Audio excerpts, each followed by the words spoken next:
Whilst OS is off to the races, Asia is yet to start here for the stage finals, and fortunately enough, today is the day. We move to best of threes for stage 1 to determine who will be heading to EWC, and I am joined by the immaculate duo. I actually really love... Oh! I wasn't even expecting that, and I was watching him put him on. I don't even need to finish my sentence. How you doing, Pengu? That's there incredible. There are layers to this game.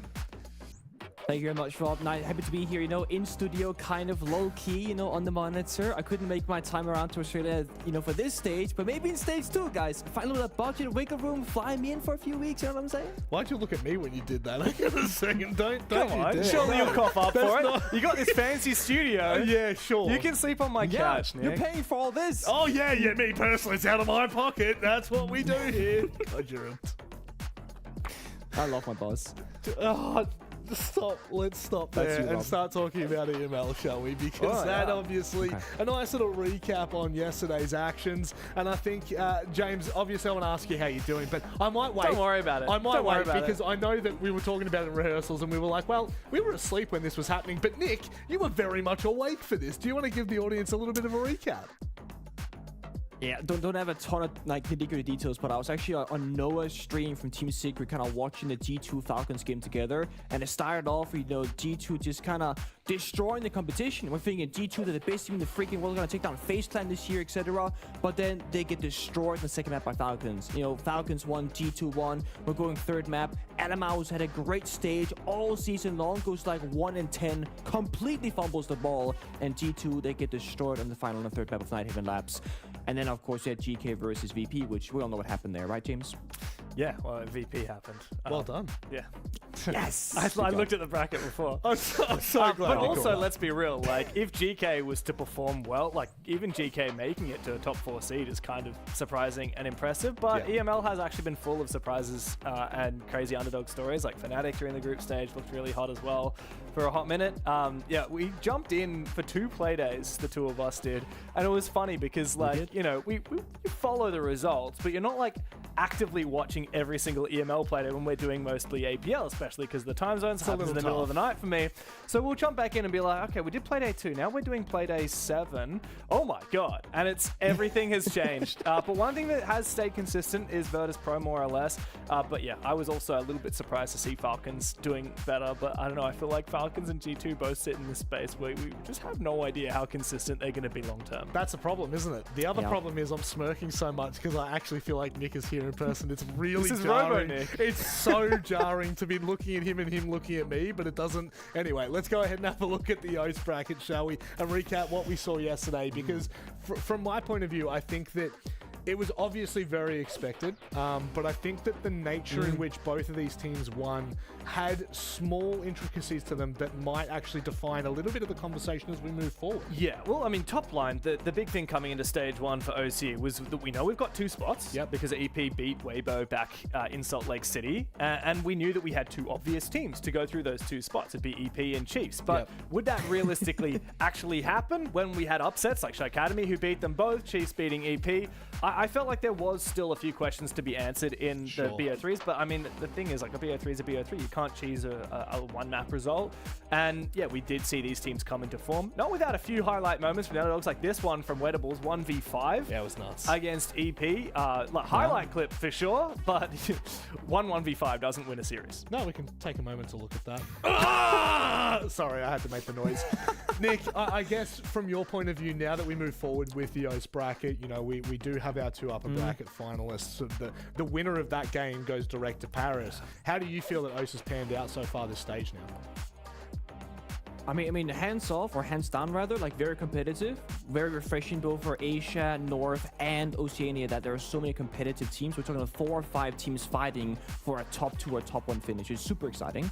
I do think that Chiefs showed a bit of a chink in their armor, actually, yesterday. Rivals almost took a map off them on bank. They had a 4-2 half starting defense, and it was in a comeback story for Chiefs, getting into an 8-6 victory position. So if I'm looking at the Chiefs, looking at EP, I think EP are going to go straight through. And my big question mark is, can Chiefs actually get there comfortably in that second spot, or will they struggle on the road there? I think that's probably the bigger question, isn't it? Comfortably. Will they be able to do it comfortably? Yeah, comfortably. Yeah. We'll see. I think for Chiefs, obviously, you've got the experience of players like Player and Relays, but you do still have a lot of young talent on there that haven't actually played an international event before. And if you're in the server being like, oh, yeah, we should win this on paper, everyone's expecting us to win this, and then you're like thinking, if we lose this game, we don't go. If we win, we just... And that's when the younger players who have been carrying the team, frankly, like, yesterday it was all Neptune and Lunchbox. That game was surprisingly close. Sorry, I said EP got pushed by Ryan before. I misspoke. It was Chiefs. And they were pushed pretty deep. If it wasn't for Neptune getting 35 or 37 kills and Lunchbox having a couple of insane clutches, then they would have lost. Those are two young players. I wonder if they can replicate that when they're in an elimination/qualification game. I'm so glad you were digging deeper on that conversation a little bit, because we have something that we like to do here in the APL, and that is create segments that don't need to be here. And for us today, it is, of course, the repeat of Xenox Goes Pro. What a good-looking bloke. If only he actually looked like that in person. I mean, I just have to disagree with you on one thing, Rob. Like, this isn't a segment that we've just done to fill time. I feel like this is really necessary, because the journey to the stop, to forge your path in Rainbow Six Esports, it has to start somewhere, even if you're an old wash caster. That's very true. And, you know, that's, I think, the story that we're telling here. Xenox is trying his darndest to go pro. I know he was really excited to give it a go. Unfortunately, yesterday didn't pan out so well from against Falls, but who knows, maybe second time's the charm. Who's he playing today? Well, how about we introduce our competitor, our player to the ring. It's Player himself. Hey, man. You almost stuck with the whole team. Sorry, I would never do anything to Robo Pengu. Oh, Player, how you doing, mate? On the back of yesterday's performance, you now go up against what would arguably be your greatest competition yet. I mean, you know, he might have caught me on a bad week, but I mean, we'll see. You know? Is it a bad week, though? You still won 2-0 against a team that was looking decent throughout groups. Well, individually. Well, true. Go in, Pengu. Individually, I would say it was not up to standard, but I mean, Xenox, like, I mean, he could you know, surpass that standard. Oh, I don't even think you on your worst day is gonna beat. Well, sorry, no, wrong way around. Wrong way around. Him on his best day won't beat you on your worst day. However, speaking of him, it is the cat's father in this case. It's Jake Xenox Venditti. Where are we at, mate? Are you feeling comfortable? Are you feeling cozy? Are you feeling prepared?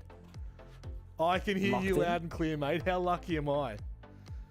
Board. Oh, have we? We fixed it. Yeah, it's Can we have a look at that keyboard? Unfortunately, the downside is I have no excuses today, and I also just found out I'm playing against the best player in Oceania, so I'm looking forward to it. Wow. You know, Player, I must say that the last time he claimed that there was the best player in Oceania, they went on to have one of the worst stages of their life. And then retired 2 years later. And then they retired after a horrific downfall. Are you worried now? Jake, just don't call me that, okay? Okay, sorry, mate. Sorry. Let's be humble here. Player, man, if you can't have confidence against Jake, how are you expecting to have confidence against all your other opposition through the bracket, man? Come on, you got to back yourself in. I'm backing myself, but this is really hard. I'm really stressed out, so... I would be stressed out as well. Well, that's the thing. That's the thing is... He's got nothing to gain, everything to lose. You know what? He could play left-handed, and he's still going to beat you, Jake. Probably. I like this. What do you want me to say to that? Straight up, I already noticed we're playing much faster rules. It's a minute and, 40 on the clock, no prep phase. So Correct. So to give a bit of context, we sat around last night to try and figure out what we could do to make it a less boring segment where Falls is falling asleep. And, well, Jake nearly ruined the game yesterday, so we decided we won't let Jake sit 4 minutes in just the top bunker waiting for something to happen. Oh, I'm liking this, though. Players already got a read on the sitch. I asked Xenox, please play one. Oh, you're kidding. That's insane. What was your POV like there, Jake? Because we saw a player just flick first ball headshot. I was about to shoot. I had the read. I spotted the drone coming out the doorway. I'm thinking, I'll go left, I'll swing. He's good for a reason, you know? How many milliseconds did you reckon you needed there? I needed at least another second to shoot. Player, Now that you've played out that round, surely the nerves are settled. The nerves are settled now. Yeah, I thought so. Now he knows how easy it's going to be. But what if? Player, do you ever do those reaction time games, like where it tells you your reaction? Because I have an embarrassing admission to make. I can't remember one night of broadcasts. We did them after the show. A long time ago now. This was a while ago, and you know I'm younger than you, Rob. I'm younger than Jake, and I think I play more ranked than most of you guys. At least I did at the time. I had the worst out of all of us, and I thought it was my network or something, but I think I was just terrible. Jake was really good at the reaction time game that we played. Do you have any idea what your reaction time's like, player? I don't think it's the best, but I remember we did it at EP at Munich, and I got the best. CJ and about. Okay, come on, Jakey. Are we serious? Bro, that's hard floor, man. That's concrete. That's not working, is it? Yeah, come on. Walk up the stairs, man. That's gross. Yeah, good, Jake. You're at the top of the staircase. You're helping him, Pengu. You're helping out Jake. He needs a little bit of help here. Oh, no! We didn't listen! Can I just say, he's already like 10 times better than Falls. But Falls was also standing in a corner looking at the wall. Yeah, I think Falls literally had his hand off the keyboard for half the game, Jake. This is the reason that it we set some like handicaps. I feel like some handicaps should be set, guys. The handicaps. The handicap is the fact that you got to beat Give EP. you one more round. Look, player, it's up to you. Okay, man. Like play however feels right. Like we don't want to. I mean, you guys are involved as well. Like, do you guys want to see some handicaps? Like maybe pistol only or like. You know what? You know what? Maybe I can reap sense. If you win this next round, you go pistol only for the match point for sure. You know what I would love to see, player, is maybe not this round. You know, once you get another chance to look at ops, if you can do like a pacifist round, I'd be very impressed. Oh, I see what you're talking about. Still think you're gonna have. Falls tried that, by the way. Okay. He did. He went knife only. Falls tried knife only. It did not Jake, let's see what you know I'm doing, buddy. Come on. Jake, where do you reckon he's coming from? Oh, Jake. Jake, how's the keyboard going for you? Oh, hold up. Hold up. He's got the play. He's got the read. Jake, you've got the read. He's got the play. Jake. That's shocking. Jake, you had the positioning, man. You are so bad. Oh no, bro. Player, not gonna lie, you almost cocked that one, man. I thought I killed him. Can I get the broken keyboard back? I don't think it's the keyboard that's the problem. Are you aiming with your keyboard or your mouse, Jake? Well, it's not my mouse, so I don't know what this is. It's not mine, but, you know. Oh, it's not. I mean, your look, mouse. you're playing on different equipment. You're not at your A game. What's the sensitivity we're running today, Jake? I actually don't know what the sensitivity is. Is it a like office mouse and keyboard? Yes. Show us. I need proof. I'm pretty sure there's a gaming keyboard. It's actually really hard to see. That kind of looks like a gaming keyboard. I don't want to show branding. I think that's mechanical Cherry MX switches. Your job, Rob. What's that called? The anti-ghosting technology. I'm pretty sure I know that one. Yeah, that's actually a anti-ghosting. $2,000 keyboard there, Jake. Oh my god. Okay. Match point, by the way. Make sure you use your flashbangs here, Jake. Yeah, like let's use the util in pocket, okay? I don't think that's gonna save anyone. Don't let him get to your head, by the way, Jake. No, it can help. No, like do what feels right, but do it all. Just don't lose. Whatever you do. Yeah, that's what I'm saying. It's actually a flashbang, unironically. Oh, Jakey. Oh, Jake. We need some Benny Hill music behind this one, I tell you what. I want to learn saxophone just to play that. Oh, he's got the read. He knows. Sweating yet, player? That's not bad. Oh, hang on. There we go.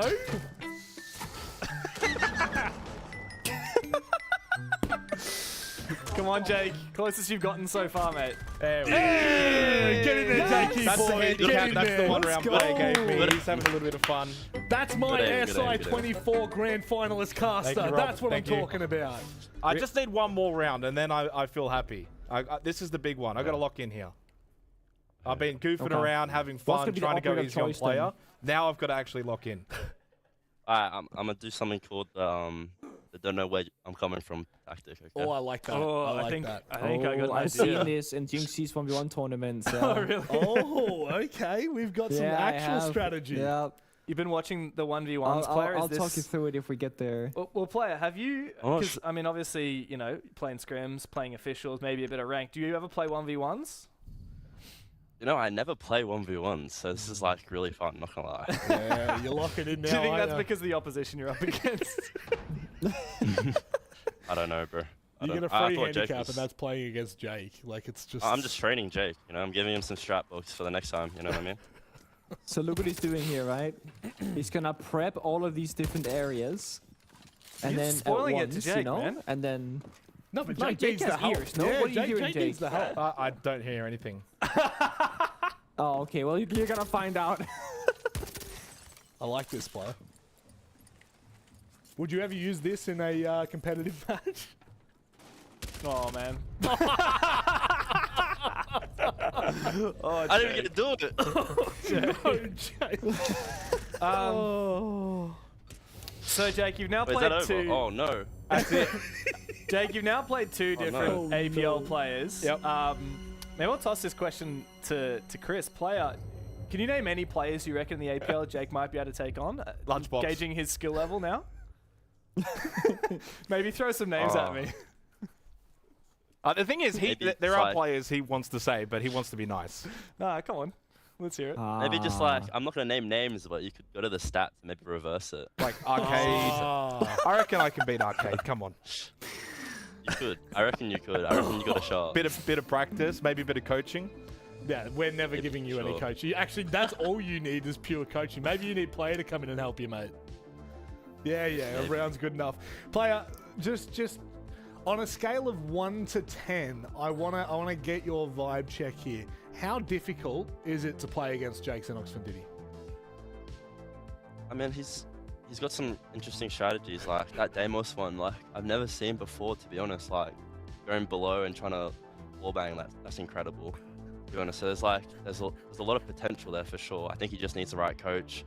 A lot of aim training, a lot of playing the game for a lot of hours. Yeah. Maybe a whole new setup. Yep. He could be incredible. to be Yeah, honest. maybe some better internet.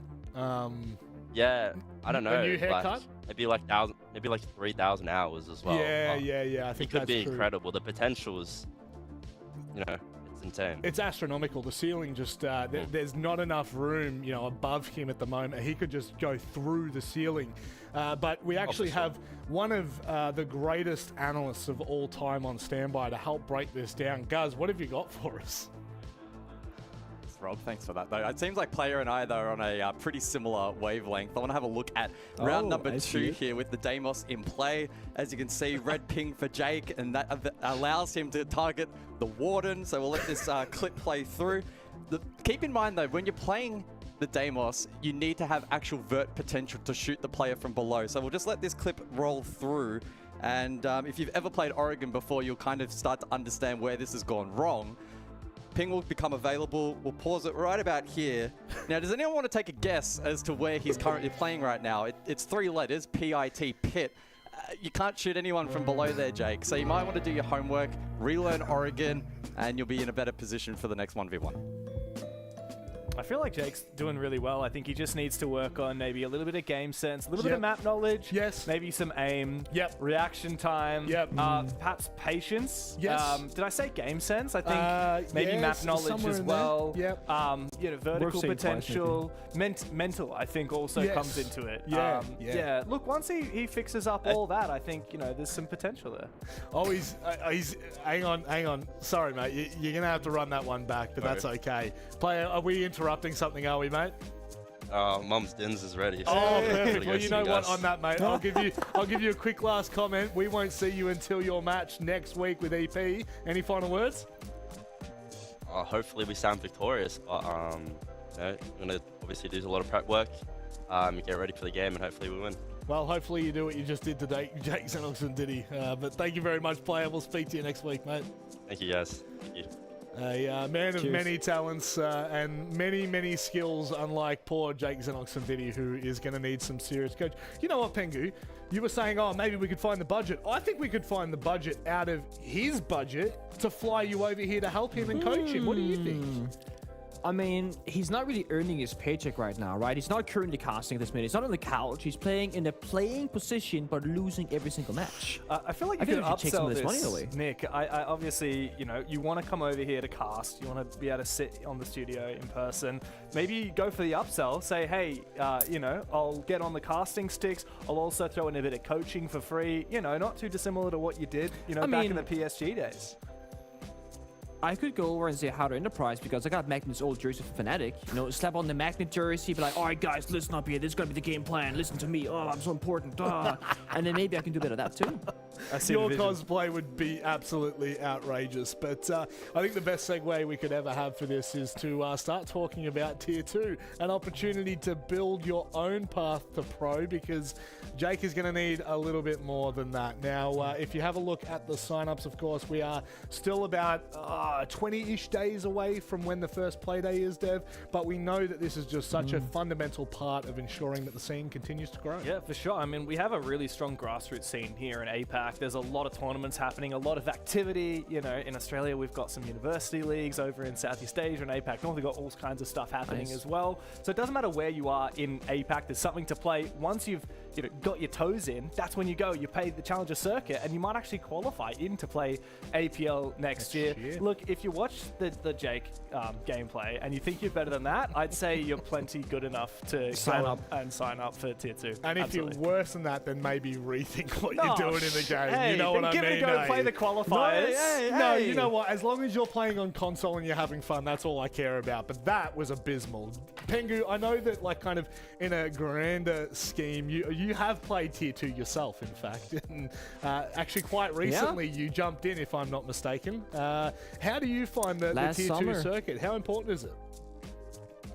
I mean, so important, right? We went from back in early days of pro scene, we had, Tier 1, that was Pro League, and Tier 2, that was Challenger League. And we had promotion and relegation every single stage. So the bottom two of Pro League, the very bottom would get auto-relegated back to Challenger League, and the second bottom position would play the second position of Challenger League, the second winner, so to speak, and they would fight for who's going to go into Pro League, who's going to get demoted down to Challenger League. And it just makes it that you fear for your job in a good way, right? When pro players are super comfortable, and you're not working super hard and you don't feel like you can get replaced because there's no people to take your job away from you, you can get a bit more easy in the practice. But when you're fighting because people are looking at your spot right behind you, you give 110%. So the entire region benefits, the entire ecosystem benefits, and of course having these ways to promote to professional play gives you a realistic shot at achieving your dream as a player. Because if there's no way into Tier 1, then what are you grinding for? So it's super important. And so many of the best players and teams in the world started in Tier 2. I mean, even world champions. That TSM roster that won SI in 2022, they were a Challenger League team and got promoted into Tier 1. Empire, another great example. BBS also now became Falcons. They started by dominating Tier 2, rose up into Tier 1. So many players as well, individuals, have spent a lot of time in that Tier 2 scene before jumping up into Tier 1. And in APAC, it's no different. You see it a lot in OS. A lot of players that came through the ranks back in the day, correct? Some of the best players that we have in the game today started in the Challenger circuit, so that's a good opportunity to get underway. But getting underway means that we need to move forward with the conversation and start looking about what we can kind of expect. What I will say is I feel really bad for Asia. They started this year with an absolute bang. Weibo went mental, right? And then slowly and surely they've lost players. They've lost kind of, I guess, the gravitas that went with them. Weibo, all things considered, still one of the best teams in APAC. Don't get me wrong. I'm not trying to say that. But Dev, losing that spot that goes to EWC, it's now with OS. That's a pretty big loss for the entire region. For sure. And for reference, we had 3 teams from Asia at the 6th Invitational this year in Paris. It was Daystar, Elevate, and Weibo. Since then, of course, there's been quite a fall from grace. Elevate completely changed their roster. Daystar have been through a few turbulent moments. Yeah, they went to Salt Lake City, as did Weibo, but not quite as well as what happened from OC. So now they're all battling for just that one spot. They certainly are, and it's going to be very competitive. And I guess maybe to even summarize how competitive it can be, let's have a look at I9's performance in the last play day. And if I'm not mistaken, Pengu, this was actually to qualify through to the finals. Yeah, this was. So I9, of course, is a player that Soul's Heart very much depend on. He was not showing up in this particular matchup. Saikin 6-5 lead here, looking to close out the game. I9 has the 1v1 clutch potential to bring his team into overtime or lose in regulation. And guess what? He's gonna step up big for his team. He's gonna have a big cause of celebration. The inter-OT on his 6-6 scoreline, making that comeback a reality. And then he keeps carrying from that moment forward. That was the #1 moment between Soul's Heart and Saikin Company, because we sat there, Jim, saying they need I9 to perform. He's been great all stage long, but what happens when he disappears in the server? When we saw it, they're vulnerable, they're weak, but then he showed up in the end. Yeah. I hate to say it when teams kind of fall into this category, but they need that player, one player. If I9 doesn't show up, Soul's Heart can't compete, even with mid-pack teams like Saikin Company. It would have been their first ever time making it to stage finals. They came through the Challenger circuit, actually, funnily enough, and they almost made it into the top 4 if it wasn't for I9 digging deep. When you talk about a player with so much experience, he's been at Invitationals, he's been at Majors before, he's back home, he's back with his old bestie in Sap or Scatman. He's a father now? He's a father now. He is a father now. And he's cold as ever, and they've got a real tough game today, so he's really going to need to show up. My favourite thing is generally we say, couldn't have happened to a nicer bloke, but like you actually mean it when you talk about I9. He actually might be one of the nicest blokes we have in APAC. He's so lovely. But of course, we have a lot of action to get through today. We're kickstarting the Asia finals. And when we look at this, that first matchup, I mean, that for me, that might be one of the best games we have to start all of the finals here in the sub-regions of APAC. Maybe I'm on the copium. Maybe I really do feel for Soul's Heart. But I think it's the second matchup that I want to look into just for a second, Dev. I mean, Daystar, Orchid. What are your thoughts going into that one? Do you think there is a clear outliner? Look, coming into this year, I would have said that would be a very tight game. But, sadly for Orchid, it was not a tight match in the best of one that they played each other in group stage. Orchid, I've been such a fan of for a long time. It's the old Fury roster, like Colas and the boys. Always loved that team. And Daystar, I would have thought they'd be struggling after a disappointing Salt Lake, but no. I mean, Daystar actually looked better than ever. Yao, who's come in for Bin, is like plucked straight out of ranked, by the way. Crazy. He looks like he's made Daystar better than ever. The rest of the team is looking phenomenal. Orchid, I think, is struggling. That'll be a really telling game, and also hopefully quite a tight one. I think probably more tight than our first match of the day. Speaking of that first match of the day, Dev, how about we start to dive into it? Soul's Heart is a team, a roster that I have a lot of personal attachment to from the very old days of APAC Siege as a whole. This is a roster that I've always loved to follow. But Nick, when you look at this lineup, I mean, there are a number of players that can pop off, but we were just saying it before. It's that man in the middle that seems to be their star player, the player that brings them all together. I think there are 2 players that Soul's Heart need to get activated as early as possible against Weibo to have like a realistic shot at winning or taking a map from them, right? And it's gonna be I9 because he's gonna be the lead entry, the playmaker, the one that everyone's kind of evolving around. The other one is Scatman. He's been so successful as like the lurk role, playing your Solid Snake, your Dokkaebi, and if there are 4 attackers going from one side of the building, you're gonna find Scatman in the complete opposite end, just trying to go for an early pick. Soul's Heart, their team where they thrive when they get the advantage early, the 5 versus 4, and then use that aggression together at winning the rounds. But Weibo, they're a super aggressive team themselves, so it really comes down to a battle of who can hit their shots in the server and who can stay the most consistent across the board. Can we go back to that player cam for a second? The first player cam, was that Jack Nicholson's Joker? I did not. I don't know if we can go back. I don't know if we can go back to the first. It was like the. That's Jack Nicholson's Joker. Surely, that's unreal. I love that. But Deb, sorry, I don't mean to derail. No, not at all. I mean, you've coined into something pretty important here, which is that all these players play from the same facility. I heard a rumor that it's like actually DCH's like uncle's or something like that. His facility. These guys were playing in this spot ever since the good old Elevate days, way back in 2022, when this roster went to the 6 Invitational in Sweden and managed, I believe it was a top 10. They look phenomenal. These guys are a friendship team, always have been. I9 was removed for the roster for a time. Now he's back reunited with Sapper, and I mean, Mark is looking so comfy, what a support play, man. That's unbelievable. Love Actually, that. can we get someone in here doing that for me as I just host this shot? Sorry, we need to keep moving on with the show. Let's talk about Weibo. I want to sit there and watch that. He's Bro's so comfortable. Oh, what a legend. If Mark pops off today, we know no. why. Oh, 100%. But the team that they are going toe-to-toe with here, Nick, Weibo have just been unbelievable over the last 2 years. Yeah. They've been probably the most consistent team we've had out of APAC, just constantly competitive, showing up at international events, looking good. What have you thought about Gotti jumping into this roster? Because I know you have quite a lot of thoughts about Gotti, and you back him, no? Yeah. I do back him, you know, he's my colleague in PC Talent with the Fabian coaching roster situation, and Gotti's a player who first of all speaks English at a very high level, which is hard to find across the entirety of APL, you know, in Northern Asia. Yep. So I think Weibo needing that as a requirement was a pretty difficult sign to figure out. Gotti for Ape on paper was like, this could be a downgrade, it could also be like an equal trade. And then we saw them play off. Gotti's super consistent. He's getting kills. He's just kind of playing a very support-heavy role where his objective is to just hold angles at a DMR, and that's it. It's a very simple job.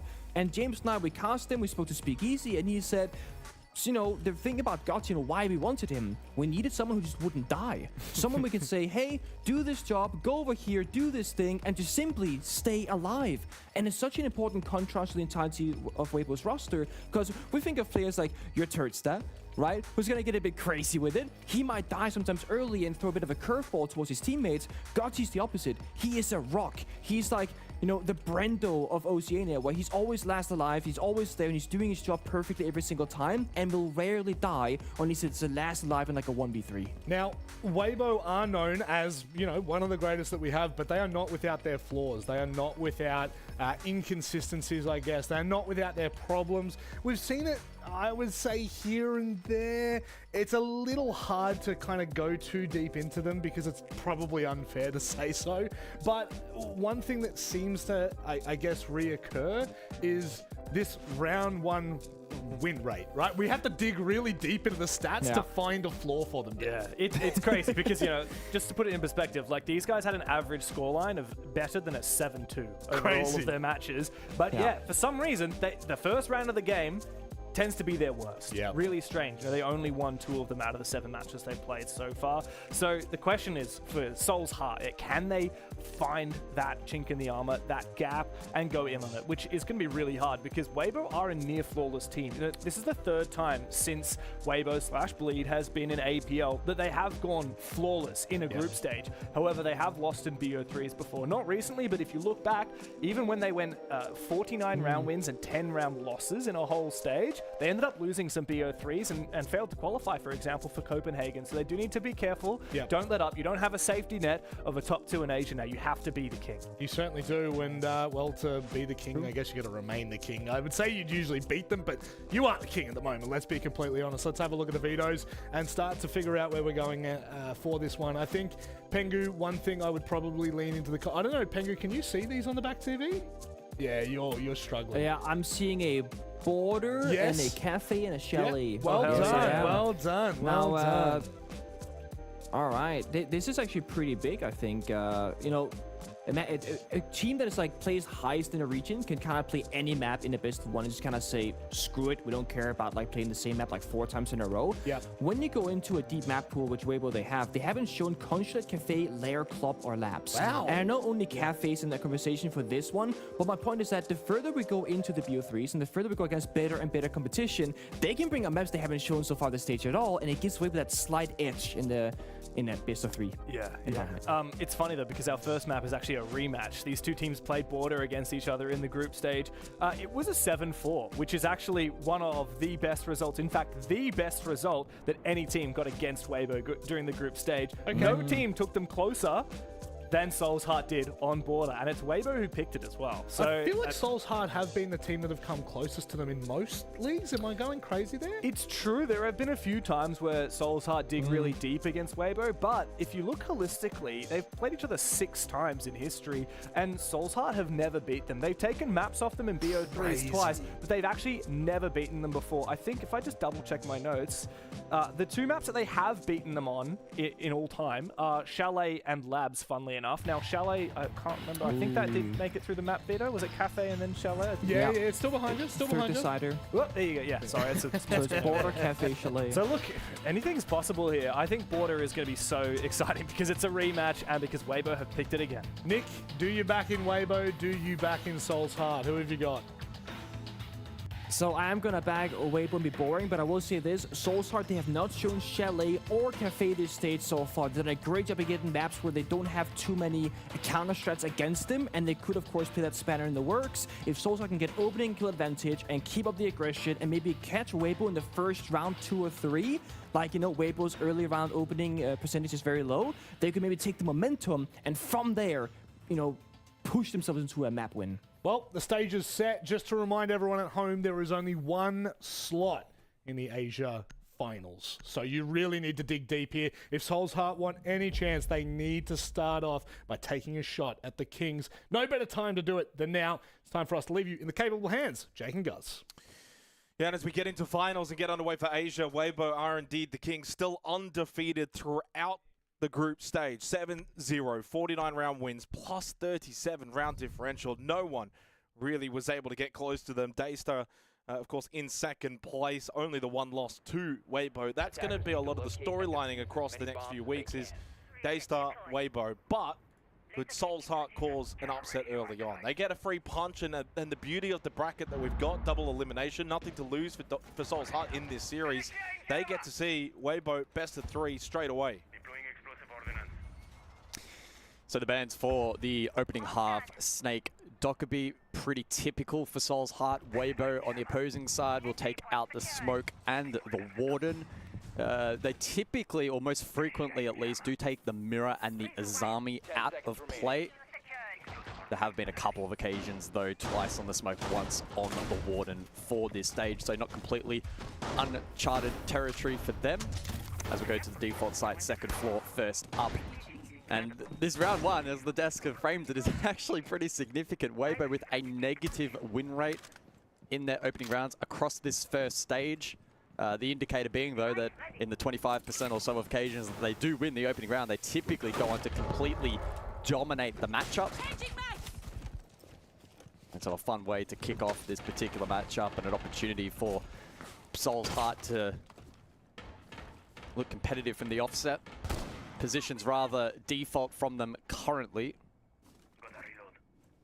And some pressure vert below here from Weibo, likely setting up for the east stairs clear. They have plenty of utility to achieve that. Reload.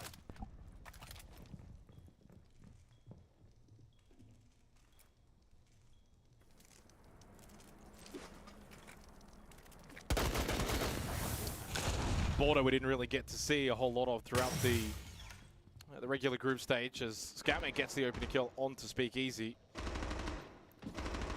That gets rid of the glass nice and early. Good start for Soul's Heart. Fairness, there weren't a whole lot of smokes really brought into the round from Weibo, so I don't think they were going to be overly putting everything into that glass basket. But now that you lose Gotti, that's 2 down.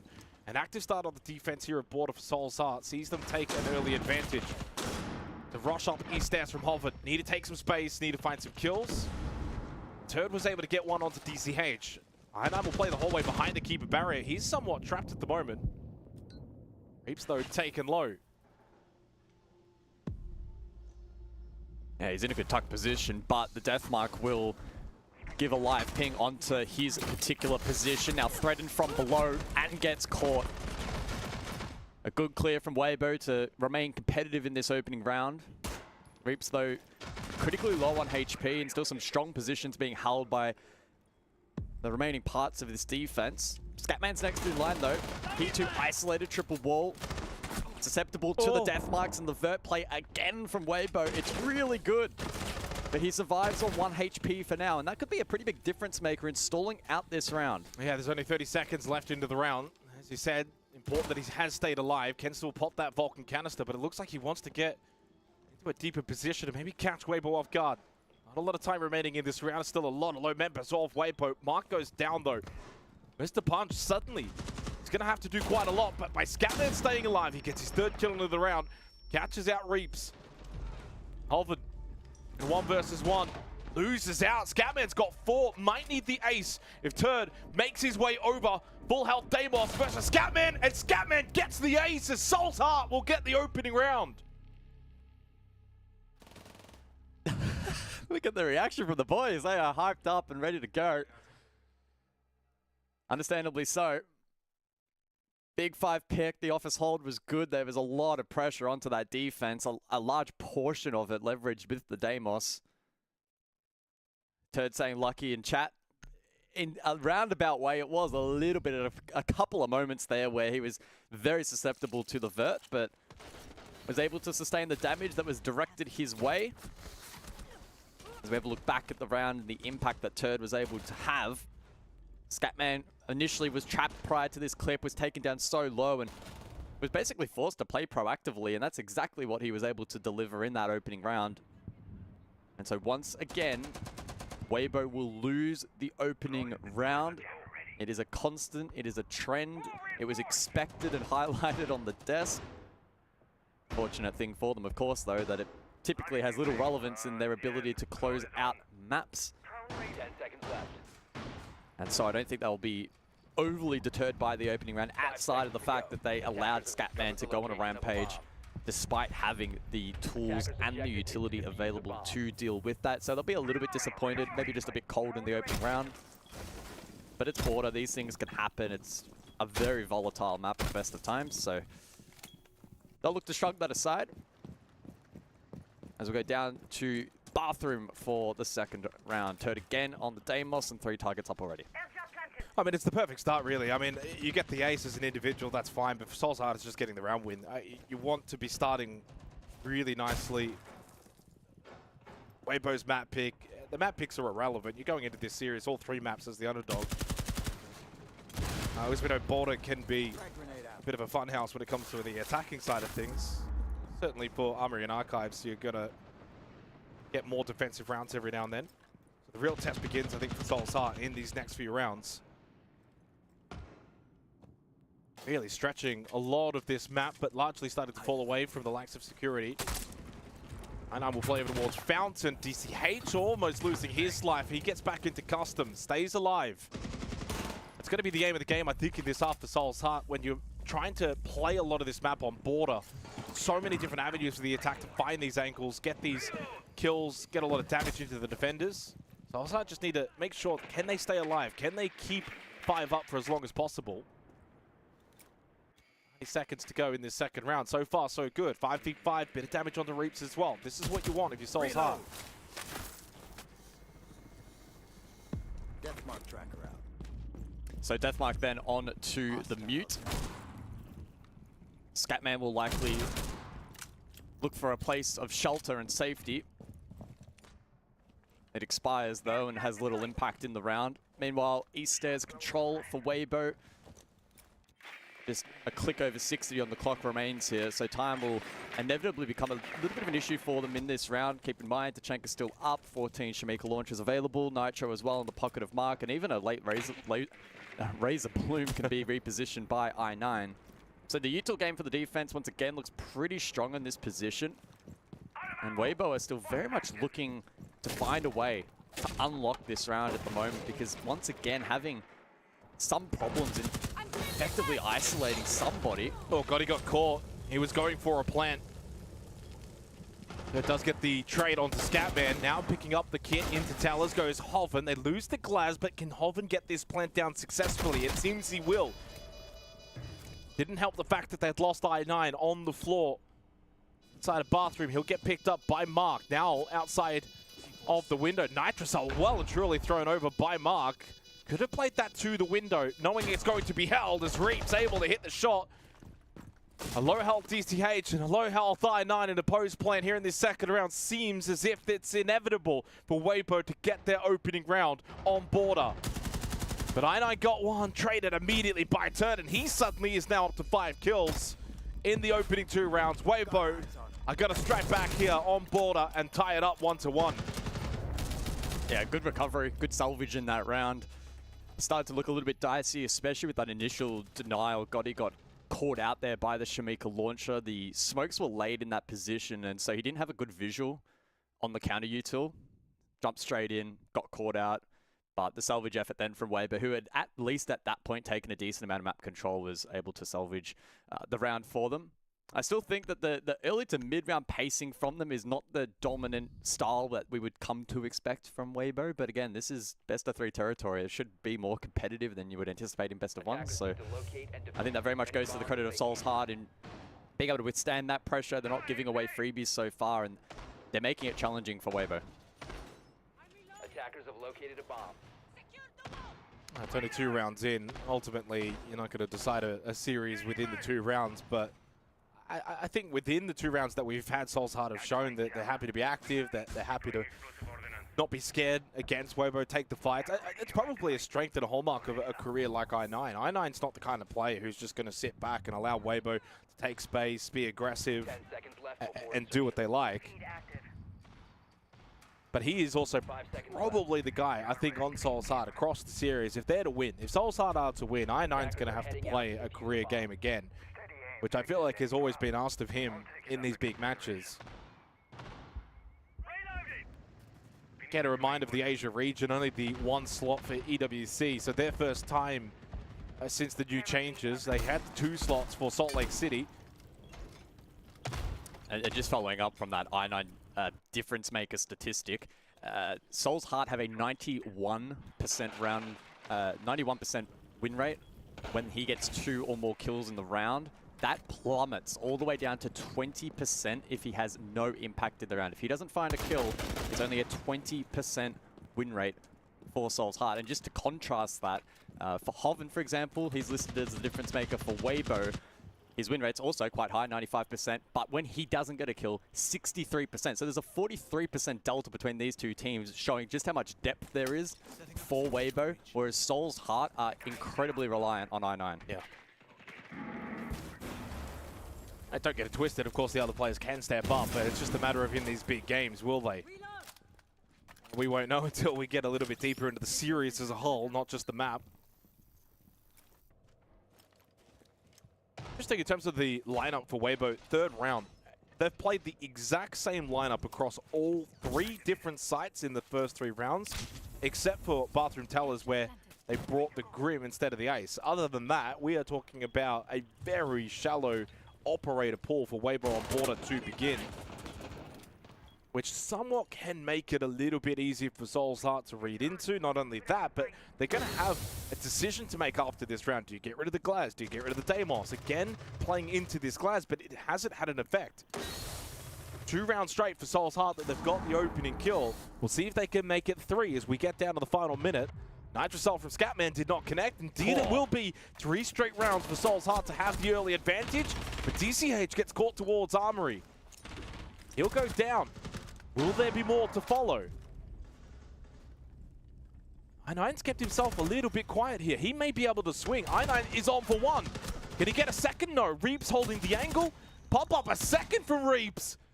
2 crucial kills for what could have been a 3 versus 2. Reaps changes the game. 30 seconds now and only Scatman's left. He's got the ace in the opening round and nothing since then. Reaps does what he does best in the big games.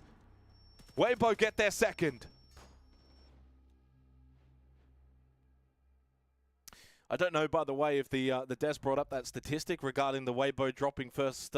Yeah, they did. First round, yeah. And glad that they did because it did happen again. And like usual, they dropped that first, but then bang, bang, they get the next 2. They go 2-1 up. We head into the bans. Again, that's why, even despite it being an ace, it was so difficult after that first round to be at all concerned because we just have so much precedent of Weibo shrugging aside bad rounds or poor starts and then recovering. So, look, again, I think Soul's Heart have looked fairly competitive. Even their tempo there in the last round was pretty clean and they kept pace for the most part. But then, as he so often does, we saw that dominance through the mid to late round there from the fragging stars and the fragging potential of Weibo Rips in particular was massive. DCH got a really nice opening kill there, I want to note. That was straight through the smoke onto the Glaz. And then there was absolute chaos on the top floor. Soul's Heart sent bodies.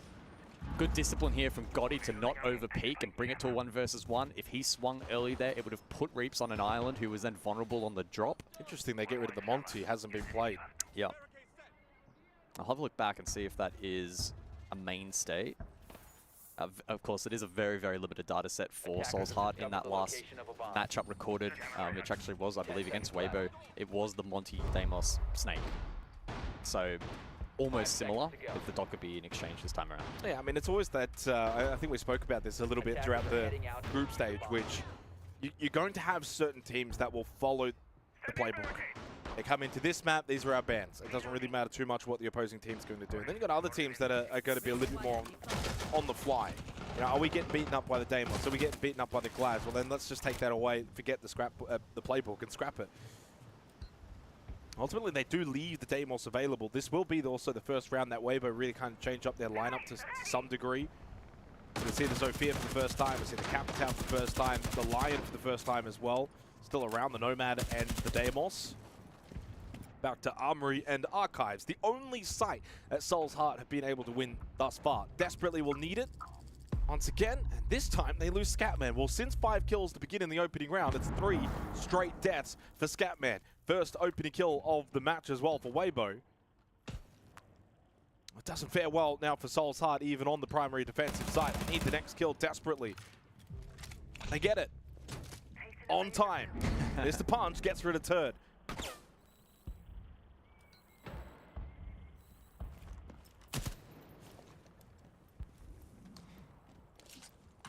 Looks like East Stairs will be up next here, and I'm a little curious as to how Weibo are going to look to invest in the clear. They obviously have the tools available. There's a stack of utility, but I guess it's about ensuring that they manage that economy, provided they may need it for later clears in the round as well. So they can't just fully invest and dump on this position and then hope that others are easy to clear, because that's going to be far from the case.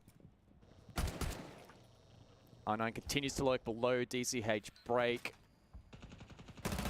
Mr. Punch and Mark elsewhere as well. Mark obviously will be holding that long angle from security.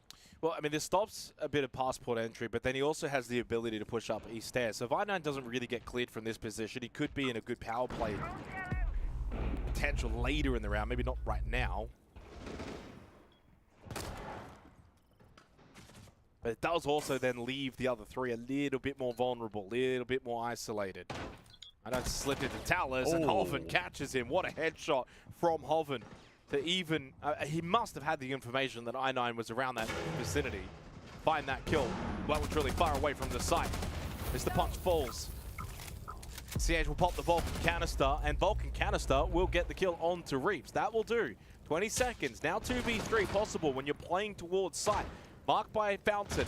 Can have a bit of help towards DCH. Stuck it off first. That's get down as well. And the cover did come through from Mark onto Gotti. 10 seconds now for Speak Easy.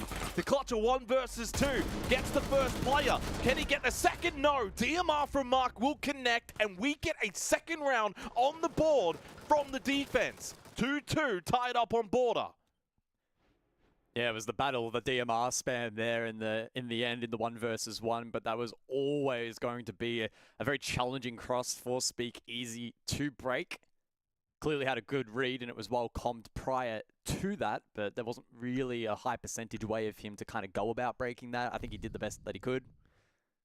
There's also another universe in which he actually hits the wall bang and it would have been a big clutch. That kill there was absolutely monumental in the round, and I really thought that that was going to kickstart momentum here for Weibo, who then had a bit more freedom east side. But then encountering the roadblock of Office again, and that's now kind of the second time over the course of this matchup, similarly to the opening round, where Weibo's clear on that position wasn't great, and Soul's Heart, their ability to anchor it looked really good. Oh, well, interesting, we've played 4 rounds of Siege. We've only had 1 round with the opening kills being converted. And on a map like Border, I guess that's maybe not too much of a surprise. It's a bit more free-flowing. You've got trade potential. But it is something to note. What we have had as well is actually quite a lot of multi-kills.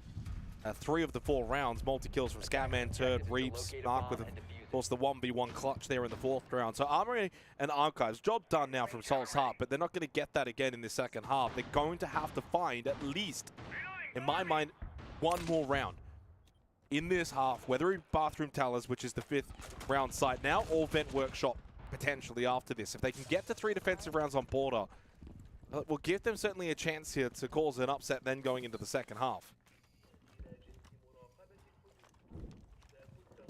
But the feeling right now is they're in this game. And this is Weibo's map pick. And this feels like what would be Weibo's stomping ground.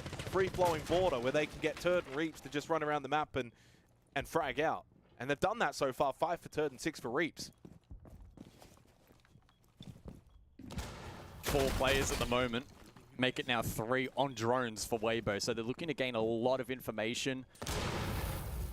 A lot of that info is actually on site itself. One of those dealt with. There was another one, Tellers, I believe.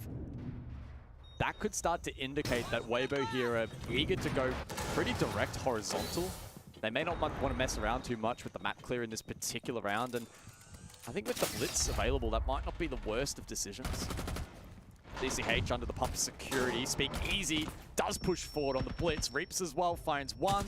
And this round is a nothing burger for Soul's Heart. Yeah, and where Soul's Heart are kind of losing this right now. So I9 wants to be that power play player. 2-5 at the moment, 4 assists, sure. But he's trying to be the offset, play these more different positions, not play to sights, even catch members of Weibo off guard. But he's losing a lot of those battles. He's started a little bit quiet for his standards, and Soul's Heart needing him. That may have only been his first opening death, but a lot of his deaths have been in these kind of off-site positions.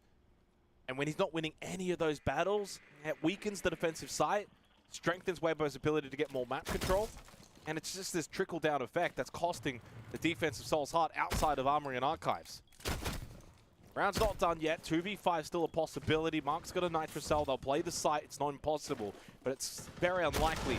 And now it feels almost impossible after losing Mr. Punch. Mark needs to win a 1 versus 5, and he ain't no Wettables.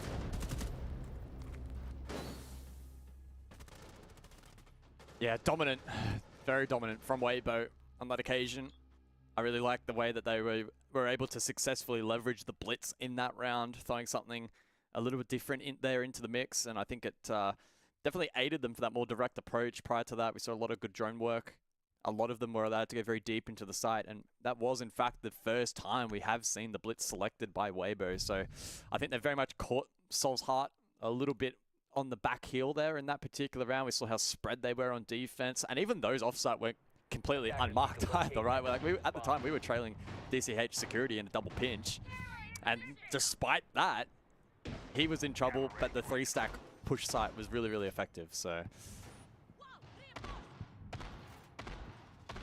it's been pretty good from Soul's Heart so far, but you need to keep Weibo within reaching distance. You cannot let that lead extend too far. That's typically where we see the confidence really flow and find that a whole nother level. I don't think Weibo are playing close to 100% at the moment. 10 seconds remaining. As we load into round number 6 down below Workshop. Well, I mean, as we know on Border, 2 defensive rounds, not bad. It's not awful. It's not amazing considering all you've done is win Armory and Archives, but that's really job done, especially against Weibo on their map pick. Still think if they can get to 3, they're a good chance of winning the map. But if this ends 2-4, I think Weibo will be well positioned. And the scariest prospect is Reaps is performing to the level that we expect from Reaps, that maybe over the last 6 months, he hasn't quite been reaching those heights as much, as often. Again, for I9, it hasn't been largely successful in this first half. Just 2-5, but he has been involved in terms of his assist count. Once again, looking to be a difference maker. But Reaps seems ready for it, and has played Nomad all 6 rounds. Big Easy makes his entry in. I fear a little bit here for I9. He could get pinched and stuck towards the corner. Reaps almost shooting Speakeasy in the back of the head. I9 is feeling the pressure, but no one really helping out. They've gotten him quite low. Air jab as well. Really good teamwork, but Mr. Punch saves the day with a huge Nitrocell. And from the other side of the mirror window was watching DCH, Mark, they come and save the day. I9 did enough to stay alive. That was the most pivotal point from him. He didn't need a kill. He just needed to stay alive, trust his teammates, and they came to his rescue.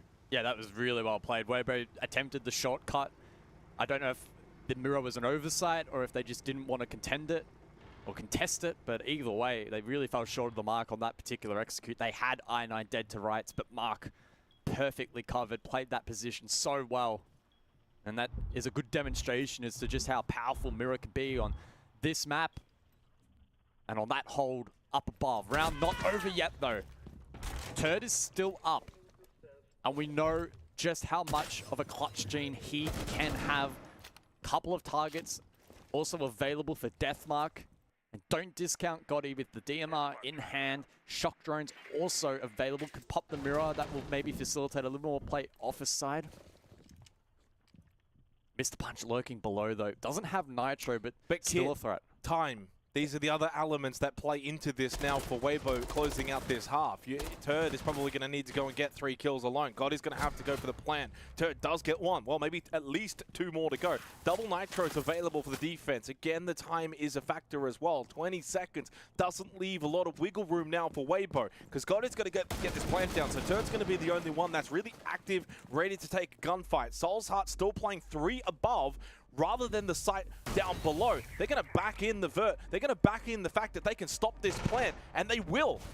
Mark, insta headshot. Turd, nothing he can do. No time at all. Has to stick the plant, and he gets off it. Soul's Heart will get a third. We are tied at the end of the opening half. Super impressive, I've got to admit, from Soul's Heart to go 3-3 on border with Weibo, go toe-to-toe with them. Soul's Heart are looking very impressive right now. But Dev, one comment that we made in the pre-show, literally one of the only faults that we have for Weibo is their very first round on nearly any map. It's not looking good for them, and they lost it again against Soul's Heart. The pattern continues, and yes, it's a red flag that they are losing it, but I don't want to be too worried because they are pretty clearly good at bouncing back. We saw that near flawless round, collapsing onto Tellers and Bathroom, but at the end of the day, like, we know that Soul's Heart are a team that has individual moments from specific players. Scatman, Ace, a 1v1 clutch from Mark. This is what we come to expect from Soul's Heart. Weibo should be expecting it as well. It shouldn't be too much of a concern that they lost the first round. If anything, for me, I'm more worried about Weibo losing that last round there, because that wasn't like a cheese play. That wasn't a hero play. That was Soul's Heart just playing good fundamental vert denial. It's nice to see, isn't it, Nick? It's nice to see that Soul's Heart are kind of taking control back of the narrative of how close this should be. Yeah, very much so. I mean, Weibo off the rip, they play a very slow border, which is kind of uncharacteristic, right? They're playing the glass, they're holding long angles, playing DMRs, and it's a testament to how challenging it is for them to break apart Soul's Heart, because Weibo against most enemies just get opening pick every single round, they storm the building, Turdsnet takes full map control, and the round is over. And Weibo's been doing the slow and steady, and then they had the occasional fast blitz push with Speakeasy on the entry. So they're being limited right now, trying out different play styles.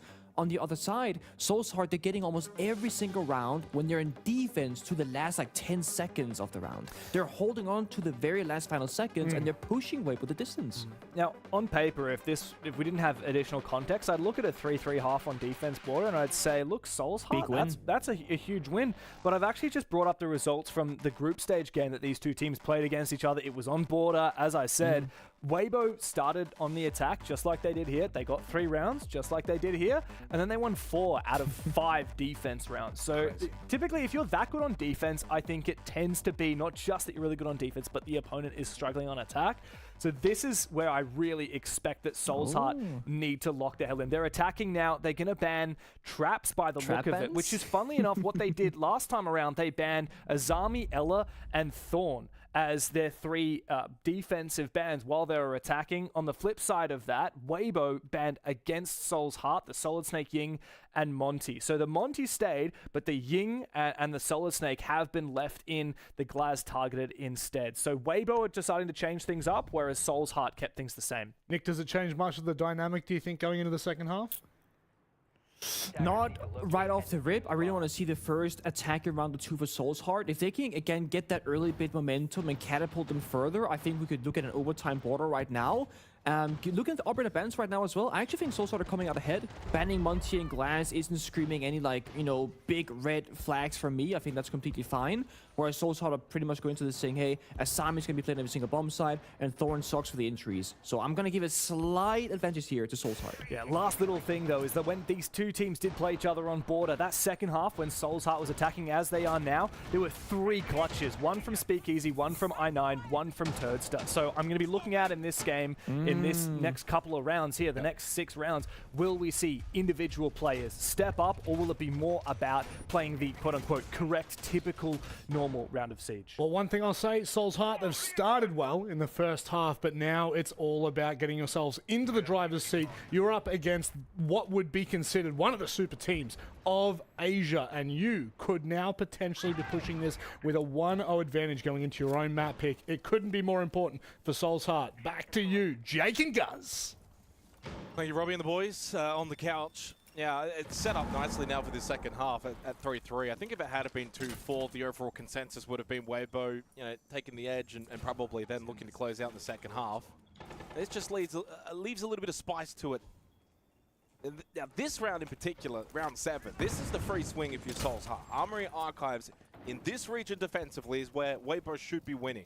So if you can steal one early here, go 4-3, win the last 2 rounds, 1 to close the half, 1 to start the half. This could be crucial for Soulsheart's overall series, to be honest, because this could be make or break.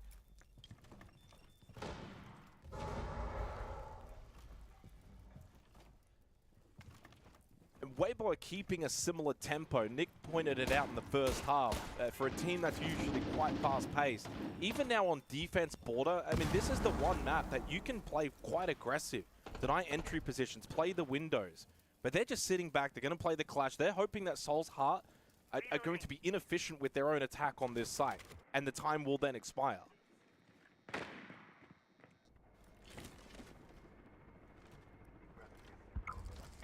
Yeah, shield into shield play this round as well. Speakeasy looking very versatile here. Offering support onto Reaps and can keep the Blackbeard at bay as well. So Reaps can focus his attention break side. And as you can see, the stall out potential here is great. Turd gets in on the action as well to drop I9. That's a lot of the util clearance potential as well now. Compromised I9, 2-7. I highlighted before how important he is to this team. And he's dying to Turd, who's playing Fountain. So if a lot of what we're seeing is around this security position, how is I9 dying there? It's the second one, Mark. And they're probably just pushing up main stairs, solo, trying to lurk up, while a lot more of the focus is towards security. But yeah, I mean, you're still going to have at least players around site. They have to be ready for that. Soulsheart knew that they weren't winning the shield battle, so they tried to slip into the site. Turd said absolutely not. Hoventon finished it off. Flawless on Armory Archives. That was the free swing. That was the free hit if you're Soulsheart, and they completely fumbled it. Yeah, I'm just having a quick look at the replay off screen in terms of where their positions were, and I9 was trying to push east stairs completely solo, had no support and no trade potential. So it was a big misplay, and Turd's not going to miss those opportunities. It got delivered to him on a silver platter from that security. But then they had Mark pushing up main. If they actually do it in sync, it might have actually been better. At that point in time, when that first pick happened in favor of Weibo, they still had 2 players outside. DCH was below in supply. It was an all over the place attack. The synchronization and the shared goal in that round was pretty poor from Soulsheart. So that first round is a little bit concerning. And unfortunately for them, they don't have the same track record of Weibo as maybe having a bit of a slow start and then recovering. No, every round is must win for Soulsheart, or at least super critical in maintaining pressure. Well, 2-7 for I9. I wonder what the overall win rate for Soulsheart would be when he's having an overwhelmingly poor performance, because it's not something that you see all that often. I mean, I said it before, right? So he's got 91% win rate, 2+ kills. If he doesn't get a kill in the round, it's only 20%. So, to be honest, the fact that they're even 3-4 in this matchup is quite impressive, given the precedent of if I9 struggles, the team typically struggles as well. So the fact that they're still even in this position is pretty remarkable. Yep. And again, if you're a Soulshearts fan, that last round, doesn't matter if it was flawless, it's Armory Archives, whatever. Yeah. Now we go Bathroom Towers. So far, the script has been largely being followed. That second floor bomb site proving to be difficult for both teams on their respective attacks. Bathroom Towers, though. Here we go. This was not defended at all successfully by Soul's Heart in the first half. We'll see what Weibo can offer. Solid Snake for I9. Can he get involved? The radar certainly can help him individually.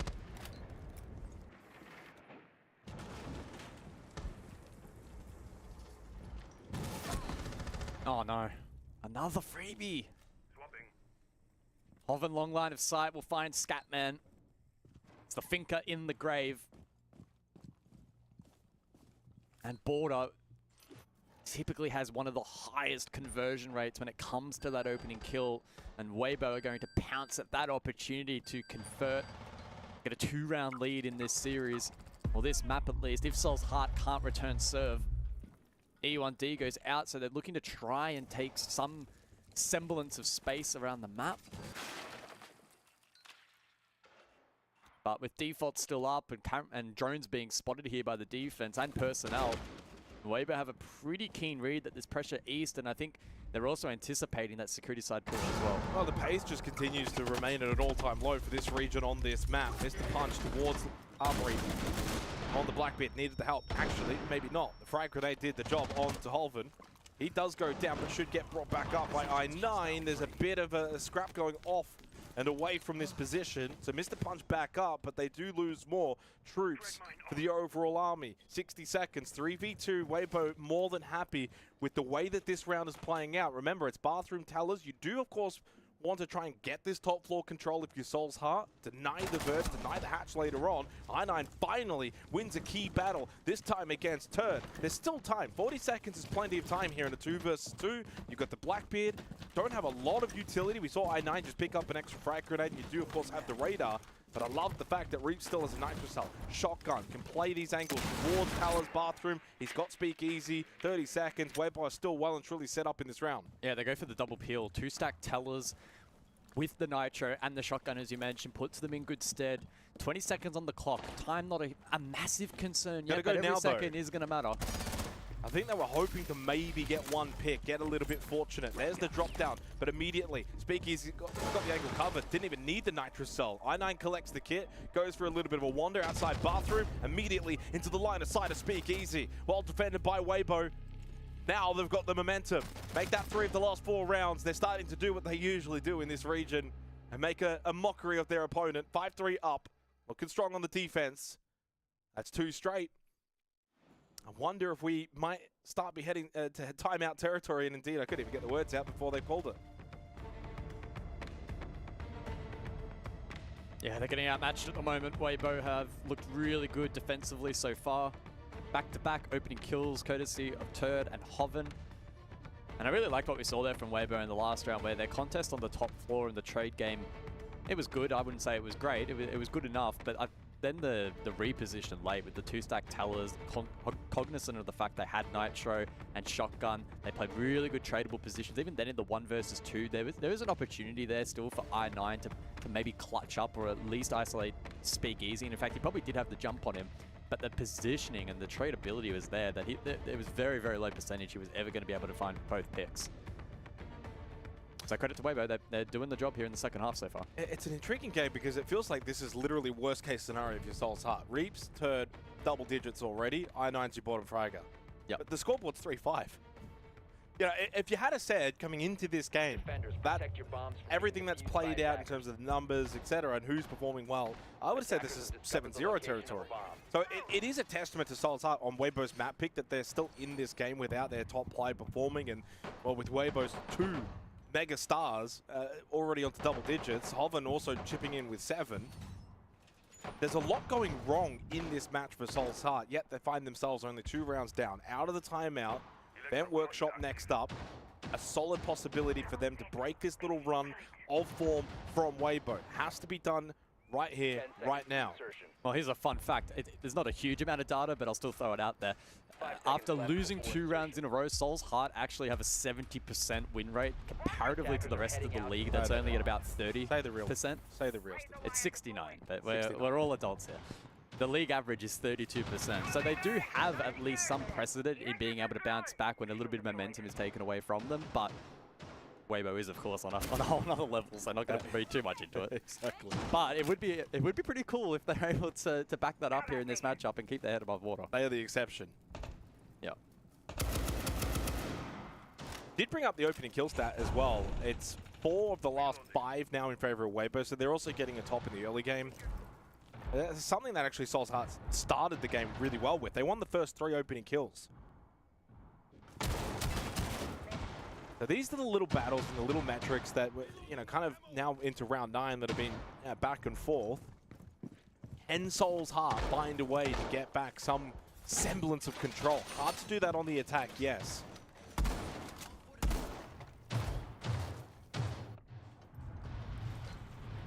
I like this though for Mr. Punch. Just a little bit sneaky.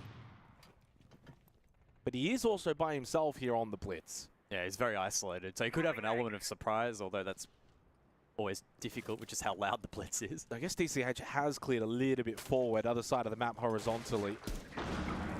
And they will know Weibo are going to be defending largely from above. In fact, 4 of the 5 players are top floor. Gotti and the Solus will be the one lurking towards the site around Bent Workshop. I'm eager to see how do they deal with the clash. It caused problems before against Blackbeard. And into the blitz is going to be a similar scenario where Mr. Punch is going to find it difficult to take that space and to aggress. 3 on the first floor. Mr. Punch wasn't ready for Gotti. Holding towards serve. I think they wanted to maybe try and go towards site after starting a little bit of a battle on that second floor. Slip into site, catch them off guard. But Gotti's not going to be getting caught off guard on the Solus. That's also kit down. You've lost your blitz. This is a big loss now for Soul's Heart. And time's starting to expire. 50 seconds left. That's another opening kill for Weibo. Again, they're looking in control. Who's going to be the one to turn it around in this particular 9th round? As DCH at least got rid of Gotti. Yeah, they cleared Gotti's side, so it's now just the 4 players above. Speakeasy, though, will rotate in the meantime, and they've still got a strong cross above. I think Soul's Heart only win con. It might be direct side here, but that's super high risk. It's a lot harder as well without the blitz. They immediately lose Scatman. That rotation from Speakeasy that you mentioned pays off. Hoven then gets rid of Mark. Only 2 left, and it's a big split between I9 and DCH. I9 still on that top floor. DCH solo towards Bathroom. They can't play off each other. Need to win their ones. I9 does get the first. 12 seconds left on the clock. DCH has been able to go and get that diffuser. But again, you've got that clash towards Workshop. How are you even remotely going to get this plant down? It seems impossible. He did get the kill onto said clash. Will get a chance to go for the plant. Coming from Bathroom now late is Reeves, but Turd, he's got the quicker position. Match point, or map point for Weibo. They've just been able to rip this game apart. 4 of the last 5 rounds, dominating in the opening kills, which is, what now, 5 of the last 6?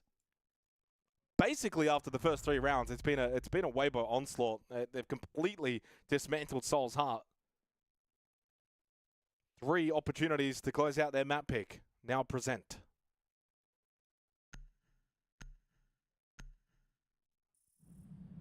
Yeah, I think Speakeasy deserves a shout out in that round. Someone had to rotate back towards site to defend, and I think having the clash do that was probably the best and most optimal call. He was able to plonk down on that shield, get the kill onto the kit. Not only did it then give Weibo the man advantage, but it threw the push into disarray. To be fair, Soul's Heart only real option was to try and go direct. We saw that initially, but Gotti shut that down. Here's a replay of the beautiful kill from Speakeasy. And it just made it very tough then from that point for Soul's Heart to be able to win that round with so much control and pressure still above as well that they couldn't break. The crosses in office, and to be fair, this is a problem that both teams have encountered in clearing that position. Just so hard to push through.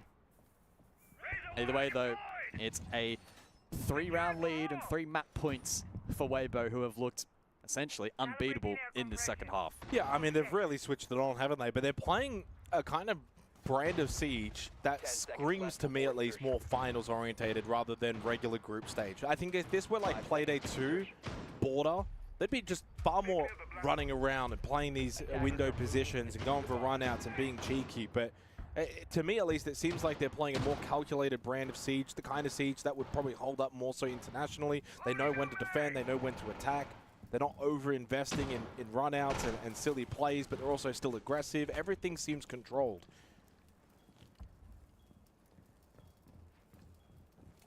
Looks like we'll see a similar mirror config here from Weibo. We saw previously from Soul's Heart. It worked really beautifully in defending that security corner.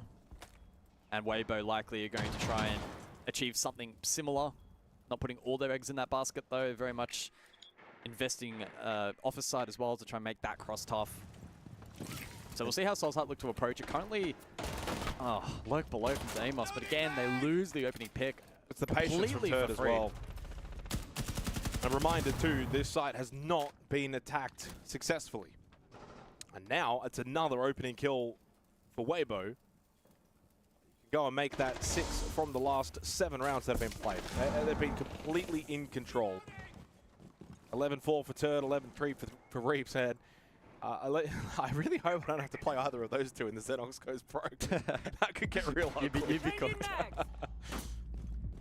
I might just give that one the forfeit if that eventuates. Might be almost forfeit time for Soul's Heart here on Border. Cafe, of course, will be the next map up, which is their map pick. I guess that's one defining moment, is that this isn't their map pick. Well, Speakeasy got a little bit overzealous. He got a little bit greedy on that push through break. That's the kind of play there that we haven't really seen from Weibo. Yeah, probably one of the first, at least, that we've captured on cam, where it's a head scratcher from Weibo, where they're in a good position. It was unnecessary, that push from Speakeasy. But Hoven makes up for it. Mr. Punch falls. Mark did sneak through, though, potentially undetected, but he's going to be playing straight into the mirror window. This is not a viable push. Gotti can sit here, wait. Unless he's deterred from elsewhere, he'll be very much just posturing here for the remainder of the round. Nitro wasted preemptively for the push on Balk. Yeah, 45 seconds on the clock. And that's the thing, there's 40 seconds left. You don't really want to be handling that Nitro with 10, 15 seconds when you're getting rushed in, so he goes for something. Mark also doesn't have a Salmon to even counter this. He needs to just straight up win the low percent gunfight. He's going to have to probably just throw this flash that he's got available and then just go for a push. They lose DCH. This one feels inevitable. It was a nice start to the game. Soul's Heart started a little lively, but Weibo, once they get going, they are so difficult to stop. I9 feels like he's been missing a little bit here in this match. They need him desperately on Cafe. Or maybe desperately even still right here. 10 seconds to win the 1v2 for I9. Can't clear out Reeps. The shotgun will do the job. And Weibo will lock in Border. Yeah, 4 rounds on the trot there to close it from Weibo. They've done a really good job in containing I9 in that matchup. And if that continues, Soul's Heart could find themselves in trouble real quick. Well, the best part of being a best-of-3 series is you do get a second and maybe even a third go of things if you can turn things around on Cafe. For Weibo, far too good. 4 straight to close out after the 3-3 first half, which we felt as if maybe set this game up, Guz, but we get let down a little bit by Soul's Heart. Expected at least a round or 2 on their attack. It was not to be. Weibo, once they lock in, they are hard to stop. We'll see if they can be stopped on Cafe.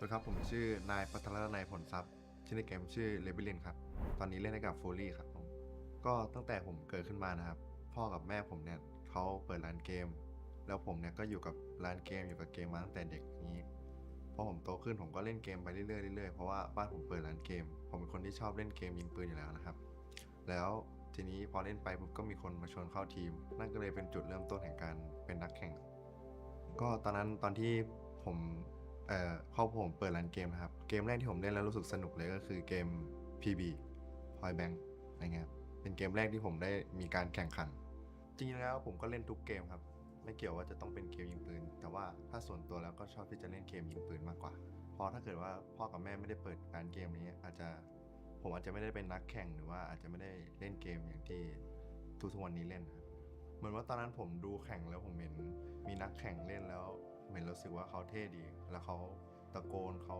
เท่เขาไปแข่งเป็นทีมอะไรอย่างนี้มีชนะมีชูถ้วยทำให้ผมรู้สึกว่าถ้าผมเป็นนักแข่งเนี่ยผมก็คงอยากจะถือถ้วยอยากจะชนะอะไรอย่างนี้บ้างเป็นโมเมนต์ที่ดีก็เวลาที่ผมแข่งแล้วก็รู้สึกสนุกแล้วก็จริงจังไปกับมันส่วนตัวผมเป็นคนชอบตะโกนอยู่แล้วก็เลยเวลาแข่งก็รู้สึกสนุกดีถึงแม้ว่าเวลาแพ้จะเสียใจจะมีร้องไห้บ้างอะไรอย่างนี้แต่ก็ สนุกดีที่ได้การเป็นนักแข่งครับก็ถ้าเมื่อก่อนก็จะการแข่งเกมก็อาจจะมีการรายการค่อนข้างเยอะอะไรอย่างนี้แต่ว่าเดี๋ยวนี้ประเทศไทยไม่ค่อนข้างที่จะไม่ค่อยเยอะเหมือนเมื่อก่อนแล้ว เมื่อตอนที่ผมเล่นเป็นนักแข่ง CSGO นะครับมีเพื่อนมาชวนให้ผมไปลองเล่นRainbow Six ดูแล้วพอผมไปเล่นแล้วก็รู้สึกว่าสนุกกับมัน แล้วก็พอผมเลิกเป็นนักแข่งของ CSGO แล้วก็ไปเล่นกดแรงที่ Rainbow Six แล้วก็มีคนมาชวนเข้าทีมผมก็เลยนั่นก็เป็นจุดเริ่มต้นที่ทำให้ผมได้เริ่มต้นรู้จัก Rainbow Six แน่นอนครับผมก็ยังสนุกกับการ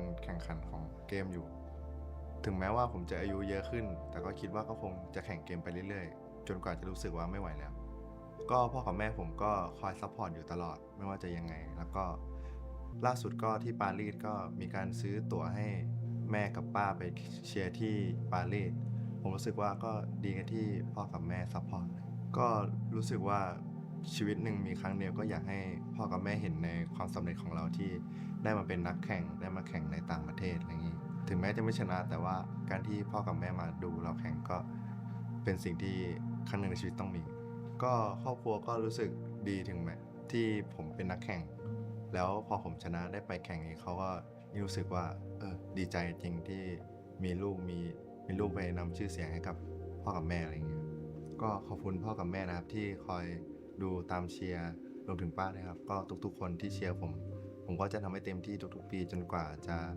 เลิกแข่งจะทำให้พ่อกับแม่เพียงนั้นนะครับรักพ่อกับแม่ครับ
It was almost promising. It was almost promising until Weibo decided to do Weibo and just absolutely watch that second half out of border.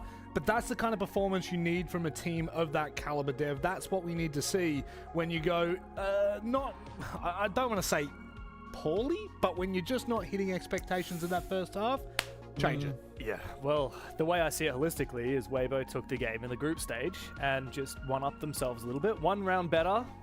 They didn't get clutched on like they did by I9 previously. I9 did not turn up in the way that he perhaps was expected to do so. And Sure. Yeah. Oh my God, Scatman's reaction after the ace. Priceless. Look, sadly, Soul's Heart was just completely absent in that second half. Great showing at the start of the game, but yeah, completely nothing on the attack. Nick, it's a little disappointing for them, but I think you've got a stat for me. Yeah, so James, speaking of Scatman, he got an ace in the very first round, right? That's 5 kills. Yeah. How many kills did he get since then throughout the entire game? You tell me. Do you know? I do. Okay, I see it on 0. my screen. Yeah.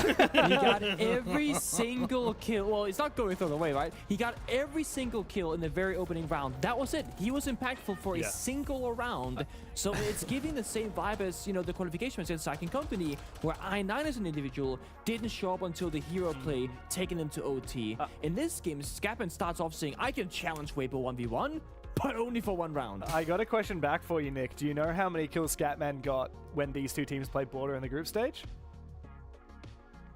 In all 11 rounds, he got 1 kill. No. Oh, no. But this is not the big fair. difference between the group stage game and this game that happened right here, aside from 7-3 to 7-4. So today, I9 got 6 kills, 10 deaths. In group stage, I9 got 15 kills and 8 deaths, and they still lost 7-4. So they need them both at the same time. They really do. Nick, the humor of that Scatman stat was the fact that we were obviously off air discussing what we were going to do coming into this, and I started talking about Scatman. Now, you can't see that I can see you at all times, but the cheesy grin that you had on your face, I was like, I've got to stop talking, because I wasn't looking at how many kills he got. I was actually looking at his cost. It was down at 20%, and that is a really, really dramatically low number considering how well they played in the first half. But it does take a full team to conquer something like Weibo. They are the mountain of Asia at the moment, and it's really, I think this goes to highlight just where the discrepancies are when it comes to this region in particular. It feels as though, Dev, that Seoul's Heart, they are always in the game, but it's when when push comes to shove and Weibo start to get their feet cemented in that sand, that things really start to show. Yeah, I think that the whole storyline of them losing the first round, I think, tells you a lot about Weibo. It tells you that this is a team that, even when they do get knocked back, they know how to just reset. If you look at the face cams, half the time, Speakeasy's laughing. The vibes in this team are phenomenal. The consistency, the game knowledge. I actually got a little sneak peek access to an interview that is not yet released with Turdstar as I was watching it to check the subtitling today, and he had some great insight about how much Gohan has helped him and the whole roster, but him in particular, work on his mental and his attitude to the game. And I think you see that show up. Weibo can take a punch. They can go 3-3 in the first half. They're not worried. They're like, guys, we're not going to lose a single round in the second half. Now we move into the second map, and Seoul's Heart are the ones that we're sweating for. Yeah, we certainly are. And that's the problem as we move to Cafe now, Nick. I mean, where is the hope coming from? Where is that kind of gusto going to come from this roster? I mean, the hope for Seoul's Heart, honestly, is that they are obviously very great individually in the gunfighting, and I think it's why Weibo were changing the pace so much. When we saw Weibo go to the defensive side, they're not playing a spawn peak border, challenge them, fight them, etc. They're playing Clash, Tubro, Kaid for half of the defensive rounds. They're clearly respecting Seoul's Heart when it comes to the gun skill, but not so much when it comes to strategy. So looking here at Cafe, we need to see Seoul's Heart, when they're on the attacking side, be able to get through that barrier. That is gonna be the strategy. Pick apart Weibo step by step, find their weaknesses, and slowly peel back the layers. Because you can't just walk into the building as an attacker and expect it to be easy, especially on a map like Cafe. So defense, we gotta get at least a 3-3 half, we gotta go for Seoul's Heart onto the attack, and then ensure strategic depth. Well, it's a fresh start for both teams. We haven't seen Cafe from them at all this stage, and Weibo haven't played it since they lost it to the Bears Virtus Pro over in Salt Lake City. I'm sure they would have picked up a few tips from the Europeans. Let's see if they can put them into action. One can hope. Well, you know what? You may as well have just thrown there, and I may as well have shut up. It's time to get underway. Seoul's Heart, unfortunately, they are looking down the barrel at what we have seen time and time again, which is a Weibo fired up. Hopefully, they've got something for us as we head to Cafe. Well, they're not the only ones that have not played Cafe this stage. This is the first time that we're seeing the map itself in Asia, and it's taken until finals until we get to now see it.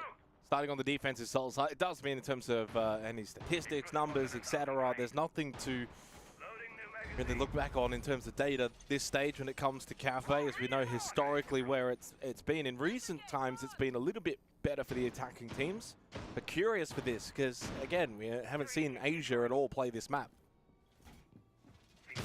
Yeah, it's the Grim Dokubi taken out by Seoul's Heart, and Weibo will go with the Mute and the Solace. Now, Solace is a a pretty constant ban from them, but the mute, this is actually the first appearance for that over the last few months. For reference, the Azami and the Castle most frequent, and they've even won off the Mirror and the Aruni in the past. So a little bit of a change up there by taking the mute out of the board. The presumption will be that they're looking to play a lot of info ops later, with the Deimos being available. I expect to see some playtime going forward on that, given the vert nature of Cafe. And similar to Border, I'm probably expecting a decent first half showing here from Soul's Heart, starting on the defense. Again, expectation. We'll see what the reality does bring. We start Kitchen here for the opening round. So electing to start on this first floor rather than going above. Interesting choice. We'll see if it works out for Soul's Heart.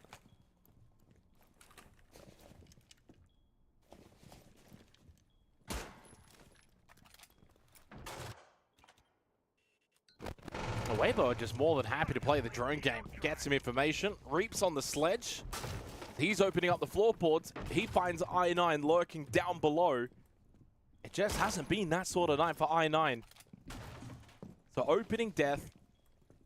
Immediately you lose your star man.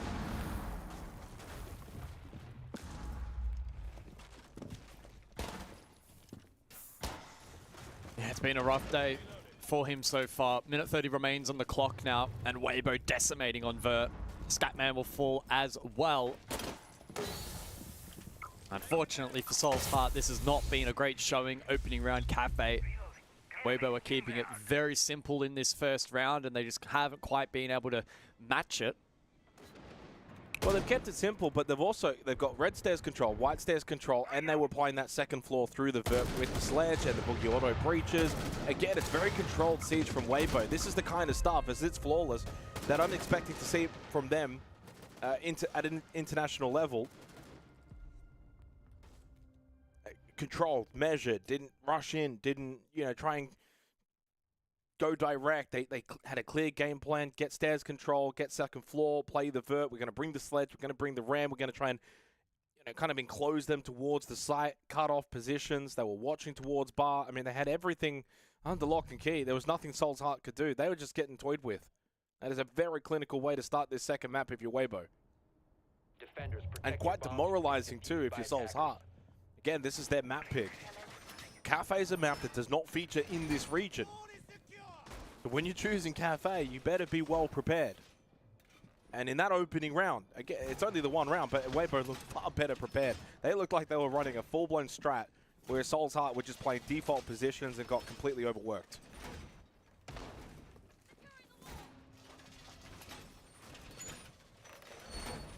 Attackers have located a bomb.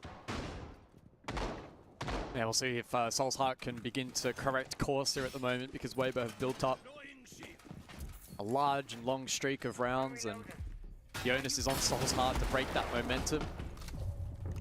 Strong top floor hold from them this round, investing a ton of utility. They've also got the mirror in play. I love that in complements of the Valk as well. They should have information aplenty in this round. That shouldn't be their shortfall. The introduction of the catch as well here, pretty intriguing on the Jaeger. And presumably that's going to be to protect against any util dump from the rappel. Help to protect both shop and lounge.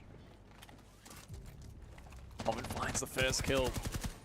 That's where you've got to be careful on this map. These window rappel positions, Weibo will just feast on you. If you're not prepared for the fight or ready for the fight,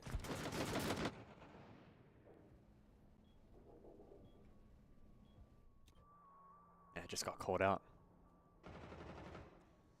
And that's likely Natracel gone as well. Leaves only one for Mr. Punch. The overall vibe now starts to feel a little bit gloomy. It started promising on Border. But right now, and this is the nature of best of threes, it goes a couple of ways. Not only do you get a chance to redeem yourself, but also the team that started well on that first map has the chance to follow on. Take that momentum into the second map. We're seeing that now from Weibo. They look warmed up. This is warmed up and ready to go, Weibo. Tez just walking through the side. This is the power of best of threes. In a best of one, you can catch a team like Weibo off guard because they may be a little sleepy, they may be through the first half. But as we enter this second map, Weibo just now look absolutely switched on. Scatman, nothing he can do. Wow. It's 2-0 to begin on the attack at Cafe. Weibo haven't put a foot wrong. Flawless in the first round, 4 alive in the second round, back-to-back opening kills. Every statistic says this is an absolute beatdown. You guys at home missed it towards the back end of that. Turd got a little active in the Yule chat, just reminding them of how poor the last 30 minutes or so inside of the server has been for them. Tactical timeout called early at the conclusion of round 2. Not necessarily early in the context of the streak that they're facing, but atypical compared to when we would expect attack timeout to be called. But I think it's the right decision. It's basically now or never for Souls Heart. They are trailing by a huge margin. They need to find something to tap into to try and respond, because Weibo have not put a foot wrong so far here on Cafe. And on the style of map where traditionally the defense can set up power positions, can stall out, can waste time, can soak utility. We're not seeing any of that. No, we just haven't seen any of that at all. When you're losing a free kill on Repel early, you're just putting yourself in such a difficult position then for the rest of the defense to respond and reposition. Your original plan, you have to completely change. It's been really, really disappointing so far for Souls Heart on this second map, but equally for Weibo, it's been very impressive. On that trash talk as well, I wonder how long it'll take until someone... the ultimate trash talk really would be, you guys wouldn't even beat Xenox, and Xenox goes pro. Maybe by next week we can get that. I might send Turd a message and be like, yeah, you got to poke and prod it a little bit. Get that one out there. So out of the timeout, I like the early timeout, by the way. After 2 rounds, it's very evident that Souls Heart clearly haven't played well in the first 2 rounds. Weibo are doing whatever they want. They need to just be able to take a minute, have a breather, talk about what's going wrong, why things aren't working. Let's go to Bar Cocktail. Let's do something a little differently. Interesting, we see Scatman on the Thunderbird. Again, an operator that we don't see all that often, but slowly but surely, I would say over the last... But probably since Stage 2 last year when I saw Chef Jeff bring it out nose. Yeah, but we're normally seeing it to counter Dokkaebi. They've banned Dokkaebi, so why are they picking Thunderbird, arguably the worst defender in the game? What I was going to get with that is even before the Dokkaebi change, it was slowly starting to creep back in. But Thunderbird levels of slow. Look, they could have an insane strat ready to go here. I'm excited and ready and waiting. But my expectations are really rock bottom. This feels like a desperate play. And again, Hoven on Repel gets a free kill. Guys, come on. Well, the Kona Station's not going to be able to heal I9 back, and Mr. Punch is already dead. You didn't even see it because you were too busy throwing your head back, and Mr. Punch is dead as well. Oh, no. 2 dead in the span of 10 seconds. You lose I9 on the Azami. Your smoke is now gone. They're both 0-3. This is out of the timeout. Weibo are hot right now. Nothing is stopping them. Nothing is cooling them down. They're not even getting a chance to fight back at the moment, which has got to be so crushing. They're just losing. It's like you said, they're just losing players to these repels. And with that space taken now, if you speak easy, full launch control, another one on the repel. Reaps with a wonderful headshot onto DCH. It's a masterclass right now from Weibo. But a disaster if your Souls Heart. It's another flawless. Wow. Well, they're the kings of this region for a reason. It's 3 straight from Weibo on the attack. 2 of those 3 flawless, the other with 4 alive. Oh, this is just decimation from Weibo. Not doing a single thing wrong, doing everything perfect. And for Souls Heart, nothing can go right. Yeah, it's now getting incredibly challenging to find a road back for Souls Heart in this series. As I mentioned before as well, they're actually one of the better teams in the league when facing a 2-round loss streak and then being able to recover on the 3rd. And once again, as we saw, Border capped off here on Cafe. They'll lose 3 straight. It's looking really rough for them at the moment. You then compound that with the fact they took their tactical timeout. Didn't work. Thunderbird, 0 impact, losing 3 kills at least. Flawless, I spotted on against Repel, just no fight back at all. That has to not be a great feeling inside of the server. If you lose a couple of 50-50 fights and a round doesn't go your way, that's a whole different story to just getting smashed on the Repel and just not being able to play the game. Yeah, I mean, you got 1 kill in 3 rounds. That's rough. And you're on defense. Again, don't have the statistics right in front of me right now. Cafe has slowly, over time, you think back to when you used to absolutely despise this. No, I still do. No, I know you do. But there was a reason for your despise of the map back in the day. It was slow, quite boring, and very defender-sided. That's changed a little bit in recent times. New operators come into the pool. There's new ways to sort of navigate certain sides. It slowly but surely, attackers have found a bit better rhythm on this map, and we're seeing that firsthand. Over time, even Rayora starts to have an impact. You've got Deimos, that's obviously come into the fold, has impact. Solid Snake has impact. All of these new operators for attackers certainly make Cafe more lively. Back to kitchen for Soul's Heart. Didn't bode well for them in the opening round. Lost it flawlessly. Hasn't been much of a series, but so far through it, 17 kills for Reap, 16 kills for Hov, and 13 for Turd. The highest for Soul's Heart, tied 7, is Mark and DCH. Which Gotti and Speak Easier on 6 kills. So it's almost all 5 players of Weibo are out fragging the top player as well for Soul's Heart. Well, there's another opening kill. Big Easy does go down over towards Prep. No one really close by for Soul's Heart, and his gas babes also not connecting. Mr. Punch eventually just goes on a bit of a walk and finishes off the blitz, and thankfully I9 gets involved with a headshot kill onto Hoven, shuts down the Rayora, and we've got a round. It's not quite on our hands yet, but it's slowly gravitating. We don't have a game on our them. hands, we have a round. That's maybe on our hands. Oh. The hands are quite empty at the moment. I mean, 4 versus 3. You've got the Yokais, you've got a Nitrocell, you've still got a Vulcan canister in pocket. You're not going to find yourself in a much more advantageous position against Weibo. This is about as good as it's going to get. Lose this, it's over. Like, there's no comeback from this. But the truth is, there's still a chance because Weibo are Weibo, and Turd on the glass could certainly make an impact play. No smokes remain though, so that will limit a bit of his playmaking potential. Still a powerful primary, no doubt. Still default cam in Bakery plus the Yokai. There's a Yokai in Bakery too. And they've just used a Yokai to spot Red Hall as well. There's a lot of information available for Soul's Heart. Even if there is no one necessarily in Bakery right now for Weibo, it gives all of the info of, hey, they're not Bakery, and I9 gets to play it for free. Almost got that kill onto Gotti playing small bake. He hops outside the window. Turd towards red stairs. Probably going to have to go on a mission here because there's time that's starting to expire. 35 left on the clock. Reaps will go VIP side, so they're just changing things up last second. Gotti finds a pick from outside. He got forced out by I9, only to come back and get the kill onto I9, and Mr. Punch falls to Turd, pushing down red stairs on the glass. It's only Scatman left. I couldn't even finish my words. Weibo win the round. It was a 4 versus 3. There was 40 seconds left, and you had so much utility still available. I9 really should have won that battle. Bakery versus Small Bake against Gotti. Gotti hops outside the window, rotates around, kills him, I think, probably from main entrance. And they just found isolated pick after isolated pick, and eventually the 4v3 became 3 still alive for Weibo, none left for Soul's Heart. Yeah, it feels inevitable at this point now that Weibo are going to be able to close this.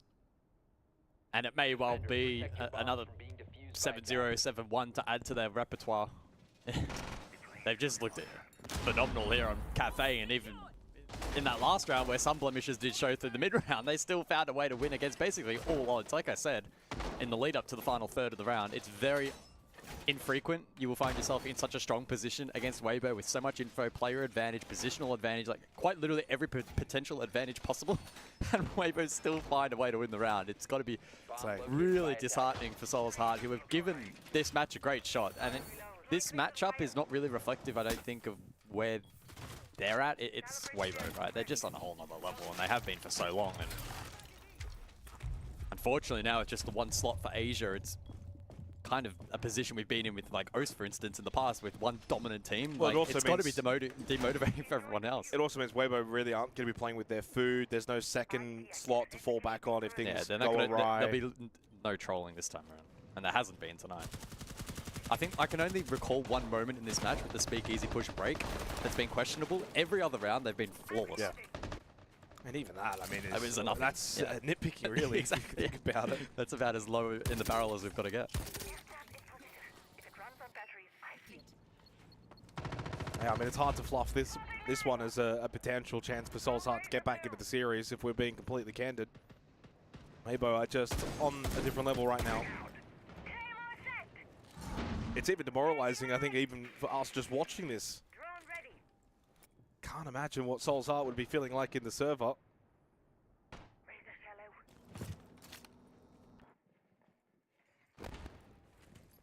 And the patience from Weibo, I think, has been very, very evident. For a team that can play sheer aggression, almost disregard the timer at moments in rounds and maps, and they just go full steam ahead. This entire series, both Border Cafe, so composed, finding that pick again. They just have the patience, and it keeps paying off for them. Once again, the duo of Mr. Punch, I9, first two dead.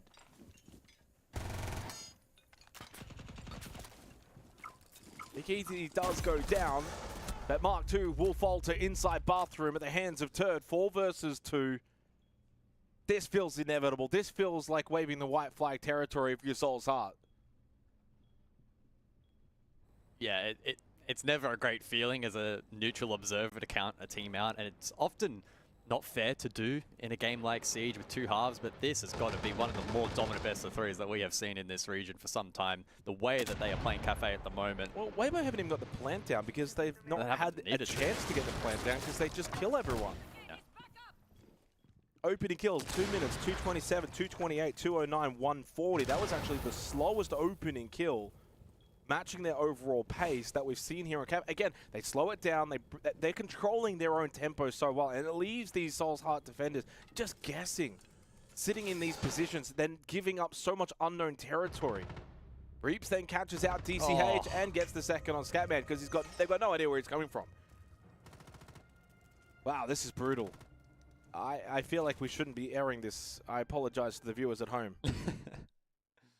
Hey, it's good for Weibo and their fans. I'm sure that they're quite pleased at the moment, but very, very, very rough game for Soul's Heart. Final round of the half to follow, and Weibo will have their sights firmly set on a perfect map to close out this best of 3. That'll see them in the upper bracket final, and they'll have a date lined up with Daystar or Team Orchid. Daystar, of course, the more likely of the 2 to win out on that matchup, but the Weibo train just doesn't feel like there's an endpoint in the Asian region for them. It's internationally where they typically get tested, and that storyline, that narrative has not shifted at all in this first stage. I think the bigger picture for me from this series, which at this point now feels like it's going to go the way of Weibo, I think we can all see that picture pretty clearly. It's if your Soul's Heart, there's only the 1 slot in the region, and we just got absolutely decimated by Weibo. We know Daystar are probably just ahead of us. That's not an easy task either. You're going to have to go double elimination, so you're going to go lower bracket. You're going to have to run that lower bracket, get back to the grand final, where arguably you're likely to then play Weibo if you can even manage that run. And based on what we've seen here, you're still a long way off that. I think the brutal truth is, unless Weibo is a roster fracture, or Weibo dominate over OS at an international event and reclaim 2 spots, it feels like it's a 99.99% chance that they are going to continue to qual in a Soulless slot sub-region. It's very difficult to envision another team taking them down right now. I would discredit or discount Daystar completely. Oh, absolutely not. Maybe 99.99 is a little harsh. Well, rush in from Speak Easy. That Repel didn't work out. Opening kill goes away of Soul's Heart, but the immediate trade from Reaps is there. He's 9-0 in this first half on Cafe. Hasn't put a single foot wrong. This location is free of hostiles. 22-3 across the 2 maps, and it's not like they've been. They get 23-3. Again, it's not like there's been a lot of rounds. Ooh. Should die here, will die here, but he did get another kill just before it. Reaps is 11-1 inside the first half alone.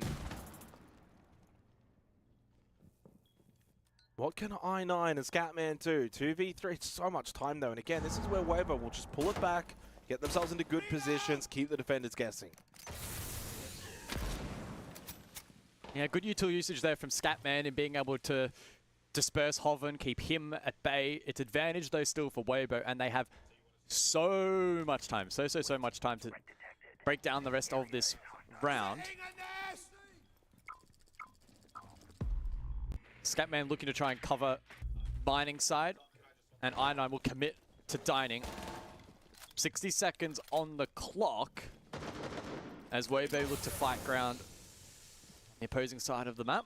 Oh, Red pings are available. Yeah. The ping is nice information. Scatman probably wants to swing off this, but still doesn't have a lot more information. Is there one at the window? Creeps forward, does get the kill. Wasn't ready at the window turn.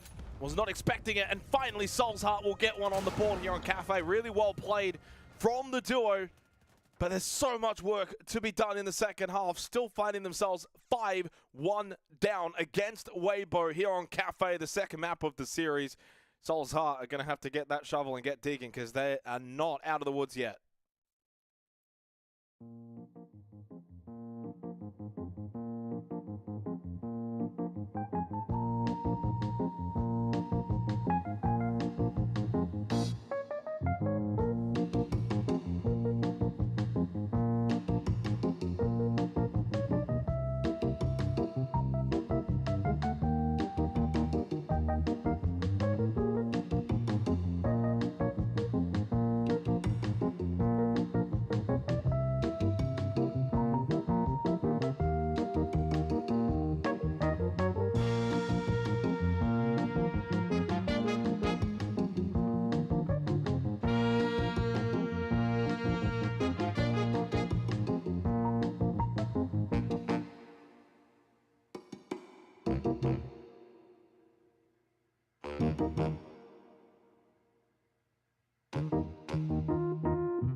So 5-1 lead for Weibo, heading onto their defensive side now of Cafe, needing just the 2 rounds to win the series and progress forward to the upper bracket final. I got a little statistic game for you guys. It's been the Reaps show tonight. We've attended many of his shows. We're regular visitors. He's 24-4 across the series, 1-0 in the entry, which in some ways that's actually a little bit surprising that he's only 1-0 in the entry. I would have figured how dominant he's been, he would have got a couple more of those.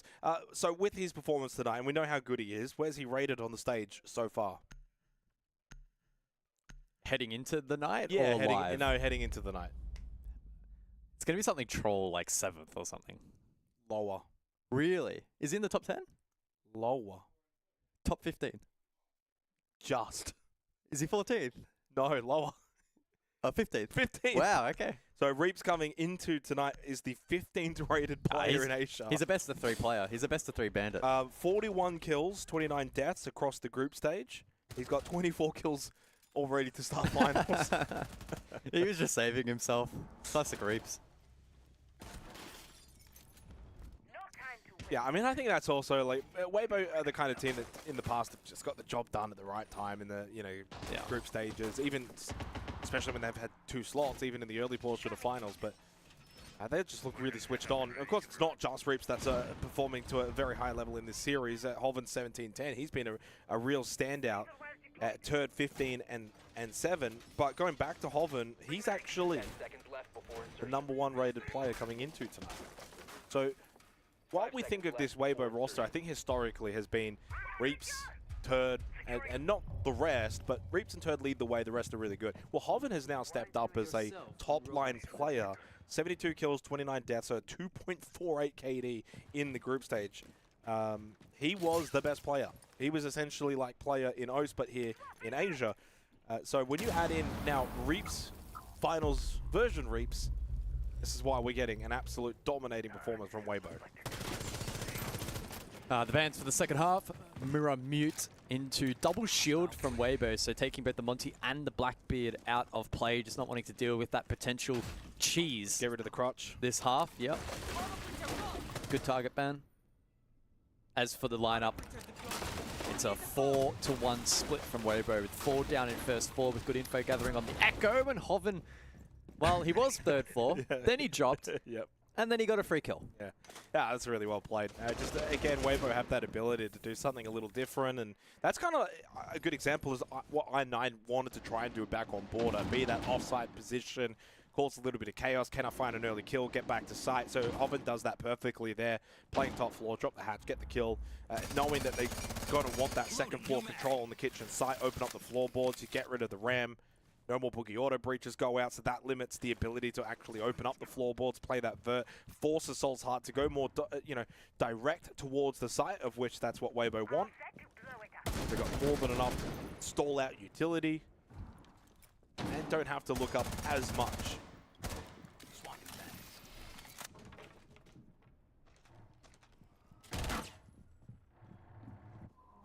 Good work from Turd there, dealing with the shock drone. That will help bolster some of that late round util, namely the Goyo. Although I'd be pretty surprised if Soul's Heart find themselves in a plant position here or going for any kind of default push. It's going to be a case of trying to isolate picks, trying to prevent trades where possible. 60 seconds and util's still standing bake side. Deployable shield will cause problems. They do have a grenade to deal with that, but I9's are a long distance away currently.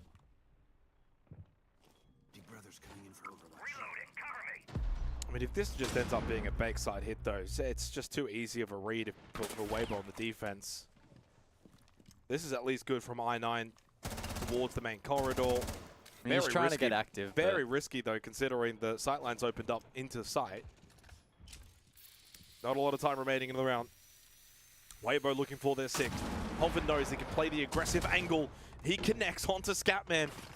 Body shot into headshot. He falls. Another one outside main entrance. They know that there's small bake pressure coming their way. Spots out. Wonderful play from Hoven. Positioning sublime. Shooting even better. Flawless again from Weibo. 6-1 lead. 5 match and series points. Yeah, Hoven really is that guy. That was a big round from him over towards Smallbake. I thought he was going to play a little bit more of a supportive role, and when they push through, just try and trade Gotti, but he kind of just took it upon himself to prevent them from walking in entirely. So credit to him. That's what happens, though. You've got the backside covered, so you've got VIP. You know that Freezer hasn't been opened up. We've dealt with their vert above. It's going to be backside hit. They double stack it. They knew there was I9 red stairs, so coming down the corridor. It's just an easy read for Weibo, but it's the little micro positioning from Hoven that gets him the ability to get those kills in that round. And he's at the peak of his powers, apparently, based on group stage now into finals. I think he's peaking, and that's probably what Weibo need. If they're to take the next step, well, the first step at this stage is to get to EWC, but the next step, one. their eventual goal, which is beyond top 8, maybe even going as far as winning international trophies. It can't just be Reaps and Turd. Hoven, this stage, has really stepped up. The addition of Gotti allows them to assign him a more supportive role, play that more support player alongside Speakeasy. It gives them a really nice core 5. You've got your 3 fraggers. Gotti and Speakeasy will play the more supportive roles. It makes them more well-rounded. Right now, I couldn't tell you what the roles are for Solsart. I don't think there's much going on for them in this series. Unfortunately, no. They've run out of gas.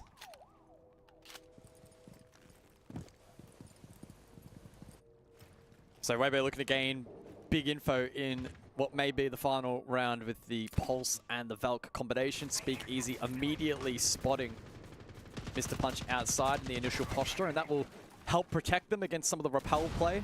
casting our mind back to the first half. It was one of the biggest strengths from Weibo, was plucking kills from outside on Rappel, not even having presence on the map. Well, speaking of the roles, by the way, I mentioned Reaps before 15. So Weibo have got all 5 players in the top 15. Soulsheart have 1, which is I9 sitting 4th rated coming into tonight. So the discrepancy is just clear for all to see based on the series, but also from the numbers. Oh no. Oh, you got it back. He can have a second shot. Not full panic.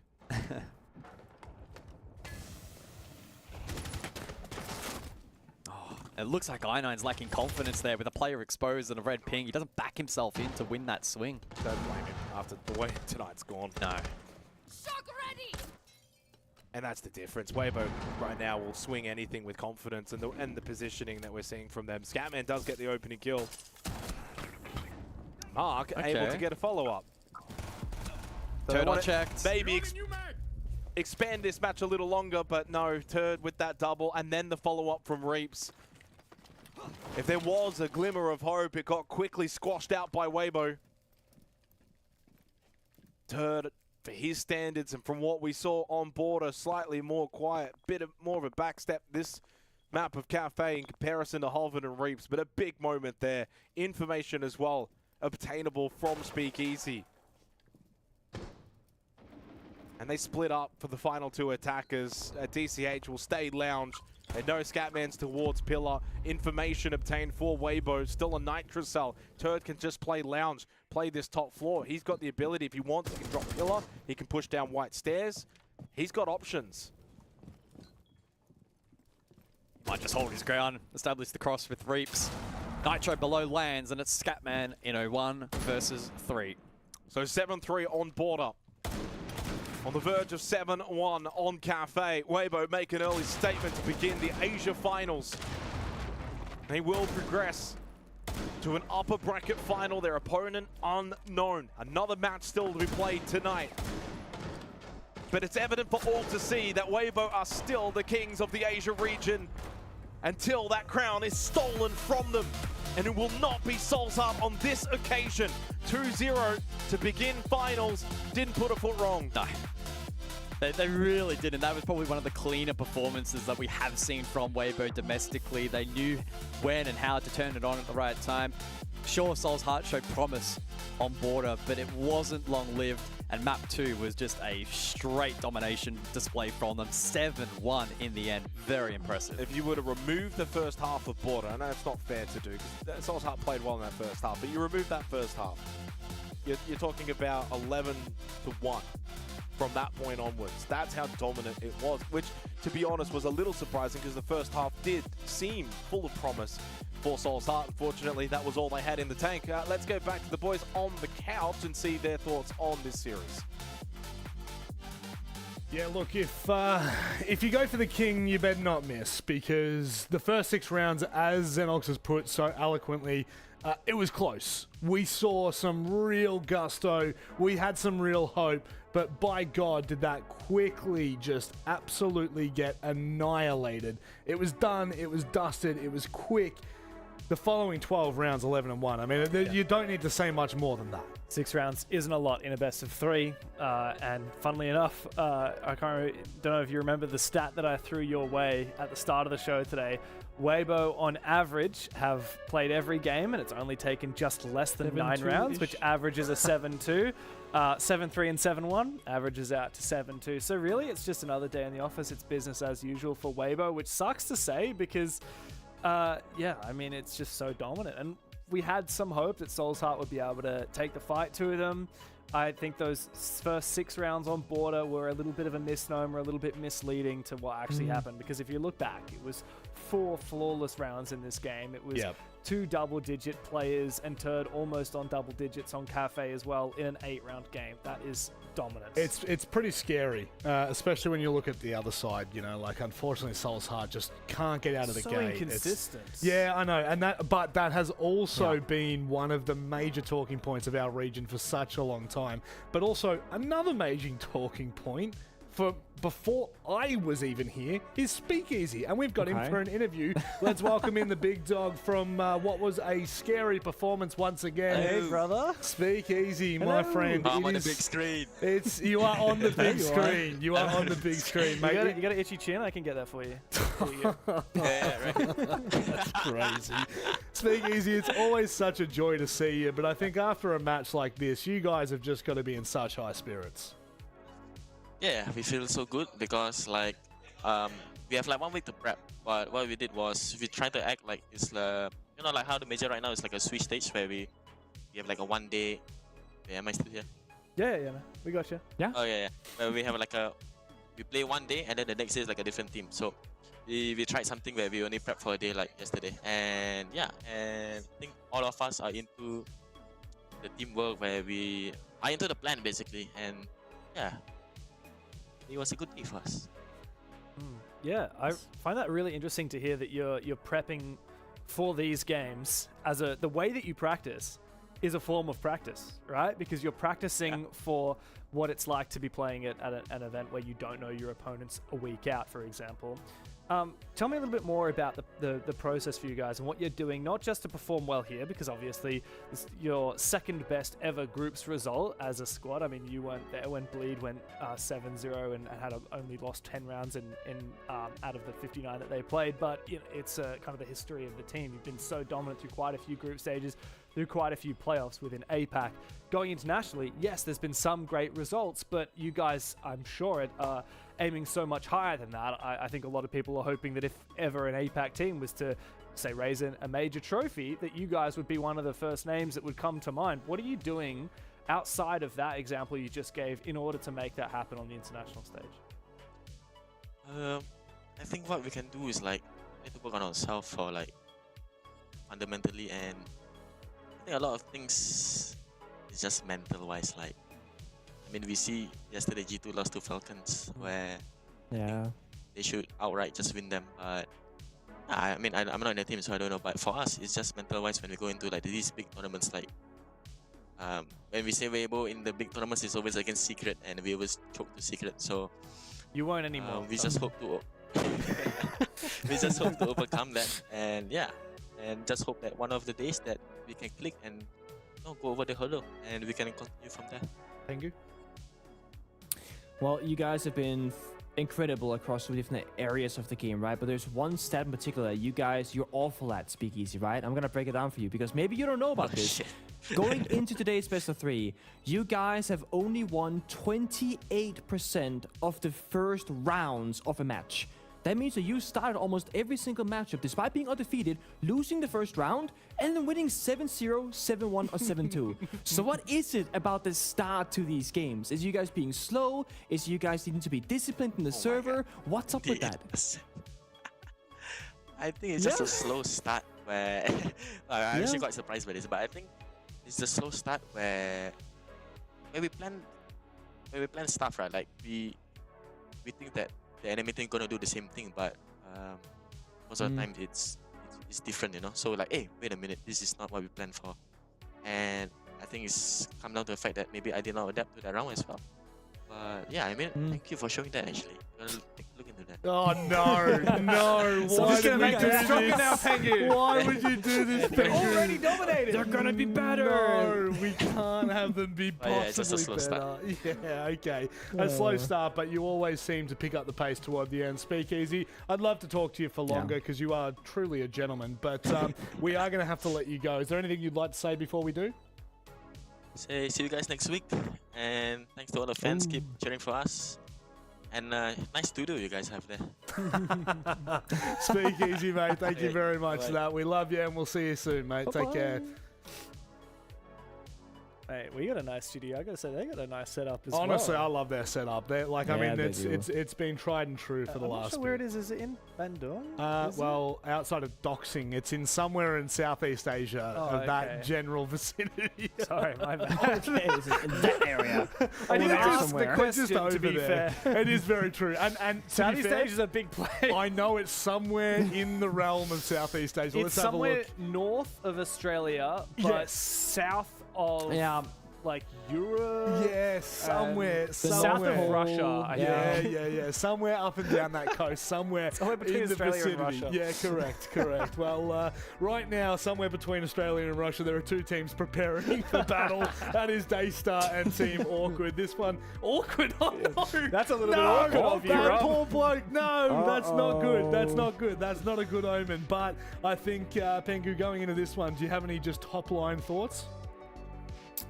I mean, top line thoughts, we spoke about this a little bit earlier in the pre-show. It's going to be about Orchid having a bit of a doubt themselves inside the server. We had an interview with like Colas when they had a victory where they had a 7-2 victory over Fury on Chalet. And like Colas said in an interview that they've been feeling so much stress to perform, and he as an individual was not feeling like he could just make the play and take the risk inside the server. But then they went up against Fury saying, let's play for fun. Let's play with an open mind and let's kind of just make things happen and don't worry about the outcome. We'll get a good result if we believe in ourselves. I am curious if today we're going to see Orchid with belief and with confidence, or a bit of that doubt that's been chasing them the entirety of groups. I hope we see a bit of fire underneath that roster, because they could do some serious damage. But with what we've seen from Weibo today, it is so clear, so crystal clear that they are miles above their competition at the moment. The skill gap between second and first place has never been bigger. But the beautiful news is that still means that the rest of these teams, they can fight for that second place. They can fight for an opportunity to take Paris away from underneath Weibo, but they're going to have to do it. They need to start their campaign. Up next, Daystar and Team Orchid go toe-to-toe.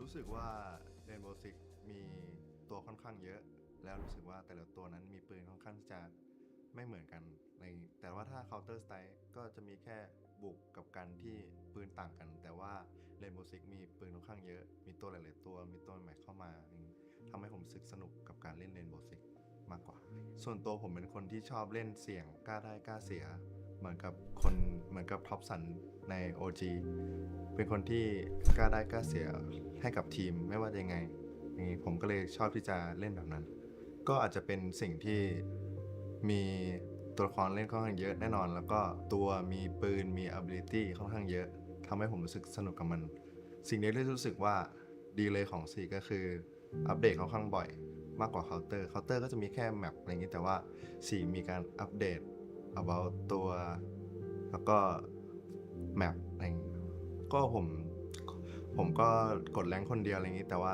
ตอนนั้นก็มีกดกับเพื่อนด้วยแล้วทีนี้รู้สึกว่าตอนนั้นรู้สึกว่าเล่นดีมากแล้วมีกดไปเรื่อยๆจนมีคนน่าจะมีคนเห็นผมจำชื่อไม่ได้แล้วแต่ว่าเขาเห็นผมเล่นดีอะไรอย่างนี้เขาเลยชวนเข้าทีมก็ถ้าเป็นแรงนะครับก็รู้สึกว่าคนที่เล่นแรงนั้นเขาก็ไม่ค่อยมีความสามัคคีคอยจะทุกคนก็เล่นตามใจของตัวเองอะไรอย่างนี้แต่ถ้าเป็นการแข่งขันทุกคนจริงจังทุกคนซีเรียสทุกคนเล่นแบบจริงจังมีระบบมีแบบแผนต่างจากการเล่นแรงที่ทุกคนเล่นตามใจชิวๆเล่นไม่ซีเรียสอะไรอย่างนี้ก็ถ้ามีทีมที่เก่งๆมีทีมที่จริงจังอะไรอย่างนี้ก็จะเป็นสิ่งที่ดีสำหรับผมเพราะว่าถ้าทีมไม่จริงจังอะไรอย่างนี้ก็การแข่งขันก็เป็นค่อนข้างที่จะไม่ราบรื่นก็ถ้าจะมีความสัมพันธ์ที่ดีให้กับทีมนั้นผมคิดว่าจะต้องให้เวลากับมันให้เวลากับการแข่งขันให้เวลากับการทำสแตทให้เวลาการทำทีมอยู่กับมันอะไรอย่างนี้แล้วก็อยู่ด้วยกันกับทีมมีอะไรต้องพูดเพื่อที่จะ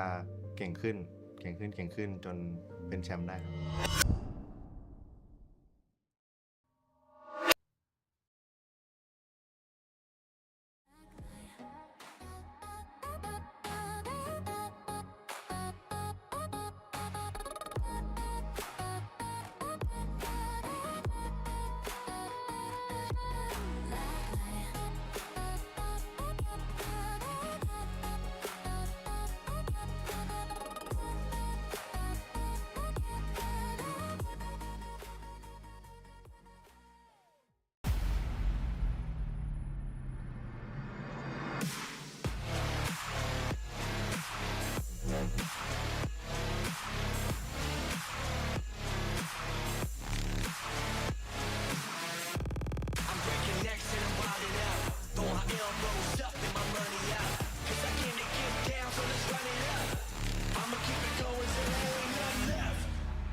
Well, Weibo, I got to admit, they just continue to impress us here in the Asia League, but it is time for everyone's favourite segment of all time. Michael, you looked very beautiful then, as that kind of way for you. I was a little surprised as to how good you looked. Look at us all. But it is surprised. What? Yeah, don't worry about it. Don't worry about it. This is our favourite ramen bit. This is where we get to rank all the ramen flavours that we have from Australia all the way. I don't think Australia really has any ramen, but all the way up the coast of Asia. We get to try all different kinds. Now, what was the first one we tried? It was the mee goreng. Yeah, from S-tier. Indomie. S-tier. So where are we? There we go. That one went S tier. That was S tier. I think that was all a pretty good consensus. I think one person might have gone an A. I went A just because I know that I'm not sure if we've got it in our set of ramens, but one of my favorites, it hasn't come through yet. So Okay, fair enough. Fair enough. Well, what we're going to do is we're going to separate these. Everyone grab a little bowl and grab your chopsticks. You're going to have to pass it over here, James. We learned from yesterday. Jake, So for those of you international viewers at home that may not have had ramen before, it is rude to stick your beautiful chopsticks directly in. So always keep them on top. We're going to learn that as we go through. We don't want to get into trouble. Wow, you've got that so close. You can almost... That's assume.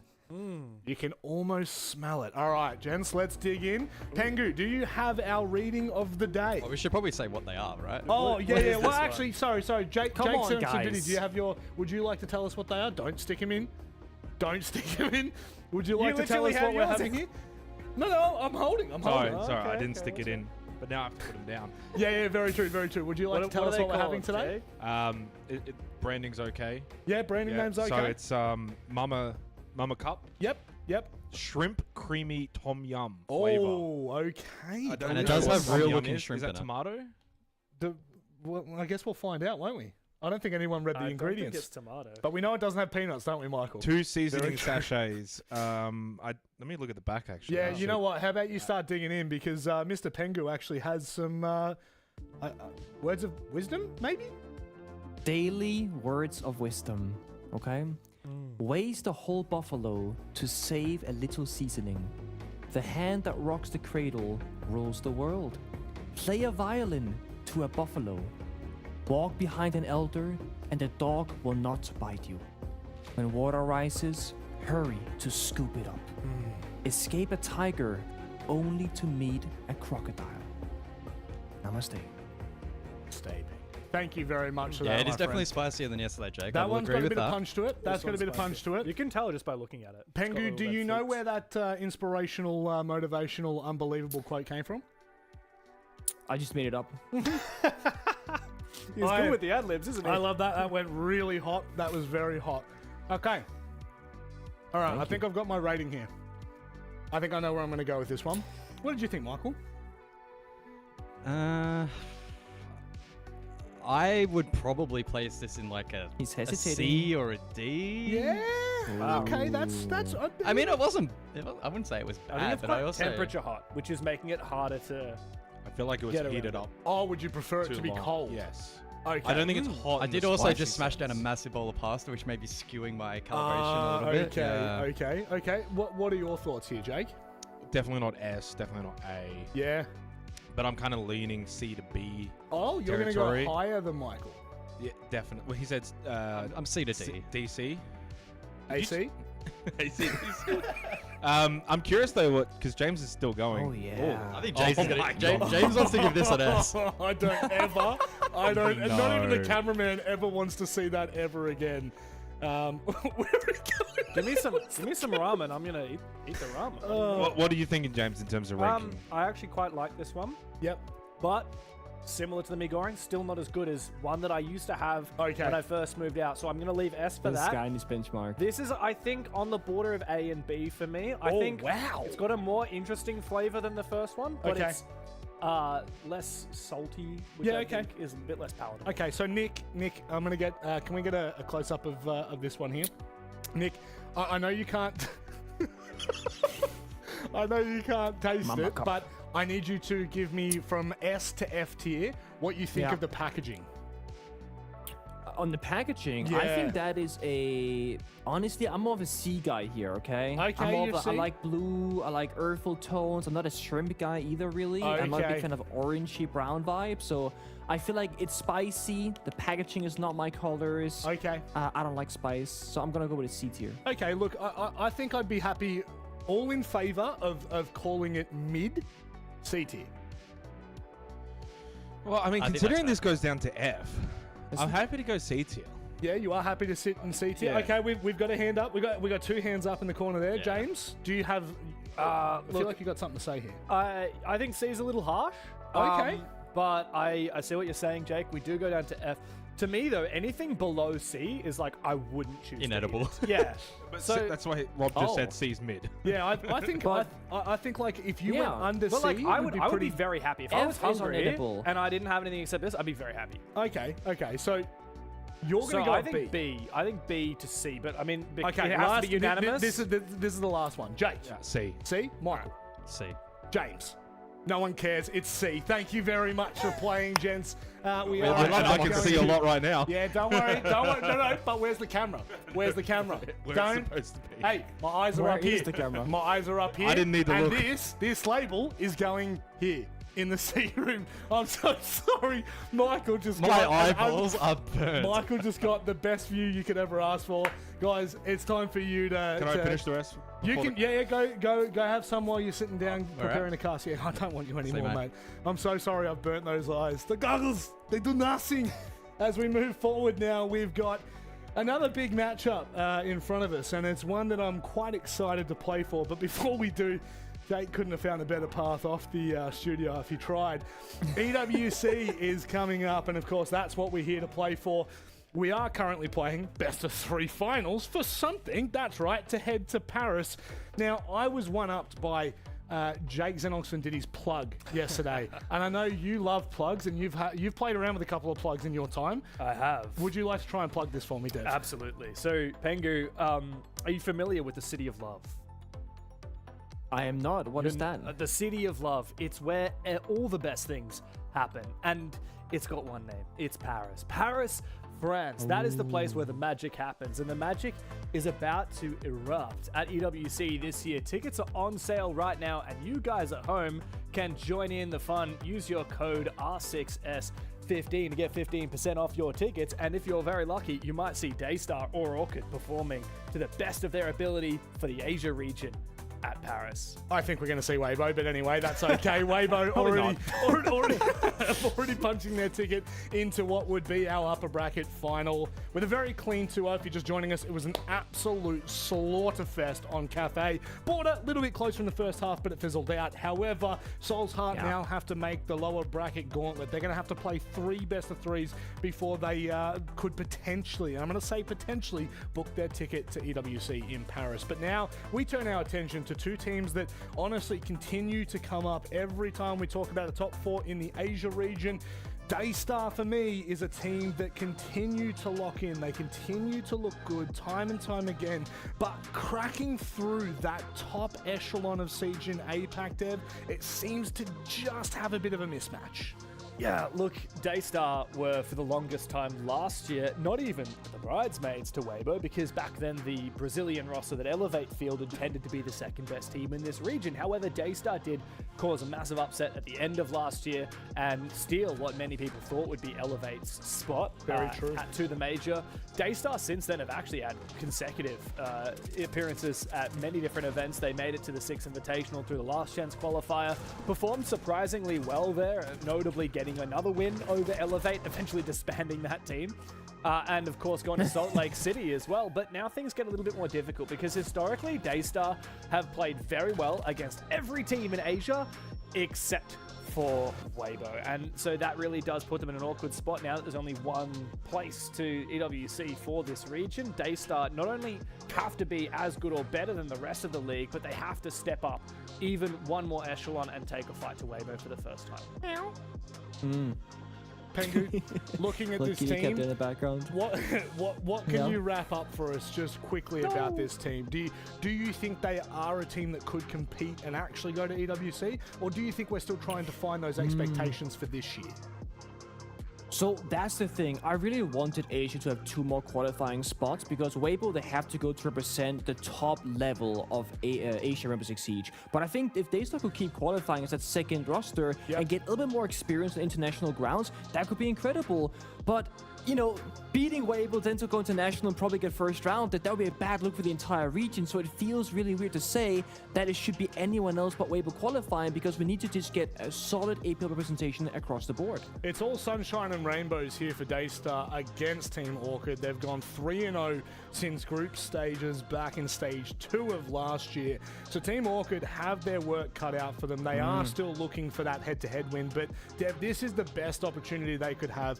This is where they need to set the tone. It's a best of 3. They have the chance. They've got a bit of momentum behind it, but can Team Orchid do it? Yeah, that's the thing. I really thought coming into this stage it would be Weibo number 1, Daystar battling with teams like Orchid for that number 2 spot, but unfortunately for Orchid, played at number 2, Pengu, we casted it. It was a very hyped up game, Orchid versus Daystar. Daystar destroyed Orchid 7-3 on there. It was not a close game by any stretch of the imagination. Orchid, we would hope, would be gradually getting better and better. Of course, this is the former Fury roster with like Colas, BG Man, Critche, and of course Exalotic and Peeps being the newer additions to the roster, but they just haven't seemed to be as much of an upgrade as perhaps this team needed. On the flip side of that, you know, Daystar, they picked up Yao, fresh 19-year-old, you know, young gunner. He's been doing great with the team. I think Orchid have struggled, and overall, both of the Thai teams at the top level of Asia, Orchid and Soul's Heart, have struggled to keep up with Daystar and Weibo. Now, like Colas is one of the most experienced players in this region, and Critche is one of the best fraggers that Asia has ever seen. So there's a lot of talent on this roster, a lot of experience, but there's just something that's missing in this stage. And I would be very surprised if they can beat Daystar today. I'd be very impressed. We need them to prove themselves, and they haven't done so yet. Absolutely. As we look at the map vetoes, Nick, I'll let you maybe just encapsulate your thoughts on Team Orchid, because they are still a good roster. We've seen them do it before, but are they going to hit it? Are they going to match their stride as we're getting into finals? It's the most important time of the year. And to kind of piggyback off what James said, right, they're missing that small thing for Team Orchid. I'm going to go back to their caller's interview. He said that a little bit of doubt in their confidence levels for this stage, and that's going to be my big question mark. Can they go into maps like Chalet, the very first map that Orchid themselves picked, with that kind of confidence? Because you're starting off with Chalet, which is very like pace-oriented, setting the confidence, taking the gunfights, and forcing the problem solving, and you're going to go into much more fundamentally sound maps like your Lair, like your Clubhouse, that are very execute-oriented. So I would almost say here, Orchid may be favored in map number 1, but then Daystar much more favored in map number 2 and 3, as they're much better at the good old 3-2-1 execute style of attacking. Yeah, and there's a lot of material here on Orchid. You know, of their 7 best of ones they played in the group stage, 6 of them were on either Chalet or Lair. Okay. And in fact, these two teams went head-to-head on Lair, which is likely why Daystar picked it, because they performed so well on that. But like I said, 4 times. Yeah, there is so much material on these 2 maps for these teams. For Daystar, they've played Clubhouse before. That's our decider. Should we get to it? To be honest, I really think Orchid have their work cut out for them. Daystar should be the favored team in this best of 3. They certainly should be, but we know what happens when you hit finals. Best of 3s, it can be a complete shift. It can be a change in momentum. Hopefully, Team Orchid can get out of the gates nice and sharp here, but I think the desk are definitely looking at a Daystar win. Boys, what do you think? Oh, I think it's probably difficult to disagree with the with the boys, Robbie. I think that, yeah, Daystar go in as favourites. I don't think to the same degree as maybe Weibo were that heavy favourites in the first series, but the favourites nevertheless. Orchid are certainly an outside chance. I wouldn't completely say they've got no chance. They had a pretty decent stage, 5 wins, 2 losses. I think it was plus 11 round differential. So Orchid, if they on their game, you know, it's one of those situations for me, guys, where I think if Orchid are 10% maybe better than usual and Daystar are 10% worse than usual, that's probably enough to see Orchid maybe get an upset win tonight, as we evidently are heading to Chalet first up. The bands will be Grim, Glaz, Azami, and the Thorn. Yeah, if the last matchup was a 95-5 in favor of Weibo, or maybe even more lopsided to Weibo, I'd probably look at this one as being 75-25. I wouldn't be shocked if Team Orchid could come out in a best of 3 and pull off this result. There's a lot of experience and skill on that team, but Daystar have proven themselves, I think, with a bit of a longer track record now, and go into this match with really good form. So, yeah, expecting them to do well tonight, but wouldn't be shocked if there's an upset or even a third map. I think is a pretty fair outcome for this match. I mean, the highlight for me in terms of Orchid, how are they going to win this series? So you're trying to paint the picture as to what do Orchid need to happen. So firstly, their map pick of Chalet. I mean, that's usually, goes without saying. You want to win your map pick, go from there. But it's down to CritJ and Peeps. So they've been the best 2 for Orchid all stage long. CritJ sits at 6th rated. Peeps actually has now broken into the top 10. He sits 9th. And we know the Peeps storyline is he's kind of come in as this newfound star out of Thailand, and he's finally joined a roster that's more than capable. It always points back to, is it a full core 5 that is going to be able to see Orchid qualify for an international event, or are they still missing a piece or 2? And I still think they're missing a piece or 2, but I do think they've got the 2 biggest pieces they could possibly have in CritJ and Peeps. They just need a little bit more around them. But yeah, Peeps has been sensational this stage. On the flip side for Daystar, they also have 3 players inside the top 10, Souffle, Seal, and Pika. So a little bit more well-roundedness.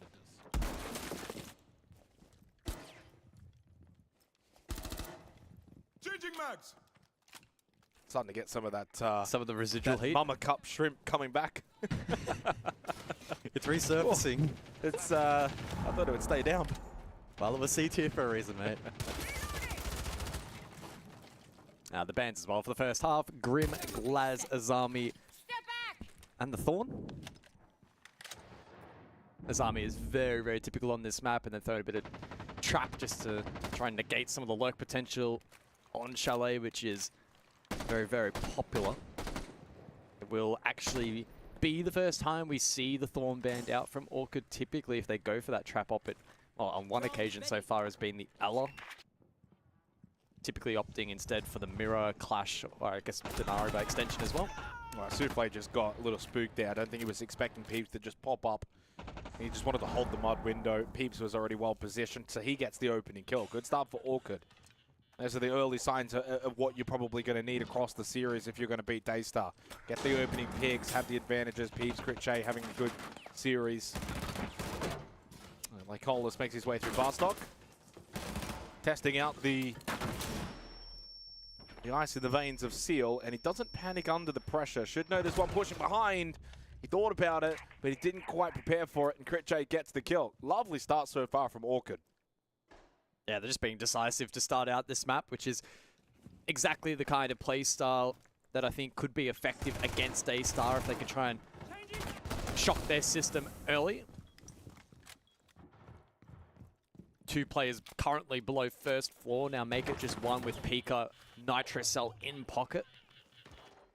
Mizuki and Yao to reposition accordingly on the top floor to try and hold down against the impending push.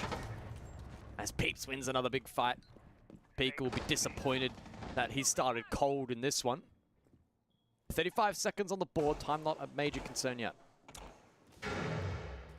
I don't think time is going to play as much of a factor in this round as Daystar would have probably hoped. Zuki on the move over towards Games. Now, Plant's going down inside Office, so this is quite open. Yao's going to have to find a way to disrupt this. He's not going to be able to. So even though Azuki went for that roam below, push back up Library, he only gets 1. Plant goes down, and then Yao's by himself in a post plant. I understand he had to go for something kind of special, but unfortunately, the job had been done earlier. Orchid able to take the opening round of this series. Similarities to, I think, the way that Weibo played that first series. It just looked cool, calm, composed, very controlled. They didn't rush. They took their time. They followed their checklist. They got towards the site. They knew, what, 30, 35 seconds left. They want to go for plant. They just took their time to just get people in the right positions.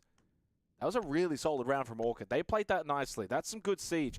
But I'm not going to get sucked into it after what we saw from the first half of the last series on Border. Yeah. There's a long way to go. It was also largely gunfight heavy, right? And sometimes we don't see that net consistent results over the course of maybe not one map, but a best of 3. You can find yourself getting unstuck if the other team then adjusts accordingly strategically. And then if you do see a bit of a lull in your mechanical performance, it's hard to then make up that differential. So a lot of isolated fights there.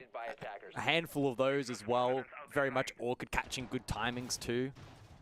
So certainly not to take anything away from them in that opening round, but it will probably go down as one of the easier ones I'm expecting over the course of this map, where Daystar, I would have expected to maybe thrive a little bit more in that kind of environment. Clearly not too warmed up there in the opening round, or at least not catching those timings required. We go over to Bar for the second round. 10 seconds left.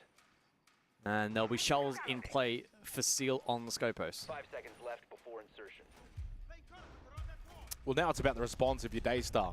You can drop that first round, not ideal. You think about that opening death against Peeps where you go for that sort of mud peak. Those things happen. You weren't ready for it. Eventually then gives up the space through Barstock for the Monty to push, etc. A lot of things went right for Orchid slowly as the round was developing. So Bar Games for the second round. Oh, Peeps, oh, how about that? Back-to-back opening kills from Peeps, but this time in a different manner. Playing the Solid Snake, lurking in the entry through basement, gets the kill onto Pika. Something in the air of a chalet. Don't curse it, Jay. Yeah, well, I don't want to go. I don't want to go early, but it's first 2 rounds that have made me a little bit excited. Yeah, it's definitely positive, I think, is the best way to frame it so far for Orchid. Probably looking at the likes of Seal now, especially with the shell on Scopos, to have potential influence in this round. He can maybe afford to be a little bit more aggressive and then find himself in a cut-off position, able to then transfer back. He'll probably just be biding his time for now to find that window of opportunity to re-aggress down below, maybe flank west main, as the push is spearheaded from that western side of the map. You had to play a close angle here, piano double. Won't have much of an option but to push back, and fortunately he made that decision decisively, otherwise he would have got caught on the window. Well, he got a good read. So he knows where the Monty, he knows there's one playing behind the Monty, and he knows there's one outside that library hallway window. So that's 3 players that he's got info from.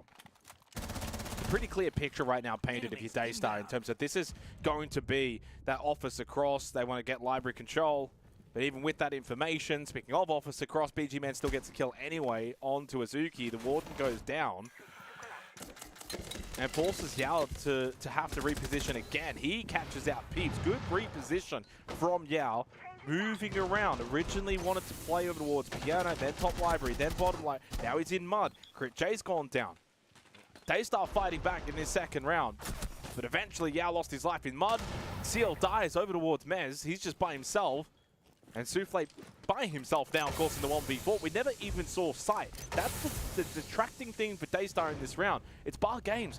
Force them to have to play bar games. Force them to have to go big window, go for plans, or clear library, fall back, keep bar stock control. They didn't do any of that. Oh, this is so winnable. Both players are low. Flash doesn't land. 15 seconds. No kit. 12 seconds, as he said. Kit will be left behind. They have to go hunting. At this point, you have to start running. One will have to die to force out the info. Never mind, no one has to die. They get the kill. Boy, did they almost drop that bundle. Orchid get their second round. Yeah, BG man with a good read there to net the final kill. Prior to that, he got gifted 2 freebies. Playing the office bulk position, we saw initially the Warden mispositioned, then he caught the Scopos on the run across. The clear above there was probably a little bit too easy. They start making a couple of key errors in that round and open the opportunity there for Orchid, who, despite things then getting a little bit dicey at the end with Diffuser dropped and both players already committed down below, they had a good enough read to net the final kill, secure the round, and I think very much at this point in time securing a good start here to this first map of Chalet. Yeah, you could ask for a better start. Peeps, the new Starman in this Asia region, back-to-back opening kills.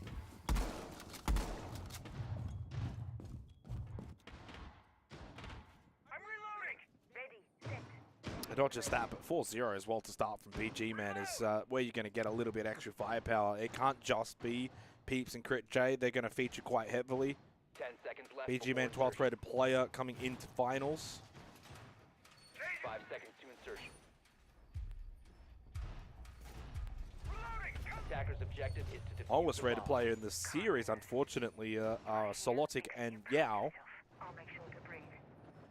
Considering the roles that they evidently play, it makes sense of a reason why. They're there to facilitate, they're there to support, they're there to help out the team, not to be the star man. So what can Daystar do to respond? So far, not good enough here on Chalet. Defense has looked a little bit haphazard, giving up a lot of good position. We see Kitchen dining for the first time now here in the third round, so they're going to go all 3 sides. Again, Monty for the 3rd straight round. Now, the only thing is, they didn't ban Blackbeard, they didn't ban Blitz. At this point, do you even ban the Monty when there's still so many other shield ops available anyway? Or do you just have to find a way to deal with it? Yeah, I mean, probably most likely ends up being the Ying, I would imagine, after this round. Its impact hasn't probably been truly felt just yet, but when you combine it with Glaz and Grim, that's probably the most typical ban set. Teams will infrequently just take the 1 shield out. It's very unusual. Well, you imagine if they ban Monty, but then Orchid ban the Warden and keep playing the Ying. That could have big ramifications. Yeah. Speaking of the Ying, Solotic gets a few Candelas ready. Lovely shot from Souffle. Lycolis probably didn't need to go pistol in a 5v5, still with a lot of time in the round. Could have tried to get someone else to play off his shield entry towards Trophy, but he went for the pistol. He went for the solo play, and it backfires. Now the Monty's been dealt with. Daystar get their first opening kill of the match, and still hold good ground inside of the site, and also the entire map, because there's no one from Orchid in the building, and as soon as Crit J wants to make entry, Bigger's going to shut that down immediately. Drawn out. Peeps, though, at least, his entry through mud, successful. Gets rid of Pika, keeps the round alive for Orchid. Peeps now up to 4-2. Still got 2 Candelas from Solotic to help out BG Man and Peeps, but time starts to look a little bit more dicey for the attack. Yeah, just the 1 player below currently for defense, but that's not really too much trouble on this kind of site. Pretty simple to establish Vert onto the default, and so Daystar will sit back, be patient, wait for that eventual push, and then inevitably, when it probably doesn't come, can reposition in a more forward position for the denial. It's just really important here that Souffle doesn't die completely for free. If he could stall that even a little bit of time, find at least 1 pick, it should be round over. There are no shoulds in Asia. BG Man will have to go for the plant. Souffle does go down. Does this open up space for BG Man to try and stick this inside of dining? And no, he's going to get instantly denied. Yellow ping, easy clear from the top floor. Daystar will get their first round. Orchid just ran out of bodies, really, and ran out of time. Did okay to bring that back to 3v3. Got the plant down, had a chance. But more activity from Daystar early in the round nets them their first round. Yeah, I mean, it was certainly one of the more uninspired attacks we've seen, though, from Orchid, right? They gave away 2 free kills with 2 jump-ins, just with no assistance, no util layer, no follow-up for a trade. They were pretty low % plays, and maybe they've been lulled into a false sense of security because the first couple of rounds, Daystar have gotten away with it, or Daystar haven't been able to contain it, rather. Yeah, Ban's a bit of a shock reaction from you. The Monty actually does get taken out as opposed to the Ying, so just the single shield ban, which is very interesting. And then Malusia on the flip side, which has only been played on the one occasion, back round 3. Yeah, just but then. it does complement the Thorn in trying to take away some of that anti-lurk. I mean, the Malusia in isolation is not an awful ban, but yeah, the Monty ban is quite surprising. To be fair, Monty obviously, as a shield op, does play differently to the way that Blitz and Blackbeard play. That goes without saying. They're not like for like just because they hold shield in front of their face. But, as I said, it's the only shield ban. And so you still have alternatives. If Lycolis wants to go onto the Blitz or the Blackbeard, he can do that. If you want to run both, you can run Blitz and Blackbeard. Seems as if, though, they're not going to run either of them coming into this 4th round unless there's a very last second swap. Lycolis now hovering over the Dokkaebi instead. Solotic will once again go back onto the Ying as he did the opening 3 rounds prior. And the trap utility brought into this round from Daystar belongs to Pika on the Yala. Seal with the EDDs. The Capcan traps have been placed. Souffle with the Nari tripwire connectors. Guess you could even somewhat count the F-dot mines as trap utility. Bedroom office, the actual site itself. I wonder, though, based on the lineup that we're seeing from Daystar, how aggressive they'll play off-site. A lot of these sort of open holes, there's tripwire connectors everywhere.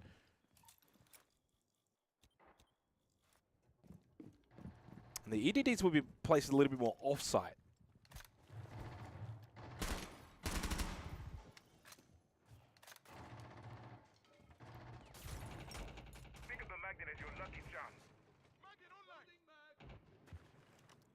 This would have been a really good round for a Twitch. Yeah, it would have helped. It'd be interesting to see how Orchid looked about trying to enter the map last time. Again, previous round, 2 jump-ins, no tradability, etc. This time they do have the double info gather, so we'll see if that changes the plan significantly. They might be able to go a bit more heads up, a little more front on in this approach, and try to systematically flush out this defense. Yao contesting Mez with impact. Counter utility onto the Habana. Of course, can deploy Catch to try and better fortify his position.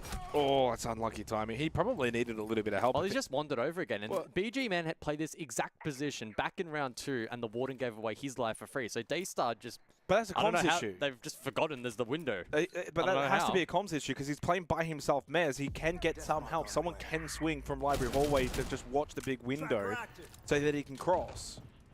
Otherwise, he's just dead there anyway. So opening kill for Orchid once again, but Seal shuts down Crit J. Crit J a little bit quiet so far in the opening 4 rounds, just the 2 kills. Lycolis too will go down to the hands of Pika. Well, Daystar are starting to fight back. They're starting to get a little bit more involved here on Chalet on the defense, getting a little bit more comfortable. No Monty to have to deal with now. And Orchid's pacing too. Now it's on the back foot because they're not finding these kills as they did in the opening 2 rounds. There's 40 seconds left in a 4v3. So Lotic now has to aggress forward. He does. Finds the kill onto Souffle. Next one is so important. Azuki just barely stays alive. Peeps goes down, and so does BG Man. Huge from Azuki. It's all down to Solotic. Needs to find the next kill very, very quickly. 20 seconds doesn't leave him a lot of room. He won't even be able to get the diffuser. Smoke misses. All shot at, survives, 10 seconds. Well, he goes for the plant now. Nothing really that Seal can do from below. Pika's going to push out from solo. Plant will not be successful. Pika hits the headshot. 2 in a row to Daystar. They've responded after their timeout. Actually, they didn't take a timeout. I don't know why I said that. They probably should have, to be honest. Inadvertent one. It just never happened, but it feels like it. 2 in a row to Daystar. They take kitchen, dining, and bedroom office, which will likely see us go back to bar games.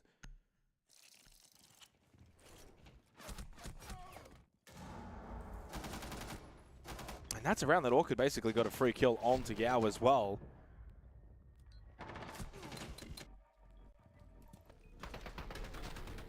And if Solotic does aim to stick that kit there, he's dead every time. He gave himself the 1% chance of maybe a pop-up headshot re-stick, but didn't connect. All tied going into the 5th round, 2-2.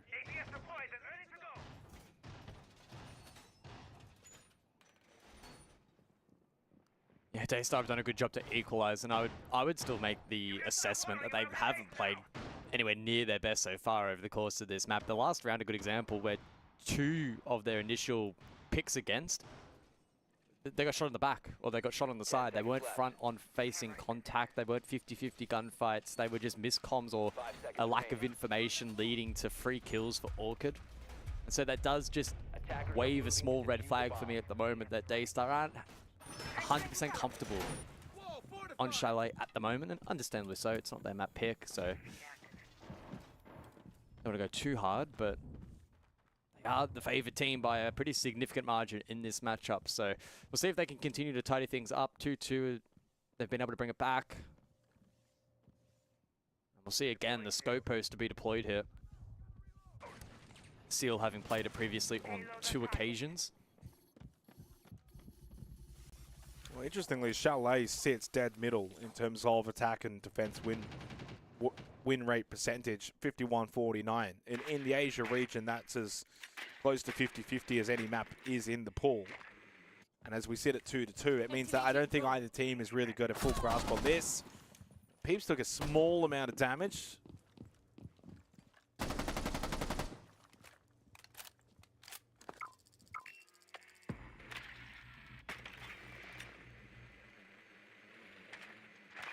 This is the big one here. Can he drone out Seal? It looks like he will.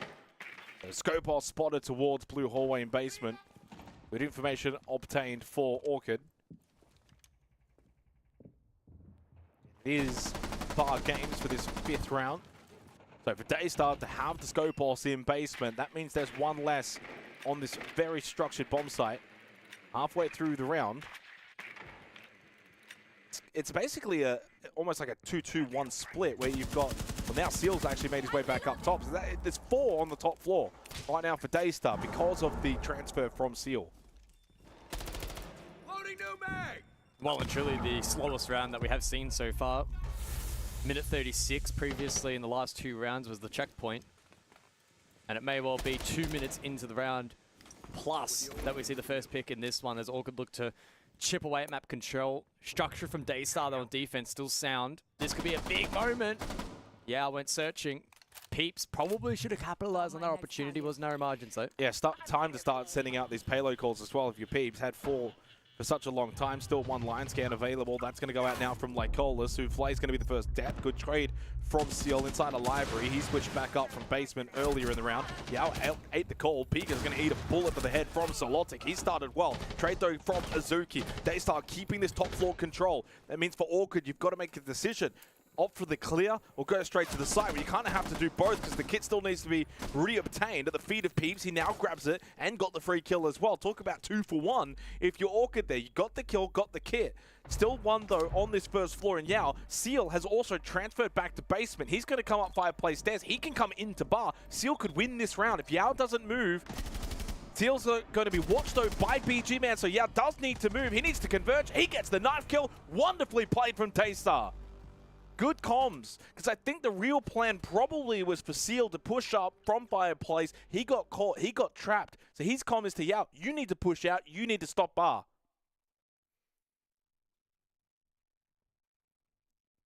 yeah, doing a good job to convert there, and yeah, I'll make sure of it with the knife. Daystar have found some form towards the back end of this half after what was a little bit of a slow start, and I think that we're still seeing them just warm up into the match. They're looking significantly better as we start preparing for the 6th and final round of the half. And a pretty decently spread performance from Daystar so far. They'll be pretty pleased with the team effort that they have been able to put in. Over to Dining for the final of the half. We've seen success for Daystar on this site previously. Pretty dominant with 3 up at the end. Yet to see a 1vx across this map so far. There have been several rounds though with just 2 alive, so it has been quite close so far. I think the most disappointing takeaway though for Orchid is across the last 2 rounds, BG, Kurt J opening kill. One was at a minute 36, the other in that last round 43 seconds, and they weren't able to convert either. And that lack of conversion could put them in a tricky spot come the halftime break. Interesting, we saw that wonderful graphic that just popped up top left. Shout out to Prod, but right now in terms of opening kills, which is what that statistic was about, that's been heavily in favor of Orchid. They've got 4 of the 5 rounds, but it's 2 rounds straight now. They've not actually been able to convert. That's low percentage. So they've had opportunities here on Chalet. It's also going to be the first time that BG Man will not play striker in the half. He played it 5 times straight, now goes on to the ace. It's a big change up actually in terms of composition for Orchid. They bring Sophia. Nomad for just the 2nd time. Ace for the 1st time. Deimos just for the 2nd time. So it's a big change in philosophy in terms of the operator lineup.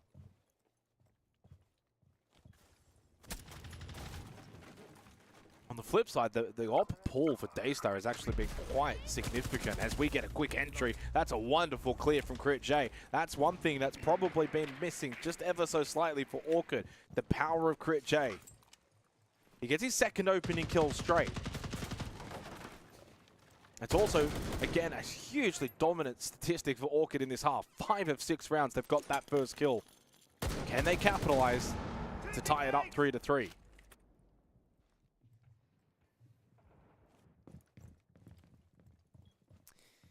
Yeah, we'll see. It feels like a pivotal moment in the match, or at least this map in isolation for Orchid.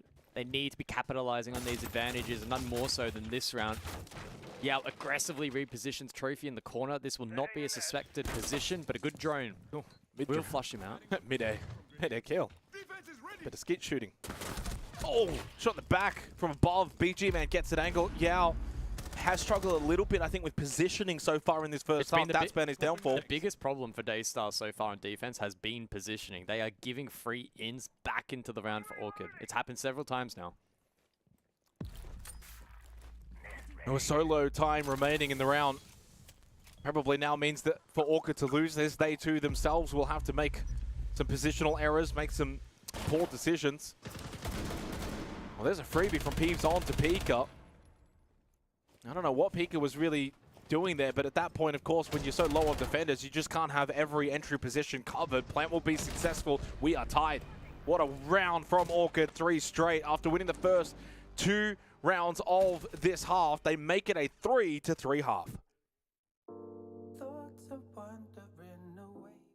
Yeah, look, I think this is the kind of performance that we were hoping for, right? Like nothing that's completely out of the ordinary. Not a close game, yeah. Correct. Sorry, that's more what I'm leaning into. I just don't want to. I don't want to blow out. No matter what happens, Dev, I want to keep things close for this one at least. I think Penguin and I were pretty disappointed when this game, this matchup between these 2 teams, Daystar and Orchid, was so cut and dried in the group stage because it was personally one of my most anticipated games. I think everyone expects Weber to do well in the BO1s, but Yeah, I thought these two would be the best challengers. I don't know, I've always had a soft spot for Thailand because of back in the day, how well these players like Colas and 99 and Scatman did it back in the day. But they have fallen off. They've really been overtaken by the likes of Daystar and Weibo. And I think in this game, yeah, a few good moments from Orchid. I think they looked better than Soul's Heart did earlier. But can't deny Daystar just have a way of stealing rounds back in. And that's the thing I think that sets Daystar apart from a lot of other teams, is even if technically in terms of strats or other like hard facts, like they don't necessarily have the 5 best fraggers in Asia. They don't necessarily have the 5 biggest brain players, but they're just so persistent. You cannot let your guard down. Couple of rounds of defense they won because of that. You know, that late 2v2 on bar, there was a similar 2v2 where there was a player down below defending, Plant was going up near the bed in master bedroom. I mean, yeah, and also, sorry, you're talking about the hipfire wall bang from above. That was crazy. Yeah, like so many moments rounds. where like Daystar, you're just like, you probably shouldn't be winning this. Like Orchid have done most of things right, but they are just so insistent. I guess that's the problem, isn't it, Nick? When you look at, especially Asia as a region, the inconsistencies that we've seen with the two different, well, not just the two different teams, but most of the teams that we do have competing, I reckon we can say Weibo is an exception to that, but there is always that element that when we get into a best of 3, when we get into important matches where it's do or die, we actually don't know what to expect. And it's a beautiful thing, but also it's a little concerning sometimes. It is concerning, and it's not just consistency in like individual performances, also in like map veto and like map pool depth. We have teams in Asia and APL that can play maybe 3-4 maps very comfortably at a high level, but then you go into like best of 3s or one day maybe best of 5s. When you get very deep into the map veto pool, all of a sudden they have maps that they never play. They don't have strats on, they couldn't take most teams on either. We all see something like a Clash and a Monty just being 2 very pivotal operators that can completely shape a team into like extremely good when they got those operators available, but when they get banned against them, they have like no secondary layer of operators that can kind of carry them into a round. So consistency is by far the biggest thing for both these two teams. I do feel like the end of the half here is a bit of a hard reset for both teams. The way that Daystar were playing very reactively and loosely on those defenses, it's just not the same game as when you flipped onto the attack. What's more, Daystar haven't played Chalet at all so far, so Orchid are not going to have any VODs on understanding how they want to attack. And we've just seen a double trap ban as well, and a double info ban on the attackers. So the Weibo special. Yeah, very much the Weibo special on this map. Daystar, I'm excited to see if they're cooking something a little bit cheeky, because I think that's the way that they come out of the gate swinging here against Orchid. Nick, real aggression, real set plans. Despite the fact that it's 3-3 here, Pengu, which team would you take if you were going into the second half? If you were a betting man, who are you backing in this one? If I was a betting man, I do think it's a hard call. I will favor Daystar a little bit here. I'm looking at the current upper lineup. I'm seeing the Grim, Capital, Sense. They want to play for Execute. When we've been watching Daystar throughout this entirety of Stage 1, they have been so incredibly strong when they get to like a 5v5 attack. They got all their strong operators alive, and they can use the fire, the smoke spam, the flashbangs, etc., and just go for a bomb site plant. Orchid, what they need to do here is play Spoils. They need to disrupt Daystar from getting to that 5v5 late round positioning and try and get some early picks. I honestly just want to see Team Orchid do it. I want to see them back themselves into this map and head into lair with a little bit of momentum. Speaking of momentum, how about we shift back to the commentary desk? I kind of get the vibe from Nick there on the desk, very split in terms of the decision making as to who's going to go on and win this. And naturally, 3-3 scoreline. There's a part of me in the back of my head that's kind of like, well, this is somewhat reminiscent of our first series today back on Border, 3-3 half. We're a little bit hyped up. I don't know if Daystar have the same capabilities as Weibo to just go and, win 11 of the next 12 rounds overall in the series, but Daystar certainly have the credits in the bank to say, let's back them in from here. So it's up to Orchid still now going on to defense, their map pick to certainly play well in the next few rounds. PG Man's been leading the way, 7 kills. He is the lobby leader. Peep's not too far behind with 6, Crit J with 5. So for Orchid's sake, they're kind of getting what they want in the series with those 3 performing. Noting the bans as well, Denari Thorn. First time Daystar will ban out the Thorn this stage on Chalet. Orchid, first time they'll ban out the Dockerby Snake as well. Has already seen a couple of appearances, but very similar like-for-like operators. BG Man, opportunity presented. Wow. It would have been another free kill for Orchid presented by Daystar. And it would have been onto the cap. They didn't capitalize though. You lose the cap there, the whole strategy gets unraveled. Yeah, it's kind of what Nick was talking about in terms of execution. Imagine you just instantly lose the Capitao. Doesn't help. Nitrocell, to be fair, could have the Capitao's name, gets shot out. Good reaction time. BG Man thinks about pushing forward here. It's probably not needed. Able to get back, but on 1 HP, was that little wonder worth it? Not really. What is the answer to that? It was quite a rhetorical question. That's why I didn't answer it. Pressure on Solotic over towards Piano. Grimby's in his position too. He's playing this quite well. I mean, Solotic's actually played really, really well so far in this game. Opening kill goes the way of Daystar. Solotic's still just holding this position. Should note, of course, his position is known, just sitting inside of the Grimby's. But he hasn't panicked. He actually pushes, he aggresses, takes the battle with Pika, but he doesn't quite win it. Still holding this position and finally gets a bit of help from Crit J inside a bedroom. There's only 20 seconds left, by the way, and they still haven't cleared out Solotic. He has held this ground inside Piano. Pika still has to make his way in. Now they've got Azuki at the half wall, but does he feel comfortable to plant? Now he does. Peep's going for the kill onto Seal. Solotic go for another swing. Below. This time Pika doesn't lose it as Azuki falls to below. Yao has to grab the kit. He needs to stick it. No time remaining. Yao can't put it onto the floor, and Orchid are going to take the round. Wow. That's a robbery from Orchid from that position. When all of that utility was laid by the Grim, Piano was boxed out. They had their opportunity to push into the site, maybe tempt fate with default, then go for the backup with a deep push. If they then identified that the Solace was in position for denial below, by stalling out and not pushing, they didn't give themselves that window for the plan B. Even if they had been in a position to plant against the horizontal protection, which ultimately they were, they didn't have the backup plan for when the Solace ultimately denied. So that was pretty disappointing for Daystar to kick off their half in that fashion when they had everything laid out in front of them, advantageous position, utility layered. They didn't capitalize, they stall out, they don't consider the Solace down below, and if they did, it was only half considered. They didn't really invest fully into having a trade potential below or avoiding it entirely. There were some big holes in that attack, and to the credit of Orchid, they were able to capitalize. Bedroom Office in the first half was a 1-1 split, so Orchid won it on the attack and Daystar won it on the defense. The average time of opening kill was 1:50 and 1:36. That round was 44 seconds. So a far slower pace, although it was Daystar that did at least get the opening kill. It didn't really change too much. And interesting as well, when we earlier on in this match, we were talking about the entry statistics, and we saw that wonderful graphic. Well, since then, 3 of the last 4 rounds, the opening kill has actually not been converted. So we're talking about low percentile rounds being played out, where there's a lot of these 4v5s, bringing rounds back. 2 of those from Daystar, now 1 of those from Orchid. And they take the lead, 4-3. And it's been a game of runs. Orchid won the first 2, Daystar then 3, Orchid now 2. Not a lot of back and forth round by round, but certainly the momentum has shifted at various times.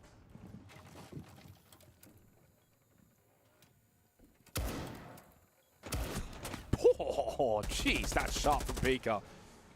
I think BG Man thought he was maybe going to be able to pre-fire that angle, and while he did get his shot off, he wasn't close to hitting the way that Pika did against BG Man. Opening pick again for Daystar. Didn't convert in the previous round. We'll see what they can do here. Bar Games, it's a good start. Because this is a site where, the 2 per hour side, it's the numbers that you can have in these set structured positions, and so that's 1 less. That means there's going to be a gap somewhere. Where that gap is depends on what Orchid want to do in terms of their positioning, and considering they still have Peeps in basement. Oh, this could be a timing. And the timing indeed. Oh, no. Souffle stays alive? No. That was the whole reason for Peeps to be down there, to maybe catch 1 and then be able to play a flank position later, either up Fireplace or up Library. Souffle's going to get out of here alive, surely. Oh. Well, finally, a bit of luck goes the way of Daystar in this matchup where the timing doesn't quite net a kill for Orchid. And so they'll continue to have that advantage, continue to have that gap in the defense to exploit. There's 2 players basement at the moment. Daystar, if they're going to fight to be the best team in the region, need to be able to identify that and take advantage of that. It's almost 3 with West Main Stairs being held by Lycolis. I mean, this is bar games. Like, they should be There's taking... no one inside. Second floor, bang. Where is it? Get that control. You got 60 seconds. There is literally no one in sight right now for Orchid on the defense, and there's a minute left into the round. Clearly, Daystar don't have that information. This should be the easiest default window plant you have ever seen. There is nobody above for the defense. No one above, no one inside either. Daystar just look very apprehensive here. They must be lacking an immense amount of information. Shock drone bar stock. So you have to play off that info, drop hatch, and get the plant down. Freebie onto Solotic, who decided to stay. Still, Jay will now rotate up Fireplay stairs. Lycola's into games. I think Yao should be able to get this game. That's a wonderful shot onto Seal. Trade was there from Peak. They had the numbers, and Crit J a little late to the party, and he dies out to Yao of the Vendetta, and that was some kind of round. They're making that way more stressful than it should be. I know they probably had a lack of info. Eventually, they did gain it from the shock drone, but that build-up when second floor was vacant for like a 30-second pocket, they knew at least one was below. I think it was a minute. It was a long period of time. They really took a long time taking that library control. They could have routed default window, so taking it above to the hatch probably caused some initial problems. Then eventually they got information, and then it was going to make it very tough in the post in a 1v2. So ultimately well played from Daystar. Didn't look as definitive. If you plug a Weibo into that situation, for instance, just as a point of reference, and again, it's one slot region, it's a fair comparison. You put Weibo in that situation, they would have had top floor in the first 10 seconds and would have been planting in the next 20. Yeah. They wouldn't have been messing around. And that hesitancy from Daystar is why it's so difficult to make a case that Weibo aren't going to be the ones to take the slot in this region. I also think it's fair to be critical if it was due to a lack of information. When you said, well, you got drones for a reason, how did you use those early on? Did you use them well enough? Were you efficient with your drone usage, etc.? Now 4-4. Right? We've got to 4. We're cooking. We're cooking. We have a game. We have a game. We'll see whether it's on our hands or not. I think it's somewhat largely dependent. I didn't mention this earlier. It's on Daystar. It's on Daystar because if I'm going to be honest, I think Lair should be Daystar's. Yeah. I think that should be their map. I'll go and get some data on it very quickly, but especially if they're looking to play more execute heavy, and that's the baseline, and that's the more comfortable style of Siege that they want to try and execute today. Lair is naturally going to favor them, and I think Chalet, just due to the nature and some of the low potential for the defense and the unexpected positions, much like that last round, they didn't quite look as cozy and comfortable in that kind of setting. So 7-4 record for Daystar, only banned it a single time themselves, banned against them 8 times. On the flip side for Orchid, 3-1 record actually. They beat Elevate 7-3 3 weeks ago, but they've banned it 3 times themselves, only banned against them 4 times. So in terms of preference, it's much higher for Daystar. Doesn't mean it's a given, but considering it's their map pick and all of the data, it does suggest that it's a strong map for them. Hostile. Second floor. Difficult to predict how this one's going to play out from here, though. All tied heading into the 9th round. It's going to be a solo entry for Yao on the Glaz. Seal opening kill onto Lycola. This is quick. Trade, though, imminently by Crit J. Yao yet to find anything on the Glaz. Has a yellow ping to play off, but yeah, he doesn't see anything, and neither do I. I think he almost shot out the clutch drone for a split second. Duflay finds a double. Needed that one as Solotic found a kill over towards Closet. He gets tagged up. It's been a good game from Solotic. Yao's going for the plant inside of Dining. They've picked up the pace this round, Daystar, and caught Orchid off guard. Not only did they win a lot of the gunfights, but they were able to get straight into the site, get the plant down, and maybe that might have been off the back of the previous round where they were so slow. Daystar pick up the pace. They take the space afforded to them. Solotic, yet another kill. And he makes his way in towards Dining. He might just test them here. Get on the kit, of which he will. Yao now has to swing. Make contact. Lovely headshot. Time. It's on the Crit J. Is there time? Oh, Yao makes a huge play. Stone cold in his face. Expression as well. Daystar desperately needed that round. They go 5-4 up. They take the lead. Yeah, that was a big moment. And finally, we see a really decisive round from Daystar, at least in their initial conviction on the push.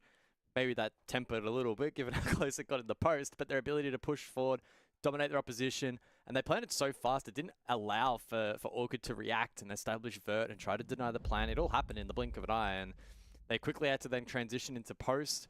Almost worked out. They leveraged the Izami pretty nicely to give themselves a little bit of a potential buffer. There was only about a second and a half in it in the end, but those fine margins going the way of Daystar. You now have the lead 5-4. Team Orchid to call their tack timeout. At this point, though, again, the storyline persisting that Daystar just at the moment slightly better. There's our goat right in the middle, Mr. Harambe himself. The thing I like about Harambe, though, is he's just very candid. He is probably the kind of coach that will just straight up tell them if they're playing like crap or they're playing well or the things that they can do better. But he does it in a controlled manner. To me, he doesn't seem like the kind of person, I mean, I don't know what he's like in scrims, and ultimately behind the scenes, but he doesn't seem like the type of person that would be screaming and yelling. Daystar retake the lead. Last time they had it, they were up 3-2. Coming into the 6th round. Since then, Orchid then tied it up, retook the lead. Daystar have had to claw their way back, of which they have. 10th round coming up, 5-4 out of the timeout, but also with the bans, Clash, Ying taken off the board. Clash is intriguing to me as it has not featured in this game at all. Attackers need to locate First half or second half. Yeah, it is the 3rd highest ban for Daystar, twice across the stage, equal with the Fenrir. So take that at face value. Clearly something that they're just not happy with playing Fenrir has been against played over the board. Yeah. The Ying on the flip side, that is the first ban for the Ying that we have seen so far from Team Orchid. Means that the Grim, which is their most banned attacker, will remain. Use it if you have to. I'll tell you one thing, though, that this series has surprised me a little bit is the fact that Yao, he made that big play in the last round. Solotic 6 and 5 as well. So they're the 2 lowest rated players for their respective teams. They're actually playing quite well. And I think that's probably been, certainly for both Orchid and Daystar, when you think of them in comparison to the likes of Weibo. Weibo a core 5 that you're pretty content with how everyone's performing. These 2 teams, it's easy to look to, well, how has Yao fit in? Clearly Bin Bin didn't work. Clearly the loss of Jokor and when he was on his prime, they haven't quite been able to fill that hole. Solotic on Orchid, there's been question marks on his position in that team. The rise of Peeps, Grit J, do they need someone else? But they're standing up, both of them, Yao and Solotic, for their respective teams in this match. Pika leads the way now with 9 kills. He's improved in the last couple of rounds. Couple of opening kills, a 3K as well back in round 8. Daystar just starting to get their hands on this game. 3 straight rounds they've got the opening pick. They only had 1 in the first half. Changing max. Yeah, Peeps lurking down below over towards basement. Solotic onto Yao, funnily enough. You couldn't write that Spoke script it into existence. Onto the Maverick. How much is that going to play a factor? There are tin cans for Souffle. Takes away the stock threat now. So if Orchid have identified it's the Maverick, like Colas will be jumping up and down. He means it can sit here risk-free. He'll be very pleased with that result. Bolsters his position, has Nitro as well for double window. That's a pretty big win for Orchid, and it may well be a large part of Daystar's plan now down the toilet. Pika's just going to sit mud for now. Hope someone comes his way. Zuki got one onto Crit J, but BG Man was there for the trade. Top library. I don't think that's really going to be enough for Daystar. They need something else, and they get it from Souffle. Peeps down basement again. They catch him. They know that Peeps likes to roam. And they tie it up 3-3. Still 60 seconds. Pika then gets rid of Lycolis. Despite the start to the round for Orchid, again, it's falling apart for them in the mid-round. That's where they're losing a lot of these rounds. Yeah, Lycolis will be disappointed they're losing out on his valuable position. He doesn't quite win this one. Don't blame him. That was a bit of a heat check. He's had a good game. He goes for the swing. That would have been a really defining moment to bring it back to a 2v2. Unfortunately, though, with that loss, it's now a 3 versus 1 for Daystar. They've got sight. They know that BG Man's going to be playing Library. That will mean hesitation, though, in playing Big Window on the push-in because of BG Man's current location. But here comes Seal through Piano. Yeah, and they can layer utility as well. So BG Man's put in a compromised position. He wouldn't jump out here, would he? Oh, he might have to. No. Able to avoid the frag grenades, but it does mean he can no longer watch the hatch. Souffle is into games with the kit. He'll start to stick this now. They're leaving it very late. In fact, it's going over to Bar because they've got Seal for the cross library. BG Man can't get to Bar to deny because Seal's watching. Really well played from Daystar. Didn't panic because of the time. They were able to reposition. Knew they couldn't go big window into game, so they go the long way. They go to Bar. Seal's well set up. 6-4. Daystar are navigating a little hazard course. They cut it a little bit fine though with the plant attempt. I was getting a bit nervous. Plant having to run through a Banshee there at the end meant it was actually pretty fine margins. A misclick could have led to that round not being secured, but positionally, structurally, it was pretty sound in the end with good coverage from that piano side. Well, it was either that or you force Seal to push and fight 1v1, and as that fight starts to happen, we go big window, and I think that's more risky. Yeah. Well, they're both risky, but I think they took the better option, just cutting close on time. So 2 opportunities now for Daystar to close this out, and I guess you sort of beg the question, where has this come from? Because again, like our first series of the day, 3-3 half, Orchid started even with the first 2 round wins. They looked lively. They still look lively to me. Daystar have now won 3 straight rounds. They've also won 3 of the last 4 opening kills. They've gotten Plant down twice in the last 3 rounds. They're just winning a lot of the more objective-based part of Siege. I think in terms of raw gunplay, in terms of raw fighting, Orchid's been fine. If Peeps dies, they lose a lot of firepower. 10 seconds remaining. I guess the same could be said for Daystar with Pico. So 11 and 6 now. He's the only one to cross double digits. 2 opportunities for Daystar to take the map pick of Orchid, which would set them up perfectly on Lair. They should be comfortable on that map.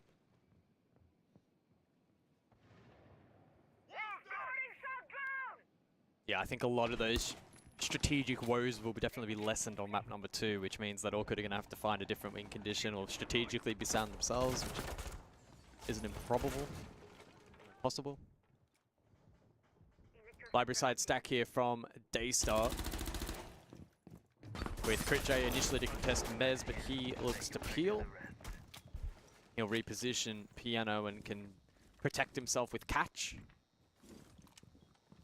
BG man with DMR could elect to contest, but he too will reinforce, fall back. That forfeits Library side to the attack, and Daystar will take that pretty swiftly. So Peeps is playing the Solas. He's West Main, and the way that he's played so far this half defensively for Orchid, he's clearly got that license to be able to roam around. Put him on the Solas at that point, so I like this play for Orchid. See if you can get some information. Problem with this site, though, is informationally, you should know Daystar's already got this sort of library mez control. They're going to be pushing and opening up breach towards Office.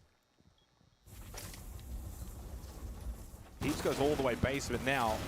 Back up West Main stairs. Thought maybe for a second, one of the plays Peeps could do is eventually go 5-place stairs, if that's not being watched properly. One of the weak points of this kind of attack is Souffle just literally walks in and then sprints and catches Crit J off guard. They did lose Seal behind him, like Colas went down. Salodic, they all falling. Peeps is in snow.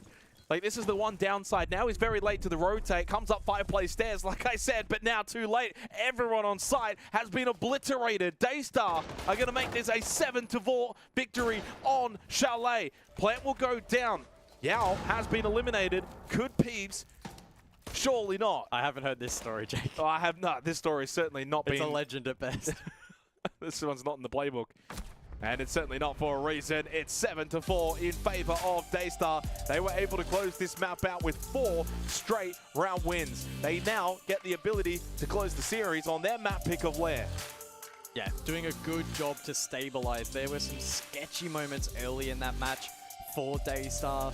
Strategically on a couple of occasions were outmatched, and Orchid had a pretty good read, but as the game developed, we saw Daystar just be a little bit better. And of course, taking down their opposition's map pick now puts them in really good stead for this best of 3. Unfortunately for Orchid, they now find themselves fighting a losing battle. They lost their map pick. Must now go to Lair. It's a bit of a fortress, if you will, for Daystar. It's not going to be easy for them. Let's go to a break. When we come back, the boys on the couch are going to dissect everything.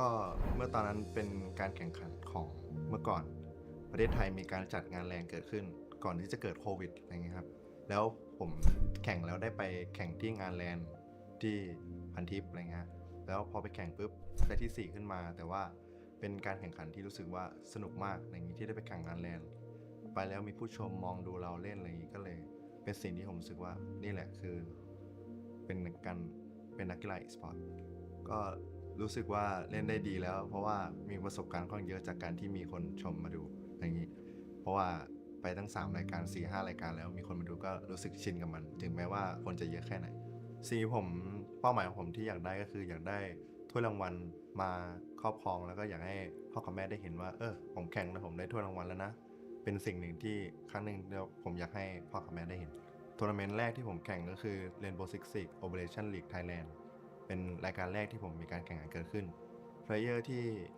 ผมยังอยู่แล้วก็ยังเห็นแข่งอยู่ก็คือมีแค่พี่เอ็กโซติกคนเดียวนอกเหนือจากนั้นก็คือเลิกแข่งกันไปหมดแล้วก็จากที่ผมได้มีการโยกย้ายทีมมาตลอดก็จะได้เห็นถึงความจริงจังของทีมแต่ละทีมซึ่งมีความแตกต่างกันอย่างทีม No Cap ก็เป็นทีมที่ค่อนข้างจริงจังแล้วก็ผู้เล่นเนี่ยค่อนข้างเก่งผู้เล่นมีประสบการณ์ไปแข่งขันมาก่อนแล้วอะไรอย่างนี้พอผมเข้าไปผมรู้สึกสนุกและรู้สึกว่าการที่ได้เห็นเขาจริงจังเนี่ยผมก็เลยถ้าเกิดผมได้มีการย้ายทีมผมก็อยากจะเอาความจริงจังของตรงนี้ไปบอกให้กับทีมที่ผมอยู่ด้วยว่าเขาจริงจังขนาดนี้นะเขาเล่นกันอย่างนี้อะไรอย่างนี้ผมก็จะทำให้เต็มที่แล้วก็ทำให้ทีมผมเนี่ยเก่งขึ้นผู้เล่นที่ผมรู้สึกว่ามี impact ต่อเกมมากที่สุดก็คือน้องกิจเจนะครับเพราะว่าน้องเนี่ยเป็นคนที่ยิงค่อนข้างเก่งมากเป็นคนที่ถ้าได้ยิงแล้ววันนั้นมาเนี่ยแล้วก็ไม่มีใครหยุดน้องเขาอยู่จริงเป็นผู้เล่นที่ผมรู้สึกว่ามี impact แล้วก็เป็นผู้เล่นหนึ่งในคนเลยที่เก่งที่สุดในประเทศไทยผมคิดว่าก็รู้สึกว่าถ้าได้เจอน้องผมก็จะทำให้มันเต็มที่จะไม่ยอมน้องถึงแม้น้องจะยิงผมก็จะเต็มที่กับมันก็รู้สึกดีที่ฟูลี่นั้นสนใจทีมพวกผมเพราะว่าผมก็ตอนนั้นผมก็ไม่มีสังกัดพอมีฟูลี่มาเชิญอย่างนี้ผมก็เต็มใจที่จะอยู่กับฟูลี่ก็ฟูลี่นั้นก็ตอนนี้ปีนี้ก็มีการเปลี่ยนแปลงผู้เล่นก็อาจจะมีผมมีดาร์กมีฟาลอดมีโรดินี่มีเปียวมินก็เพลย์สไตล์ของผมก็ยังเหมือนเดิมก็ยังเป็นคงผมเป็นตัวยิงโรดินี่ซัพพอร์ตแอนดาร์กก็คือ second fragger ฟาลอดก็คือ third fragger and ฟิลมิน is spec so ปีนี้ก็จะทำให้เต็มที่แล้วก็จะโชว์ว่าพวกผมเล่นกันยังไงเดี๋ยวก็ติดตามรอดูครับก็รู้สึกว่าถ้าเมื่อเราเป็นทีมหนึ่งทีมที่เป็นทีมของเทียร์วันแล้วรู้สึกว่าถ้าเราทำไม่เต็มที่เนี่ยแล้วรู้สึกว่าออกเนี่ยอาจจะเสียใจกับเราได้เพราะว่าเขาเต็มที่ให้กับเราเขาลงทุนกับเราอย่างนี้ถ้าเกิดทำไม่ได้เขาก็อาจจะเสียใจผมก็จะทำให้เต็มที่แล้วก็ไม่ทำให้ฟูลี่ผิดหวัง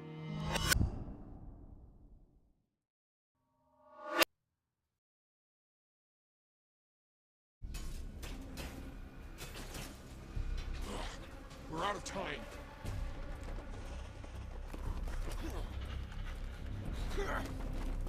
Let's put them in the ground.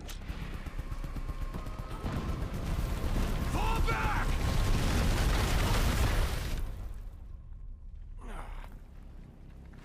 Team 1. Report. Alive and well safe. We lost comms with the other team.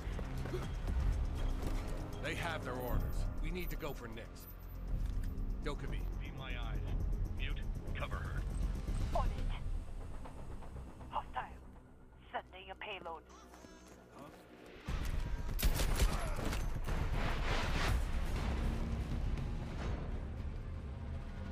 You're cornered, Nix. Surrender. I see one old man. One old man about to die. I see your runner 7. 3 rows down. Hack my phone. Huh? What if Do it now.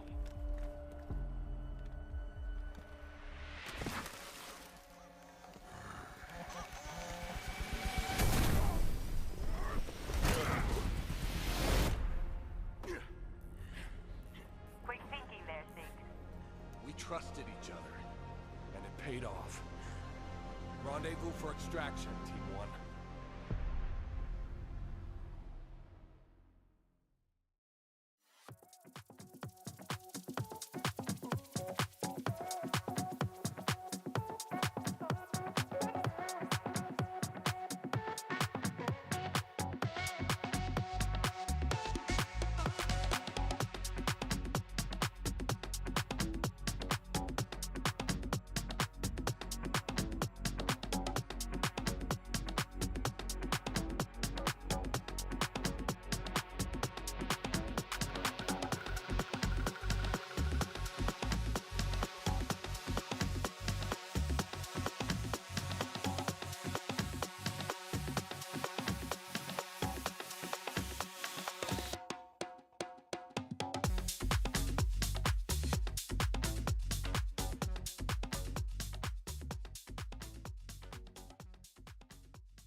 Well, Pengu, once again, unfortunately, I hate to say it, but you were right, mate. Daystar run away with the map 7-4, and they looked really good in that second half. We might have had a couple of doubts here or there. We were maybe questioning where some of the rounds came from, but Pengu, ultimately, they lock it in, and they look pretty good doing it.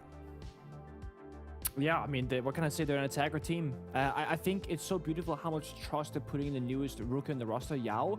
He's playing the glass, who's crucial for the execute, the setup, planting, and covering. I feel like he's doing so many jobs individually, and he did not disappoint. Yao was there time and time again, making things happen, mostly on the attacking side.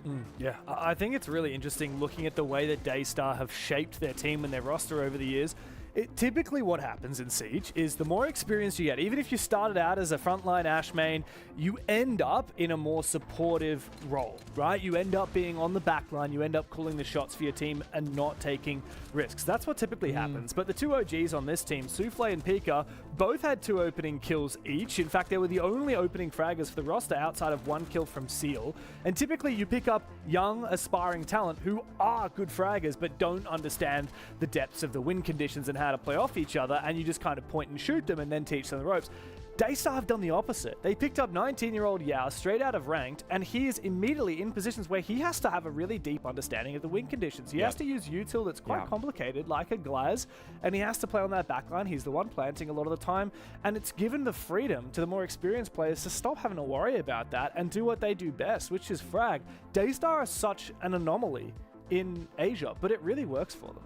It's really nice to see because we did have some concerns, Pengu, I guess, probably when we were reshaping more toward like middle of last year where, I mean, they were coming out of being Direwolves into Daystar and they were looking, I would say I don't want to call it unstable by any means because I think that would be rude to say that, but I think that Daystar have certainly found their feet and like they're saying, you know, like they're not your typical team, and especially in Asia, they're not your typical team. They're actually quite different. They're quite unique. But my question to you is, moving over to a map like Lair now,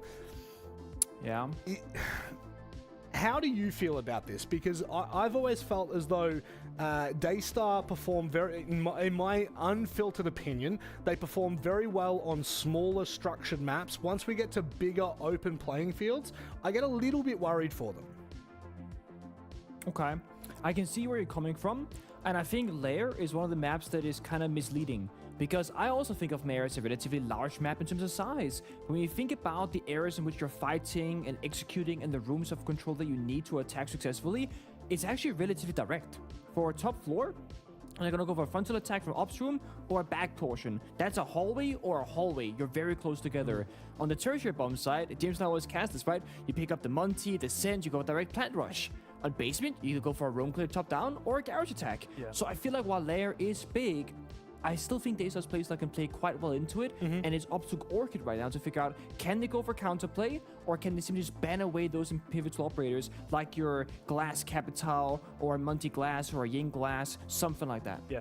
Typically when we think about small maps and attacker-sided maps, we think about Border and Chalet. Yeah, Chalet, and back in the day, Coastline. Sure. But every now and then, there are maps where they are technically big, like Bank, and I would say Lair falls into this category as well, where while they are big, once you understand them, that's a hot take, because Consulate's the most defensive map in the pool right now and the most complicated map in the pool right now. It is, but it's a big map.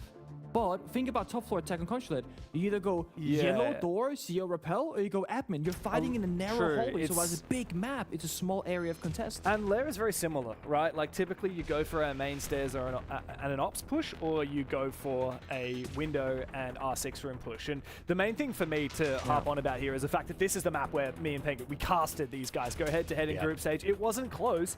Orchid just struggled to show up, and Daystar looked like the far better team based on the result of the first map. Sadly for Orchid, I think we'll see more of the same here. Yeah, well, the stats speak for themselves at this point. You know, both of these teams have won this map last time they played it, not against each other. Let me just make sure I'm clarifying that totally. But it does definitely lean Daystar's way. 7-4 record going into Lair.